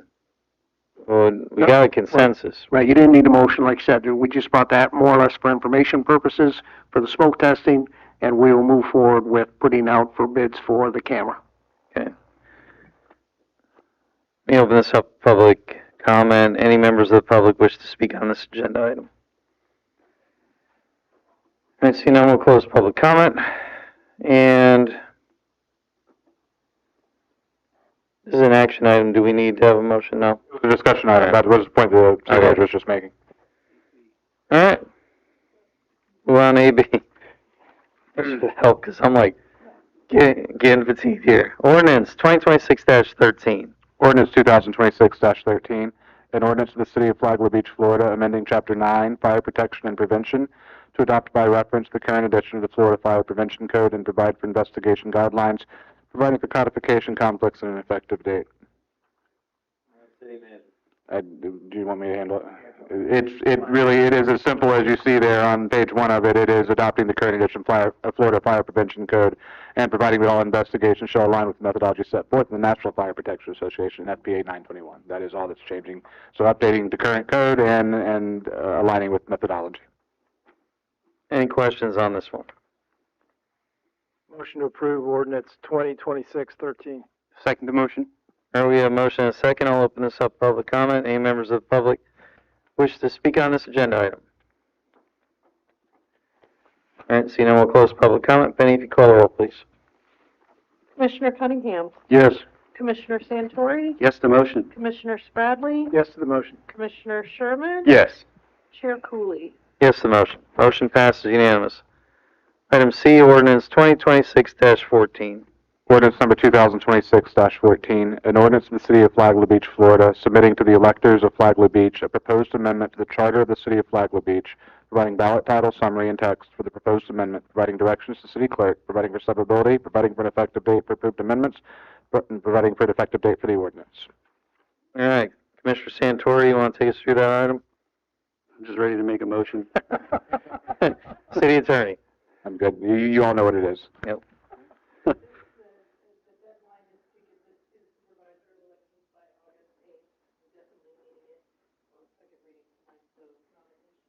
Thank you. I make a motion to approve ordinance 2026-14. Second. All right, we have a motion and a second. I'll open this up to the public. Any members of the public wish to speak on this agenda item? Seeing none, we'll close public comment. Penny, if you call the roll, please. Yes to motion. Yes to the motion. Yes. Yes. Yes, the motion. Motion passes unanimous. Ordinance 2026-15. Drew?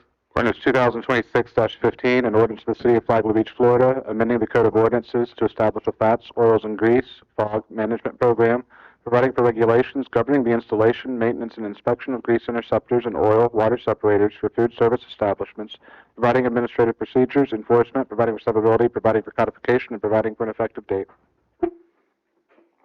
City Manager. We had this before, in front of you before. We've gone back and done some changes to it, and Mr. Freeman can offer the insight into the program we're looking to establish. Mr. Freeman. Good evening. All right, so you've seen this before. One of the things that I wanted to call to your attention, so starting January 1st of this year, the state of Florida came up with their own requirements for grease and waste removal, and they put together Florida statutes, chapter 62-705.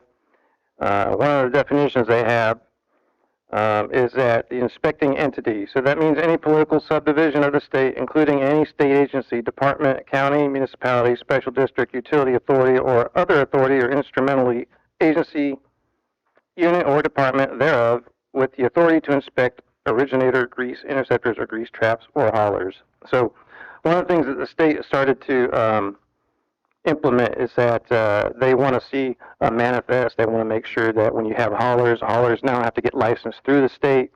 There's requirements that they empty out your grease interceptors not to exceed 90 days, or they even had some other things if the depth of the grease gets more than 25%, but no less than 90 days, or not to exceed 90 days.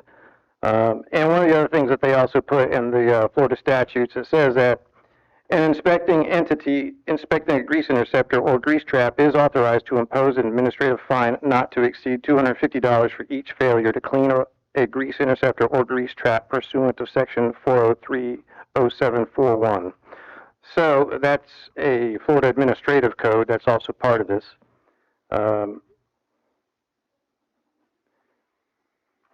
And what that says, it once again reiterates, for each failure to clean a grease interceptor or grease trap, an administrative fine not to exceed $250. The department shall authorize an inspecting entity to impose this penalty as part of the grease interceptor or grease trap inspection. So the regulations by local government, they have the authority to A local government may, 1, receive copies of a service manifest from haulers, 2, receive reports of violations, 3, collect and retain fines for service manifest violations, and 4, impose license actions. So this is something that the state of Florida has granted to local municipalities to enforce. And a fats, oil, and grease program is something that we have our collection system action plan and our wastewater maintenance requirements for our sewer lines, and so they mandate that these things have to be done. So in this fats, oil, and grease proposal, I did not want to have it where we impose anything beyond what the state requires. The state already will send somebody annually to check. They're supposed to annually check these manifests and be on site. So we weren't going to do anything beyond what they do. And as far as imposing fines or anything like that, we wouldn't do anything other than what the state mandates. And that's pretty much what I put together. And this is just our first reading, so I'm open for discussion. If there's anything you would like to add or change or discuss.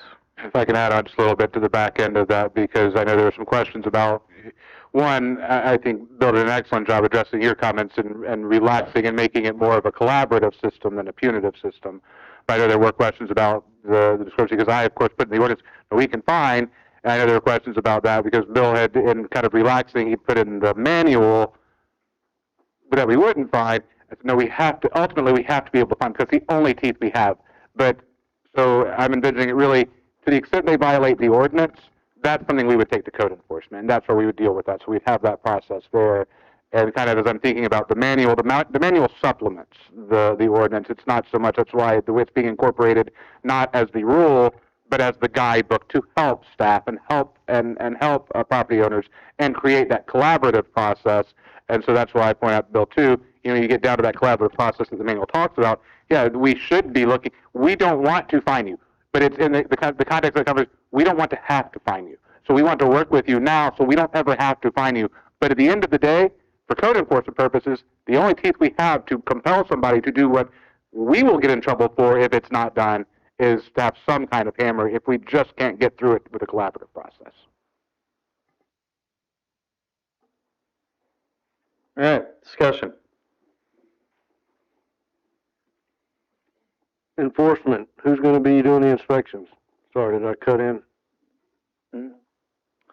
So that's something. Well, walk me through the process. Are we going to send all the businesses that have grease traps this manual and maintenance log that's in here? Is that the plan? The plan is to give them the manifest so that they could have that on site, and that could be reviewed easily.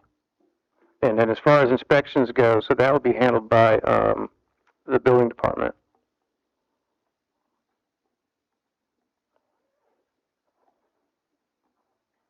How often?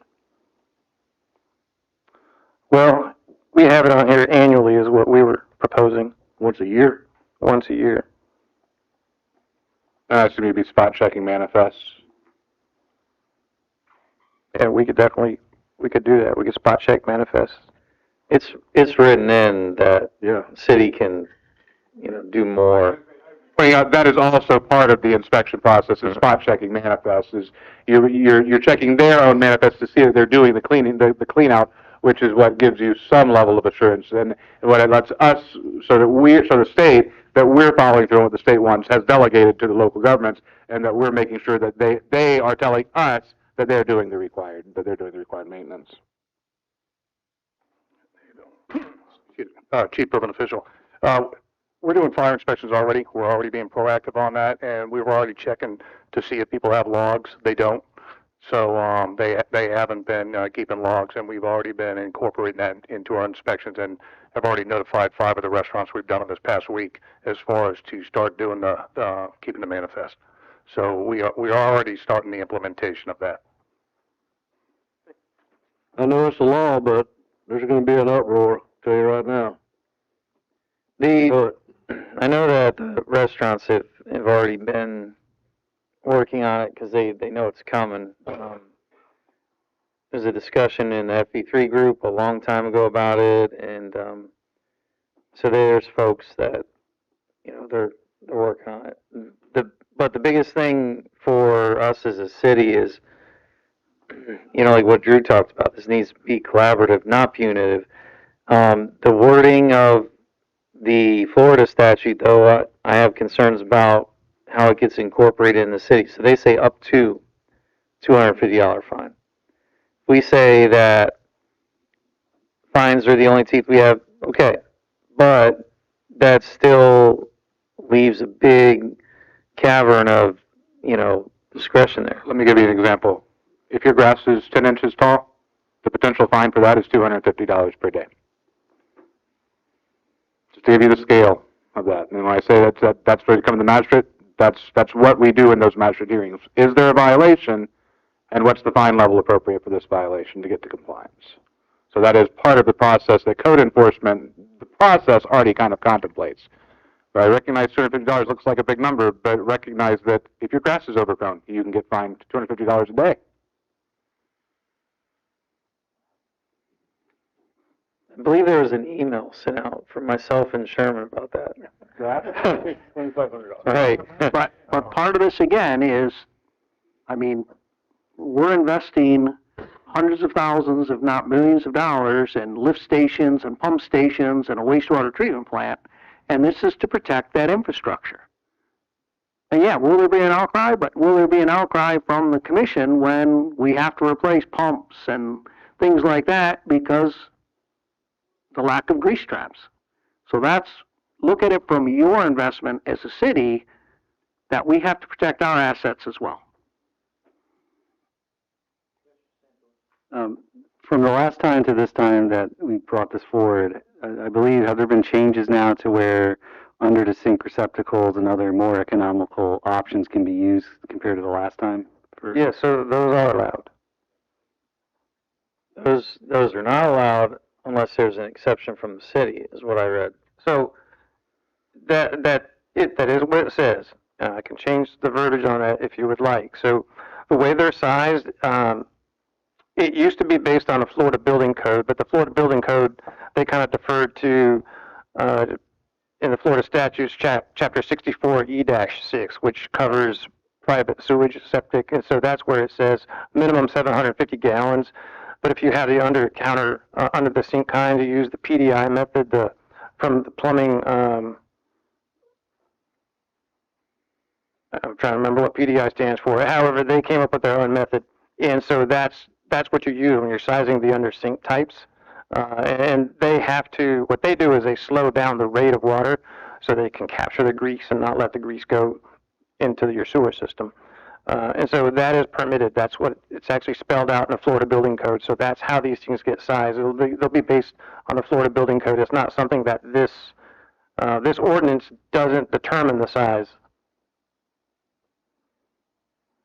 Mr. Sproutley? Did you yourself put together the program manual? Yes. Nice job. Good work. Thanks. The only comments I had is in here, just some stuff to get clarified. So, page 202, this is the ordinance, line 7980. It says failure to correct deficiencies or violations within the time frame specified by the city. That's pretty. Remember, we're talking code enforcement process. So every code enforcement case, we do a notice of violation, and so this follows code enforcement. That's how we would be enforcing this. Would be code enforcement, and so more to help you when you're speaking to constituents, because I know constituents will ask you the same questions you're asking now, and this applies to the fine comment too. There is that built-in flexibility. We don't know how much notice we need to give for any given situation. If your issue is you don't have your manifests, the city's probably going to, it's an easy fix, but it's also not the end of the world. And the city's going to be very willing to work with you. The city may give more time. Okay, let's get your manifest in order. We're going to check back again in 3 months. If there is an active spill, the city needs to be able to tell you, fix it today. That's why there's that flexibility. The same with the fine. And I was sitting back thinking and listening. I'm the magistrate in St. Cloud, and a week ago I had my hearing set. And it's rare. I would not do it. Our manager here would not do it. It's actually rare to get $250 a day for overgrown grass. Normally we're doing 25 or 50 because of the nature and the scale of the violation. I did do $250 a day for overgrown grass last week. It hadn't been mowed in 2 years and it was shoulder high. That's why there are those ranges. Not every violation is equal. And the active spill is significant, and you want to be able to address that, and you need teeth to address that. All right, line 83. So I get fines, right? But line 83, we're talking about up to suspension of sewer service. That's not, I didn't read about that in the Florida code. And you can take it out, you don't have to do it, but the reason suspension of sewer service is, again, if you have a serious problem where grease is flooding into our sewer system, the only way to stop that from coming into our treatment may be to turn off that line.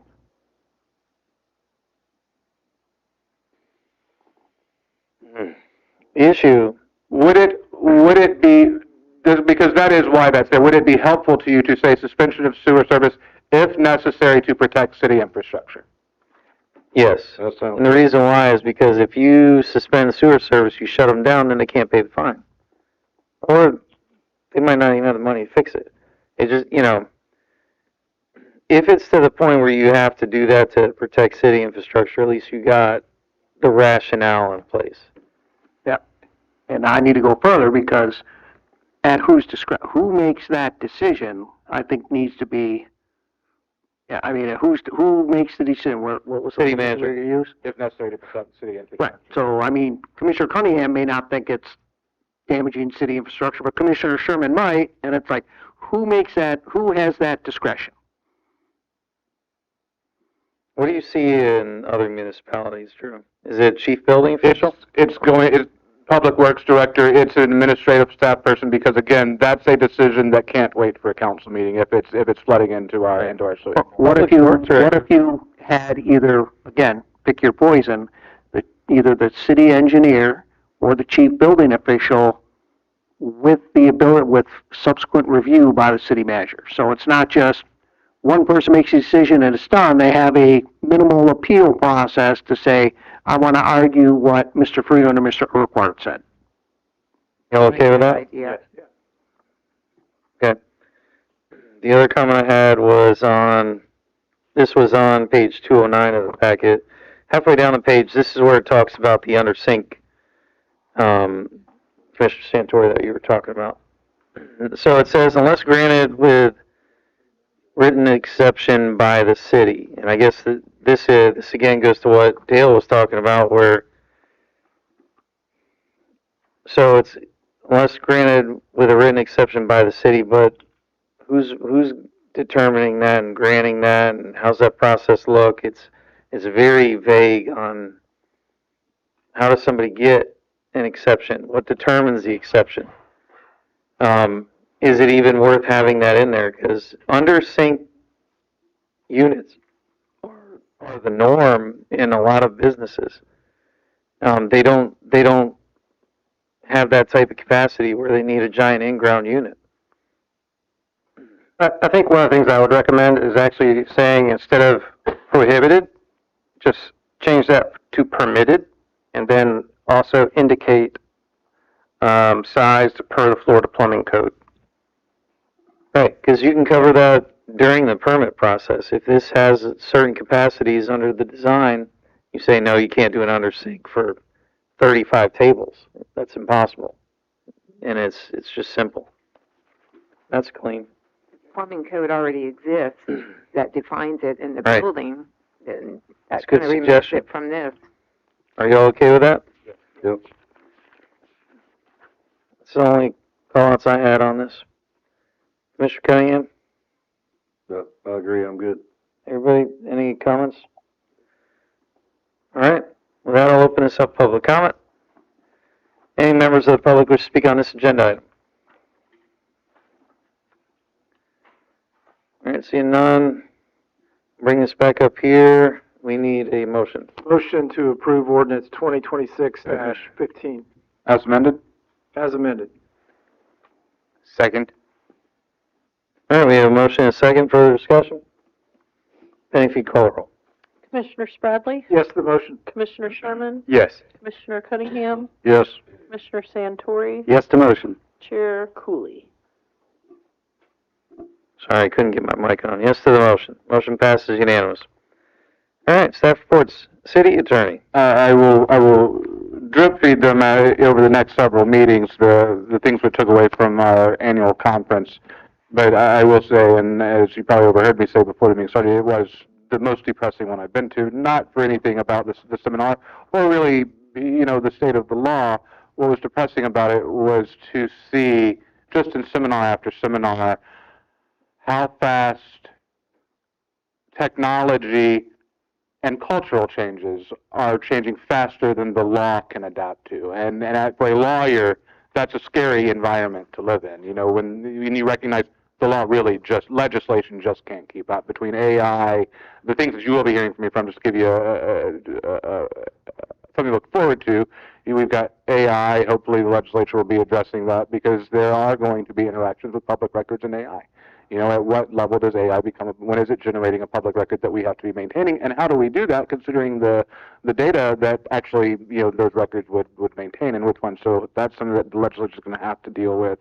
In the past legislative session, some things for you all to be mindful of, with the DEI limitations, not something that we were spending money on here anyway, but what made me think about it was Commissioner Santori's comment earlier, was, it'd be great to have, some Italian American events going on. Special events, no problem.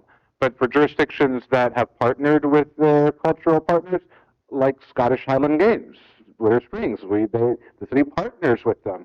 That is a cultural group. And so those kind of things, cities are going to be pulling back from.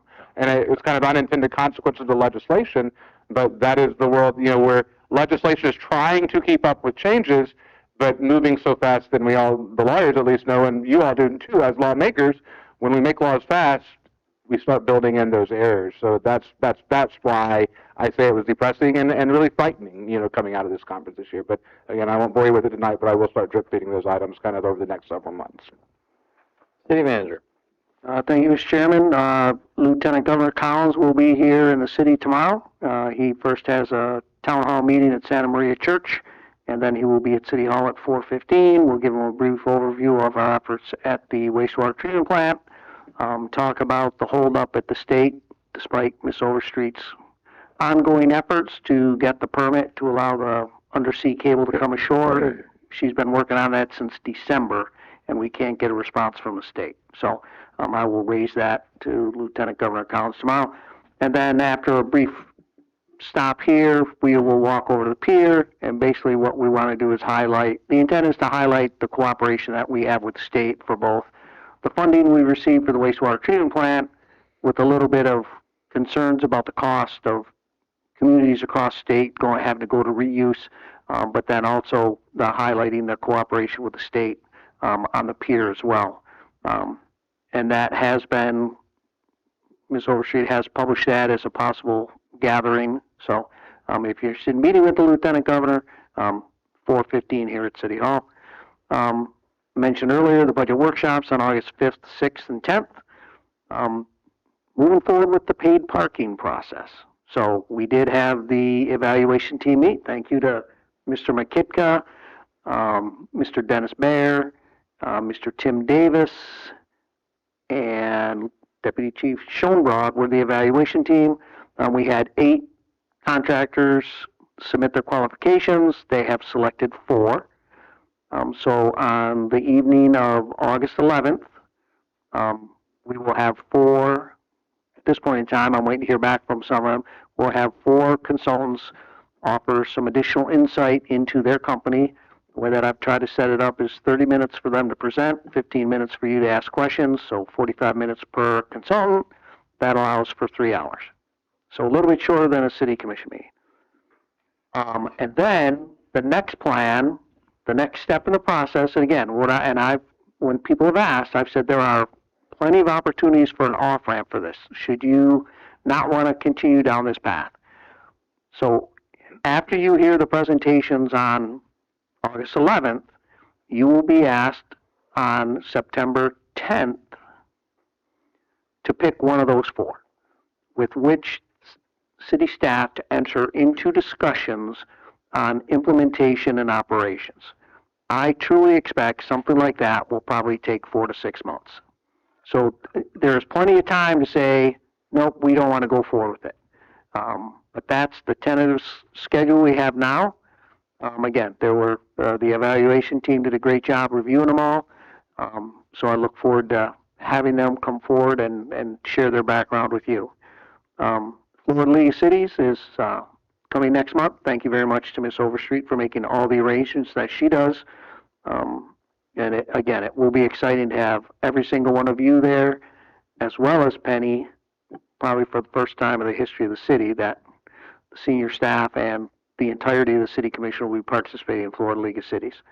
And then with regard to projects, I have a call with the state,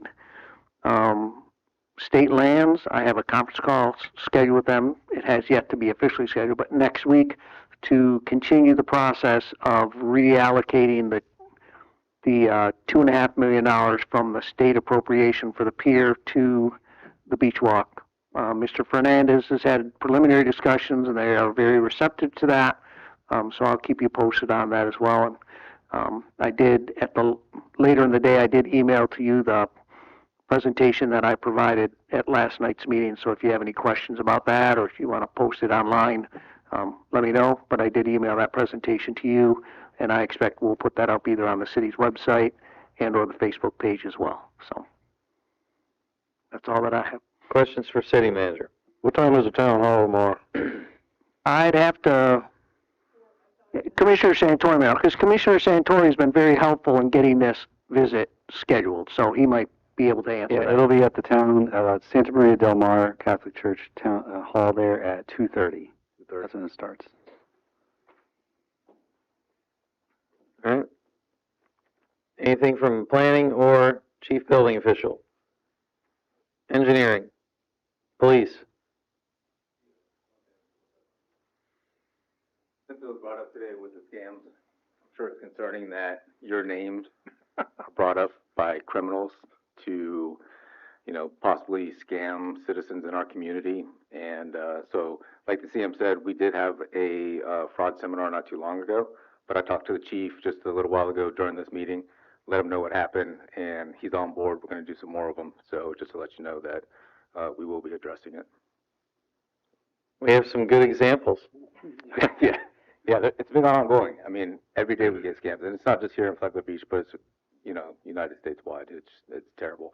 And the problem is the criminals aren't here, our victims are here. So trying to prosecute them is very difficult. But if we can make them aware of all the new scams that are out, and if they do get a call from the commission or somebody who's saying that they're a police officer or a deputy and they're asking for money, then 99% of the time it's a scam. So, but. All right, thank you. On the scam front, just to kind of let people know what scams are out there, we had one, and Scott, pay attention to this one. We had a call from Merrill Lynch. They had somebody who had pulled our information off our website, pulled the firm information. My picture was not my signature, although they could get that from a public record easy enough and forge it. And submitted saying I was the lawyer for this person who had passed away, and that the work been transferred, and the world told them to release this money. Fortunately, they were smart enough to call the law firm because it did look like it could be a scam. They were good enough to get the call and say, hey, did you guys? And nope, that is not us. But yeah, I mean, that's what they're doing. They're pulling it just off of public records on the website and creating fraudulent documents. So watch out for them. Yeah, if I could add to that, anybody who's watching this online, if you do get an email or a phone call and you think that it might be a scam, Okay. I just want to make sure Mike was on. I think it's on.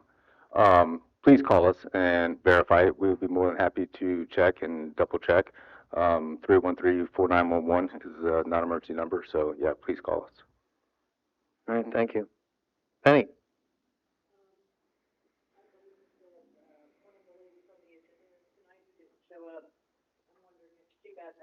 Got scared because she was pretty adamant about speaking here tonight, so that's a call I'm going to make first thing in the morning to her.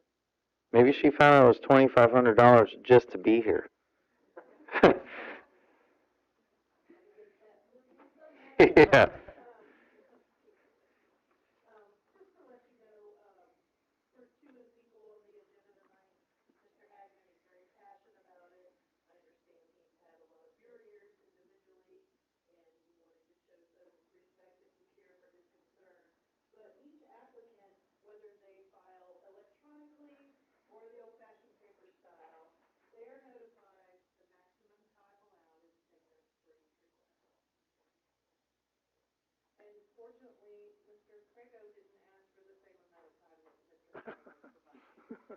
Yeah, and you know that's on me, and I debated about that in my own head before the meeting because I assumed that both those items would go along, and you know, going back and looking at all of our items is, you know, we haven't followed that in 12 years. So I was like, I can't all of a sudden start following that now after 12 years of it never being followed. So I wanted to give him his fair shake. Now you can. Yeah, I'll let the next chair do it. But yeah, it's a good call out. It is written in there. It's in the ordinance too. Yeah. Yeah. I remember sitting through and I love him to death and his heart was in the right place, but I remember sitting through Al's presentations on the beach, getting all the things signed and everything. Yeah. And the you know, it's just one of those things. All right, who wants to go? Commissioner Cunningham, you want to go first? I don't care. All right, go ahead. As y'all know, I drive all over this town almost every day. Because I'm with my grandkids in Clay County. And the golf course, they did a lot of clearing. There's dried up debris piles all over the place. It's actually a fire hazard. Do I have to submit something to code enforcement, or can the city tell them they need to clean that stuff up? I mean, it's right behind people's homes. It's vegetation. Dead vegetation that was cut. I'll get with John and Gary, and I'll let them know to go out there and take a look and see what they see. And I learned that probably our most experienced and valuable water distribution lead, Rob Law, left the city, quit for some reason. I don't know why, unless you can tell me. I don't know why. I would like to know that.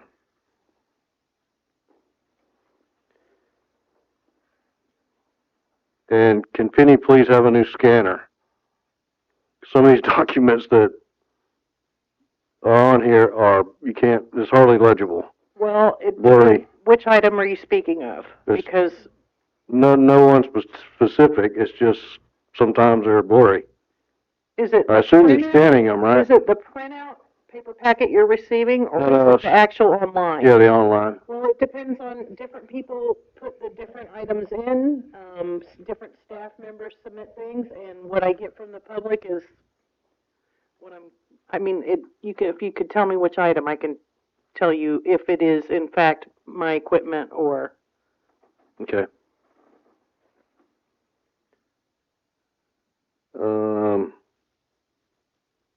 And I'll wait to get provided with the records of RCM being called and the emails for the lift stations that you said you'd provide me. That's all I got. Commissioner Sherman. Yeah, I was just asking, I was actually a question for the city attorney. Any update on that foreclosure on South Flagler, 1336? I know the motion for judicial default had been filed. I do not think we've had an order on it yet, so I'll follow up and see what it is. But I think the motion had been filed. I know the clerk's default had been entered, and after the clerk's default was entered, the motion for judicial default had been entered, but I don't know if we have a hearing set or not. And I just wanted to have thank I was going to say the Daytona Cubs. That's how I grew up knowing them, but the Daytona Tortugas for hosting Flagler County Night and seeing the mayor throw the first pitch. It was a good turnout of people out there from the city, it looked like, and it was a great event. And hope to, they host us again some other time. But that's all I have. All right, Commissioner Spradley. All right, a couple of things, and this is more for the benefit of the public than for the board, because we were all there last night. But last night there was the joint workshop with the county commission, the topic being beach renourishment, and it went about as I predicted it would go, which was basically hearing the challenges that the county has and seeing this thing through. That is for beach renourishment on Reach 2, which is primarily north of town. And the bottom line is that there are challenges.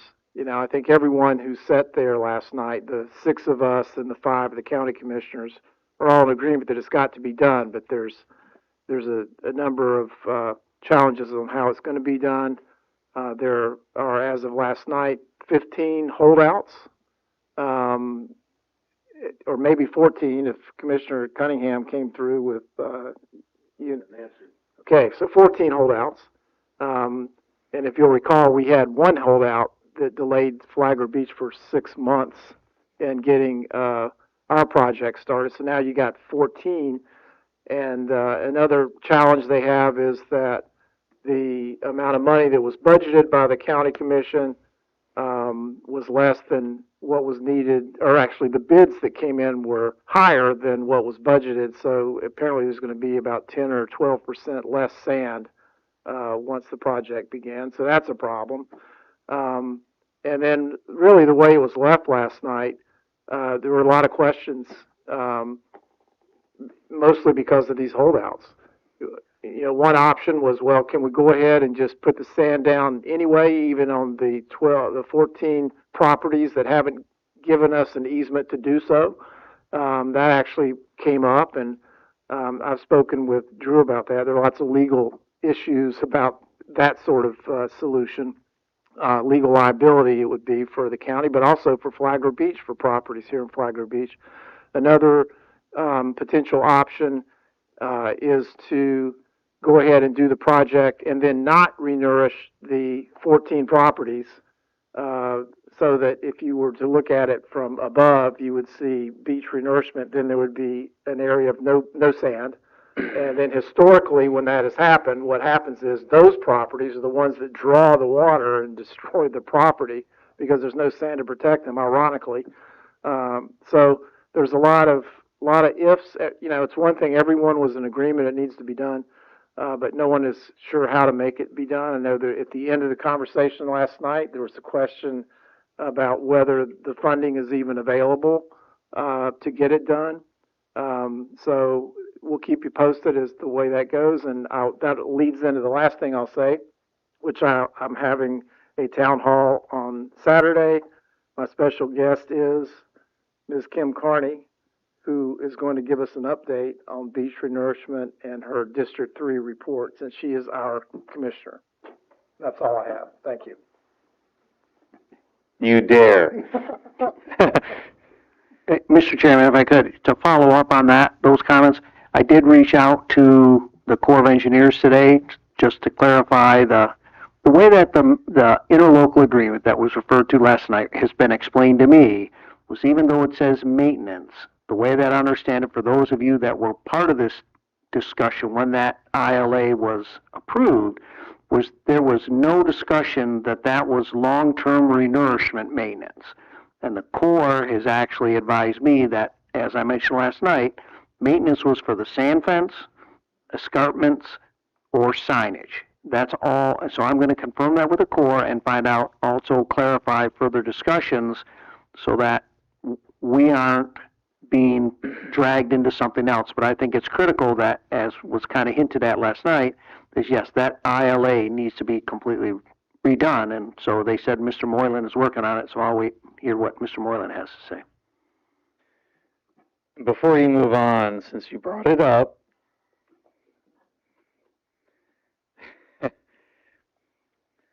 the question of, is Flagler Beach going to get on board with the beach funding?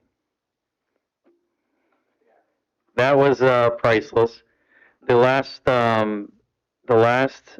proposal that was brought to us by county, we were 100% on board with, which was the half-cent sales tax that was beneficial and proportionate to everyone in the entire county. The beach is a collaborative effort. The beach is a county-wide asset. Go out there onto the beach, and you will find more than 5,000 Flagler Beach residents on it. We have the data. Actually, our District 3 rep has the data that says who's out there on the beach. But I digress. I think at the end of the meeting last night, you heard some discussion from a couple of the commissioners who would agree that there's a solution, and I think what they were leading up to before the meeting was abruptly adjourned was that half-cent sales tax is what needs to occur. Had that passed, we wouldn't even have that meeting. That's right. The beach would be, it would have sand on it, and it would be fully funded.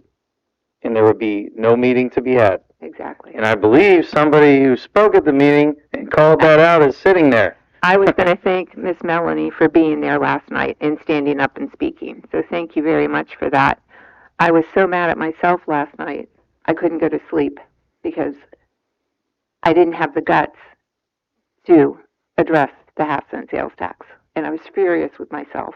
Not that it would have done any good, but I was just angry.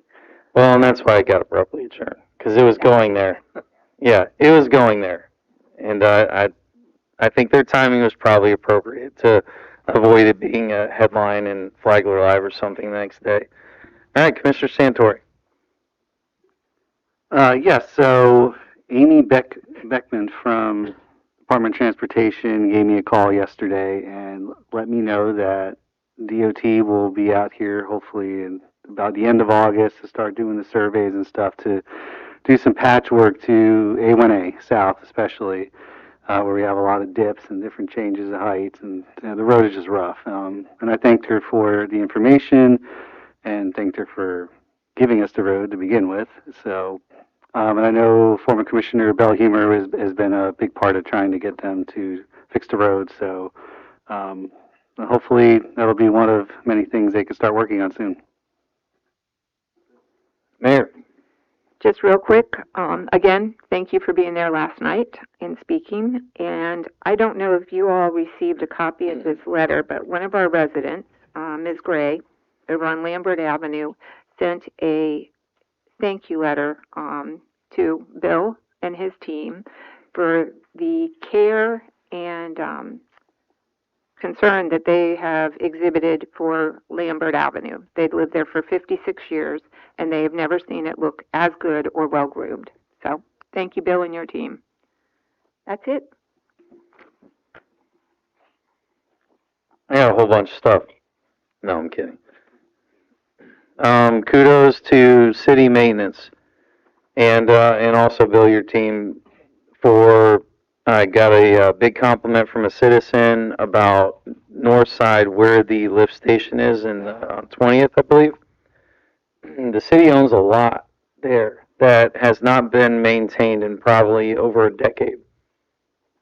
That it hasn't been maintained since mosquito control building was there. And the citizens in that area were all complaining about it, and our maintenance supervisor, along with Bill's team, all got in there and got that city-owned property cleaned up. So we know that they're out there cleaning places up. They might not be moving as fast as some folks on social media would want them to, which will never happen, but they're out there getting it. And the pictures I saw of that lot that hasn't been maintained in over 10 years have been pretty impressive. So thank you to that. And, our maintenance supervisor is definitely getting it done.